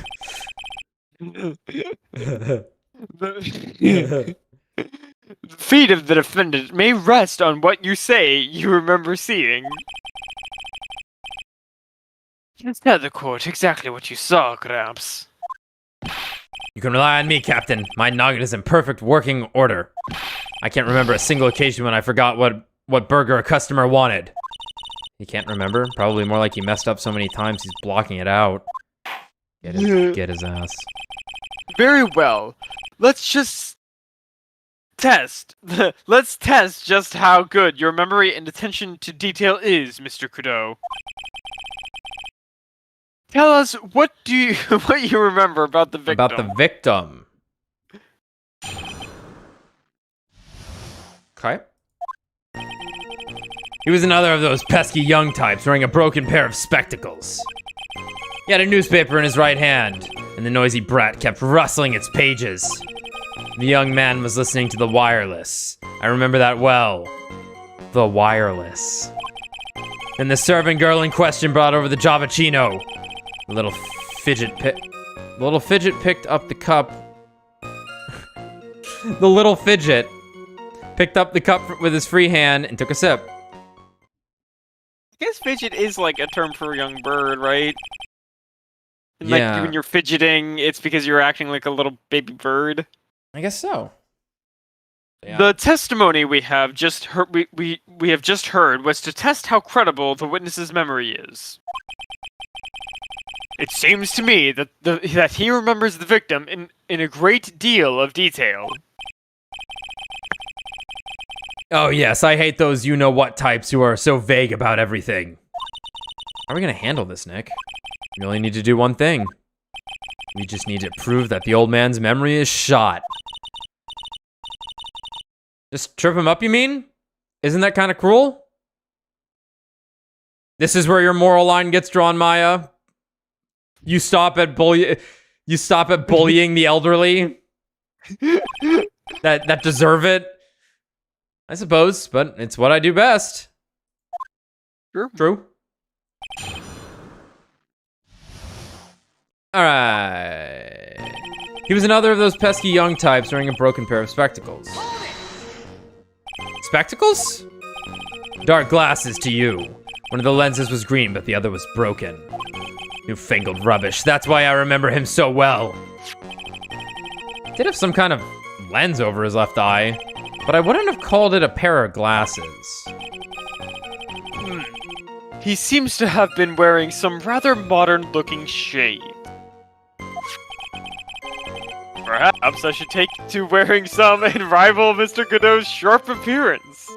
Maybe cut down into a mustache and goatee. Keep the bald head though. Machita. Yeah, okay. We better come up with something sharp and quick. Guess I'll wait and see if I should challenge him about the spectacles. Sunk their battleships and their whales. He had a newspaper in his right hand, and the noisy brat kept rustling its pages. The newspaper was a sports paper, was it? That young hooligan, I nearly asked him, can't you even read without fidgeting? How was I supposed to be able to read the back page with all the rustling going on? I needed to find out if Guts and Brawn retained his championship title. It was his paper, not yours. If you wanted to know so bad, why didn't you buy your own? And also, we didn't. What are you looking at me like that for? How dare you judge me? Wait. Ow, ow, ow. But that was a...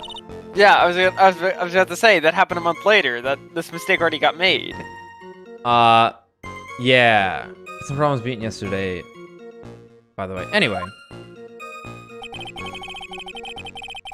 The young man was listening to the wireless. I remember that too well. The wireless? The decadent young rascal. In my day, it was one or the other. Read the paper or listen to the wireless. Oh boy. And using an earpiece. It's selfish, that's what it is. I was straining my ears, but I couldn't catch any of it. Was he that desperate to listen to the radio? What are you looking at me like that for? How dare you feel sorry for me? Ow, ow, ow, ow. Then the serving girl in question brought over the Javachino. You mean the waitress, who you only saw from behind, right? You're one of those, Yeah, are I saw you? her behind. You never let anything go, isn't that right? Maybe. What does it matter if I saw her from the front or behind? My eyes don't lie. Ow, ow, ow, ow, ow. I better not push it until I've got some hard evidence. Little Fidget picked up the cup with his free hand and took a sip.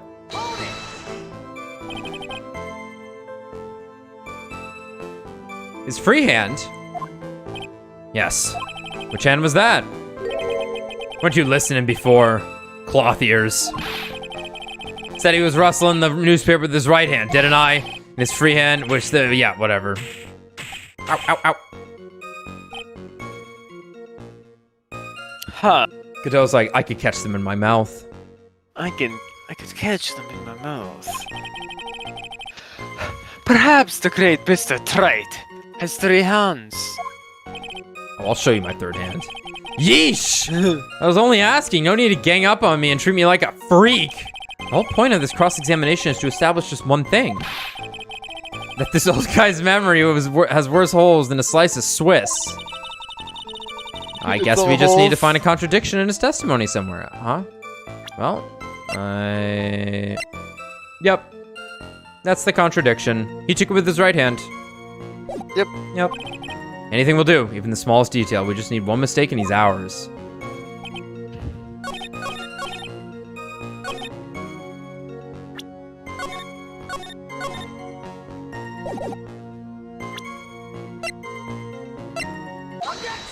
Die.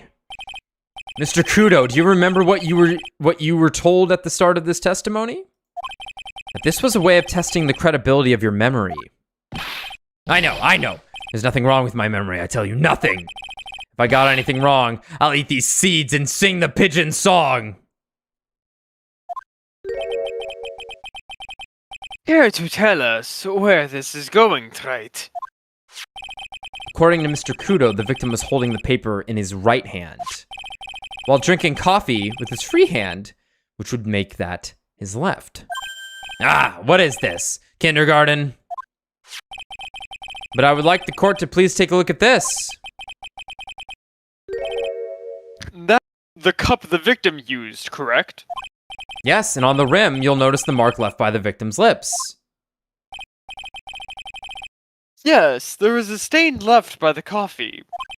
If you consider where that stain is, you'll clearly see that the victim is holding the cup in his right hand. But how? Well, Mr. Kudo? The court is waiting for your epic performance. You said you'd eat those seeds and sing the pigeon song! Ah!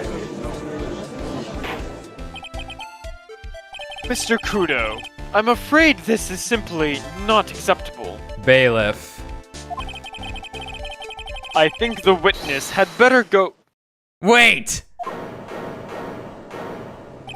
You think I'm going to stand here and listen to you tell me I'm mad? You're wrong. I don't care about that dirty coffee cup. I know what I saw. You still insist on your testimony. That young brat was holding the cup in his left hand. Oh yes, no question, I'm a good law-abiding citizen, I am. It's that dead young hotbot and you spiky-haired yahoo who are at fault. That dead young hotbot.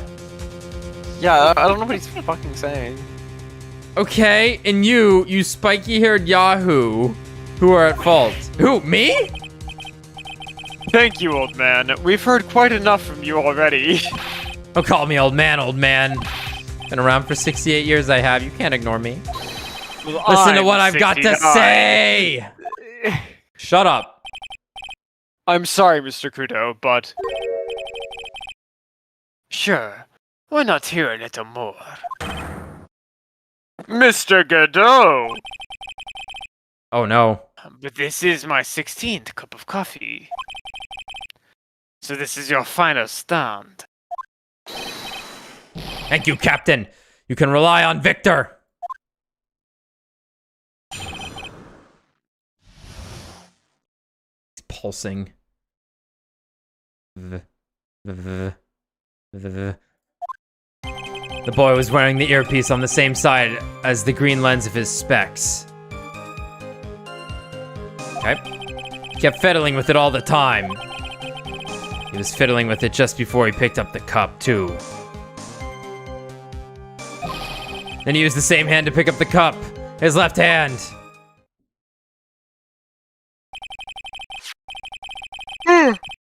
We know that the victim was wearing an unusual monocule over his left eye. It wasn't a monocule, Your Honor. It was a scouter. It was a scouter. It was a small computer in his left eye. It was a small computer. God say the line. I heard him cough. I think he has push to Anyway. talk on. But I'm sorry. Well, yeah, I pushed The Midnight Eye Goku thing. This guy's got I've got a microcomputer. Oh, he's got a microscopic Supercomputer. computer with a supercomputer with a magnetite uplink in his left eye. Yeah, that Thank you, connects thank to all you. the world God bless. electronics and How did you satellites. hear me cough with push to talk on? You might have heard me cough, Tommy. Oh, I okay. definitely coughed. I've been coughing a little bit. It was a small computer monitor often used by programmers. A monitor? You mean like a television screen? The insides of the lens is a screen that displays computer data. It's called an HMD. It's a common tool in the victim's line of work. Himmed. Hmm. Hmmed. HD, TV, DVD, CD, all these newfangled letters drive me mad, but they don't matter. I know what I saw, and I'm telling the truth. It's true. He doesn't seem to be lying. And those are the facts in good old black and white.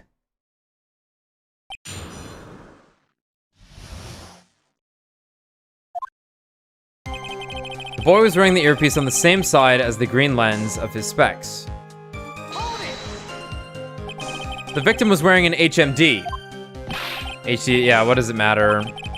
It was none of them, actually, but anyway. And you're sure that he was wearing the earpiece on the same side? No question. I can only see the side of his head from where I was sitting.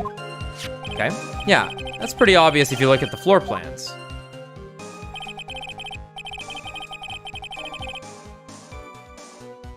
From the opposite table, you'd only have a view of the side of the victim's head.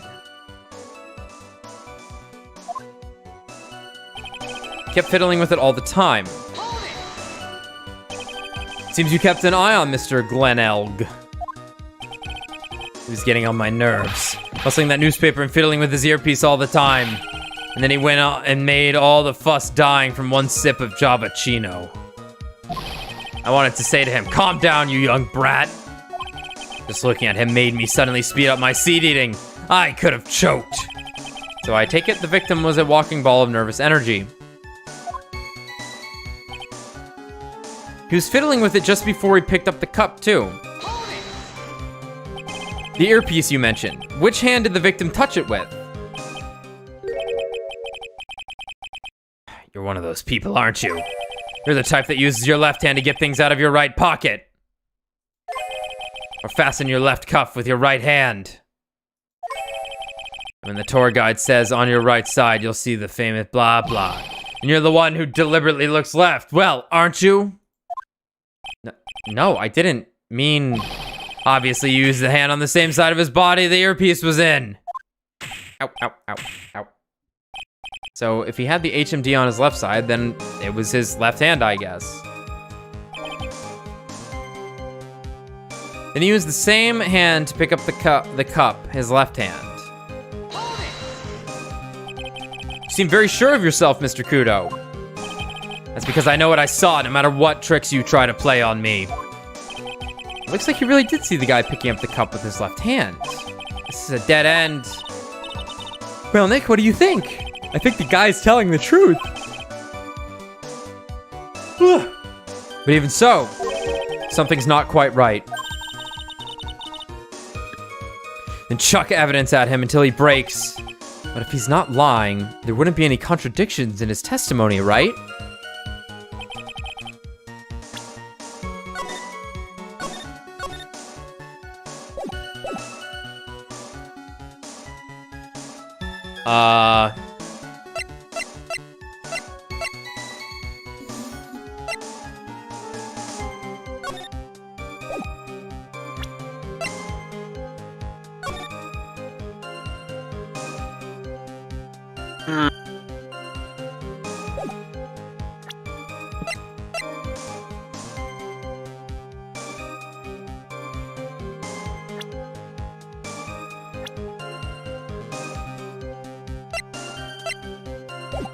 Yeah, the boy was wearing the earpiece on the same side as the green lens of his specs. Well, actually...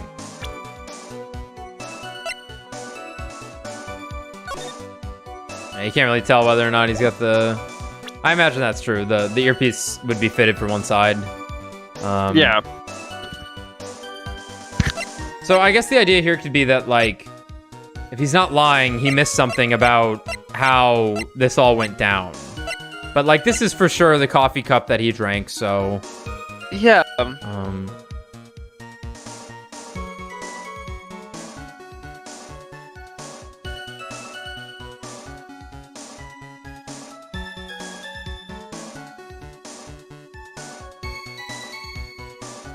Unless this was planted. Which I guess could happen. But... because, like, if Maggie wasn't the one handing the coffee cup, her fingerprints shouldn't be on it. Well, or this is, like, one she spilled?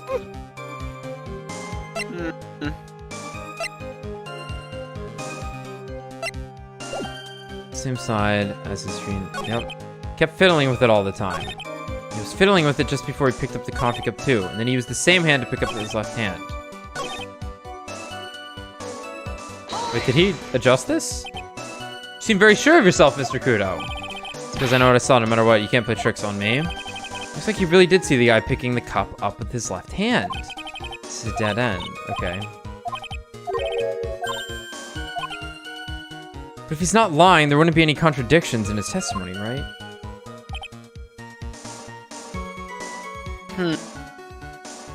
Sure.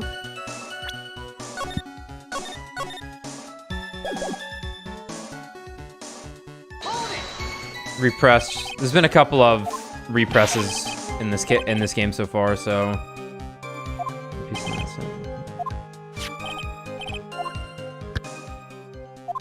Yep.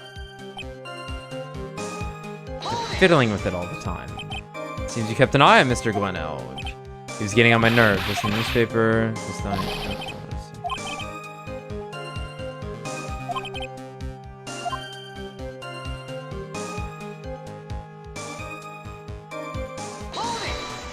Okay. The earpiece you mentioned. Which hand did the victim touch it with? Music stops. Yep. Obviously, you used the hand on the same side of his body that the earpiece was on. Ow, ow, ow. So, if he had the HMD on his left side, then it was his left hand, I guess.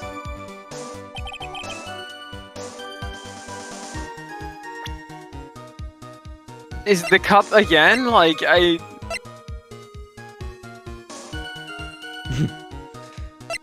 Yeah, maybe. It's still just like, hey, this is still a right-handed cup.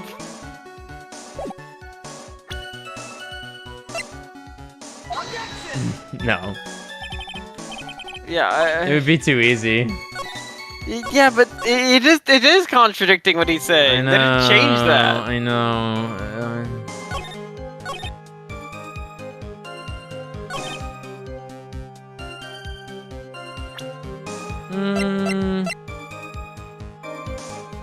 Not crime photo. Yeah, it doesn't really tell anything concrete, I guess.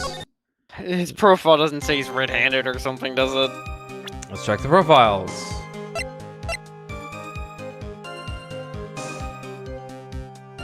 Well, I guess we can just present the rupture thing. I was thinking we had to do that later. Yeah, no, but yes, that's it. Yeah. Okay. Because it's not his eardrum. He wouldn't have an earpiece on a ruptured eardrum. Yeah, that's what it is. Yep.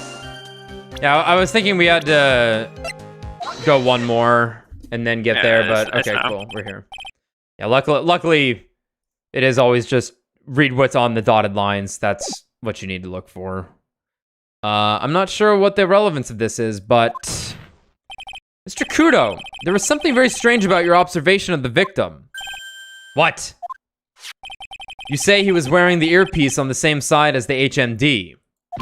No question. You can lock me up if I'm wrong. It was in his left ear without a doubt. I can only see that side of his head from where I was sitting. I don't think so. What did you say? You're no doubt unaware of this fact, Mr. Kudo. But the victim couldn't hear with his left ear. His eardrum was ruptured. Huh? The traces of medication for his condition were found in his ear canal. That's right. It's impossible that the victim was wearing his earpiece in his left ear. Because he couldn't even hear in that ear. In fact, you wouldn't want any sound going in. Is that true, Captain? It is. It is, soldier. Soldier. Pie. Pie. Pigeon! Pretty pigeon! What the fuck? Order. This witness's testimony is completely unreliable. He only saw the waitress from behind. And he claims the victim was wearing an earpiece when we know his eardrum was ruptured. Well, Mr. Godot?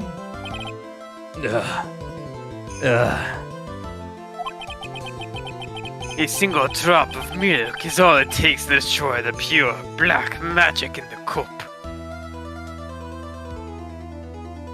Hi, I'd like an iced latte with no breast milk. I'm sorry, I meant no breast milk. I'm sorry, I meant me is just putting it in. I meant no breast. I meant no breast milk.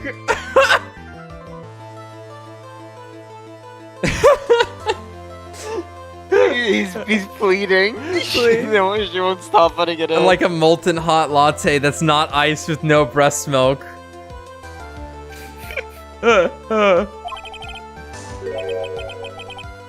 This old man is my drop of milk. No leche. Captain, are you calling me a drip?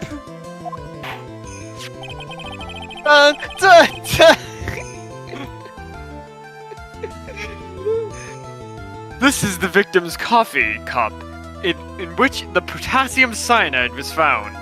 I licked it to make sure. The mark on the rim clearly shows that the victim picked it up with his right hand. I'll never back down, I know I'm right. The lad drank his Javachino with his left hand. Let me put you out of your misery. Clearly, the victim used both hands. He took a sip with the cup, held in his right hand, and then switched to his left. That's what the old man saw. No? Impossible. The witness has already testified on numerous occasions that the victim died immediately after taking just one sip of the coffee. Objection. 17. Which hand the victim used to pick up the cup is irrelevant, Your Honor. The facts still stand. With one hand or the other, Mr. L drank the coffee. Like this. Sadly, Mr. Kudo, that doesn't wash. The point of this testimony was to establish whether the witness's memory is credible. The results are clear. The testimony given by this witness is useless. Ay, pinga.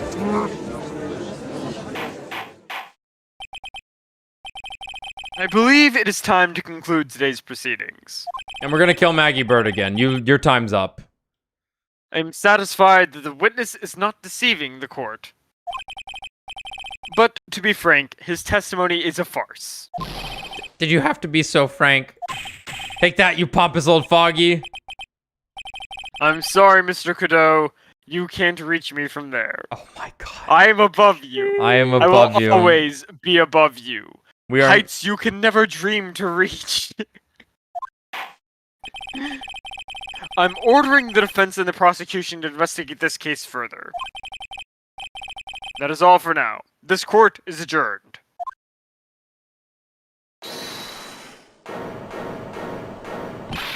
Wait! If we stop now, where does that leave me? Leave you, Mr. Kudo. Thanks to that blue-suited young upstart over there. I'm just a bubbling old man who can't even dot his own T's or cross his own I's now. Yes. How was your bad memory my fault? I'm sorry, Mr. Kudo, but there's nothing I can do. I've kept my mouth shut until now. But there's something else this court should know. Nani? What? There's more. To be perfectly honest, it might not be anything. But I want another chance. I want another crack at you, young shark. Me? He's looking at me like I'm some sort of evil shogun. Well, everyone, what do you say to one final showdown? The final chapter in this eccentric old man's scrapbook. No? Sorry, Gramps. I've already had my 17th cup of coffee. And I got a shit. Gotten this one in. But if you got to lose, Captain, I'll give you all the Javachino you want if you come to my house after the trial. I may be 68 years old, but Victor Kudo is still a man. Oh, fucking Christ, okay. That's enough, witness. I believe it will be quicker for the court to just hear your testimony. You bet. Much, much quicker. I can't believe this is happening. Ha ha ha! You better get ready, youngster. I get the picture. Just quit throwing those seeds at me, would you? He's got to be using some sort of infinite ammo code with that box of seeds.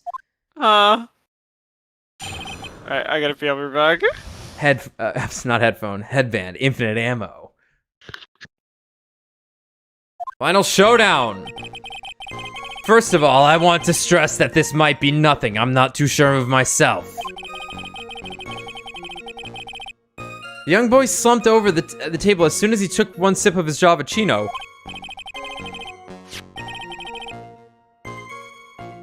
Huh! Well, the clumsy idiot upset the vase. He knocked it right over.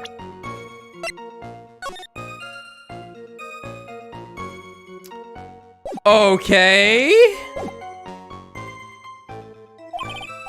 It broke and the strip of cloth covering the table got completely soaked? Well, how about that? Turned things upside down, Yes, you did! Is that all?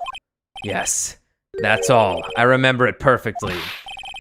You're doubting me again? You're doubting, a poor defenseless old man? No, we're not doubting you, Mr. Kudo. Don't you get the feeling there's a question hanging on everyone's lipstick?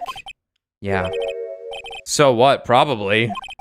That's all I can think of. And I have to cross-examine this guy. You're a bird brain, that's why all you can think of. That's all you could think of. Very well, Mr. Wright. Your final cross-examination, please. Okay.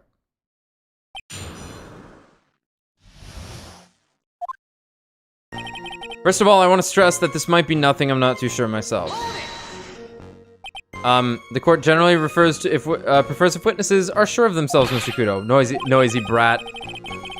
I'm warning you, I'm more savage than a macho man right now. You won't beat me with this testimony. This is the final battle. Ow, ow, ow! He's chucking these seats harder than ever. I better be careful. Come on, Nick. Nail him! Slumped over the table as soon as he took one sip of his Javascino. The court has already heard that testimony, Mr. Kudo. I know that. I was just setting the mood. How else am I supposed to build up the suspense, The suspense? Yes. Now what do you think? Should I work the audience a bit more? No. Please continue, Mr. Kudo. As quickly as possible.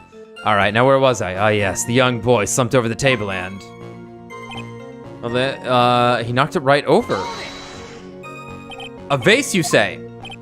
Yes. There are vases on the tables in that place. There are accidents waiting to happen. They're practically begging to be knocked over. Well, he's right about there being vases. I do remember seeing them too. There was a vase on the table when I ate lunch there. And you saw the moment when the victim actually knocked over the vase. Well, it was hard to say. It's a bit unclear.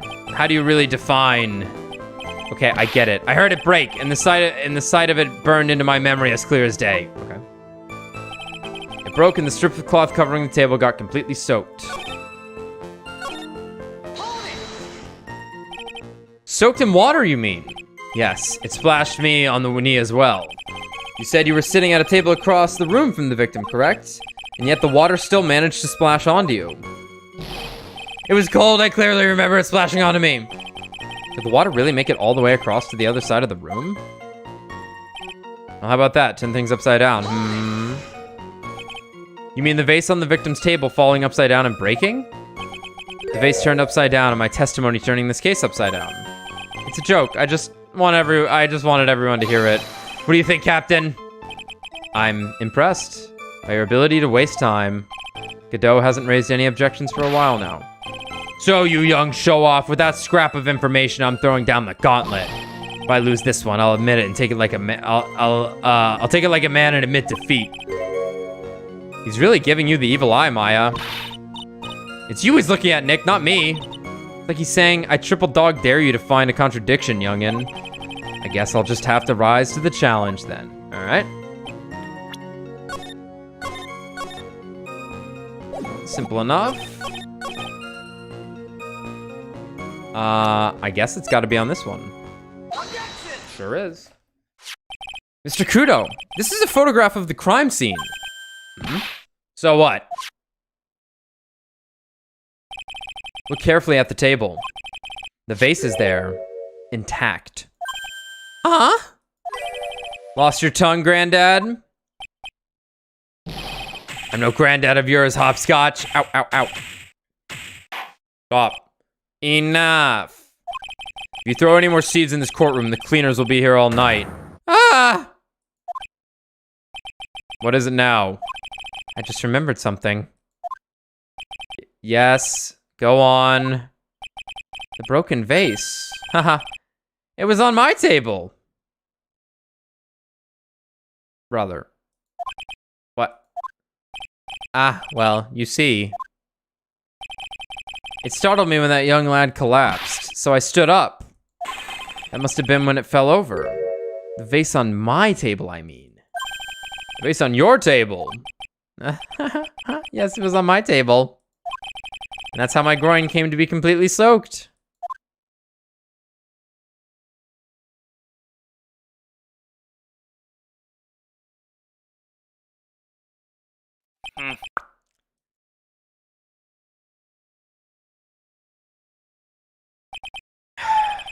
Thank you, Mr. Kudo. You've certainly earned your kudos for today. Been sitting on that one, haven't you, Judge? I'd like to ask a question now. Have I been any use at all? Perhaps that's something you should reflect on yourself, Mr. Kudo. Ah, wait a minute. If that's the case, there's more. I've got more to say. Oh, yes, I remember something else. Shut up. Bailiff, escort the witness out of the courtroom. So you're saying he just pissed himself? Listen to me. Okay. Well, we seem to have been considerably sidetracked.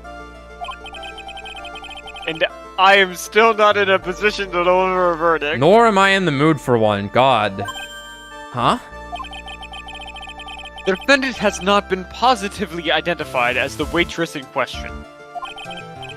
Additionally, there are 2 disparities in the testimony we have heard thus far. The mark on the coffee cup that the victim supposedly drank from with his left hand. Did I say the victim on the coffee cup? The mark on the coffee cup that the victim supposedly drank from with his left hand. And the earpiece, which was inserted into his left ear, out of which he couldn't hear. Wow, Nick, you did it. I therefore require both the defense and prosecution to further investigate the facts. Yes, Your Honor. There is one more thing before I call today's session to an end. What? One more thing, Your Honor. The witness we just heard from. He is most insistent that his testimony should be of use. So, he summarized it accordingly into this statement. Okay. You may each have a copy of it if you wish. Whatever. The prosecution doesn't need props like that. Dude, I was really mad, huh? Yeah, I would be too. Very well. Here you are then, Mr. Wright. There are 3 copies, my own, yours, and Mr. Kudo's. Yes, Your Honor. When the incident occurred, I broke the vase at my seat. I'm sorry. I'm sorry? This isn't a piece of testimony. We're like a 5-year-old's apology. What the heck are we supposed to do with 3 copies? That is all. The court is adjourned. Enough.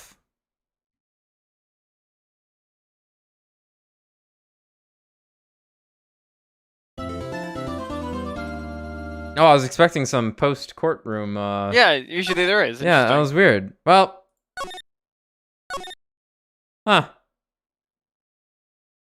That was probably one of the stranger trials, only because so little felt to have been accomplished. I guess really it's know at anything least... else. I guess it's unique for this, this kind of game. It's, you know, it's just a concept to exhaust when working with concepts like this. But he wasn't completely useless. I'm sure that card will end up being the ace in the hole. Yeah. Most likely. But I guess we at least know that there's a good chance that this was a setup. But the confusing thing is the most confusing thing right now is the fact that Maggie swears there were 2 people at the table. Right, and this dude's like, there was one dude at the table. And this dude's like, there was 1 guy at the table. So, how that all is going to line up? Right, but also, like... Also the time frame. Was this dude seeing things through a mirror? Like... Yeah, like, why is he so hell-bent on the fact that he saw it a certain way? Yeah. Like, unless he there was drank out of his left hand, and it's just like, bullshit, he did. Yeah, like, unless it was the fact that he's actually thinking about the other guy that was sitting there, but, like, I don't think that's... Right, yeah. Yeah, definitely some questions. Like, there's a window there. I guess he could see the window reflection or something, right? But, I don't know. A little fishy. But that's the fun part.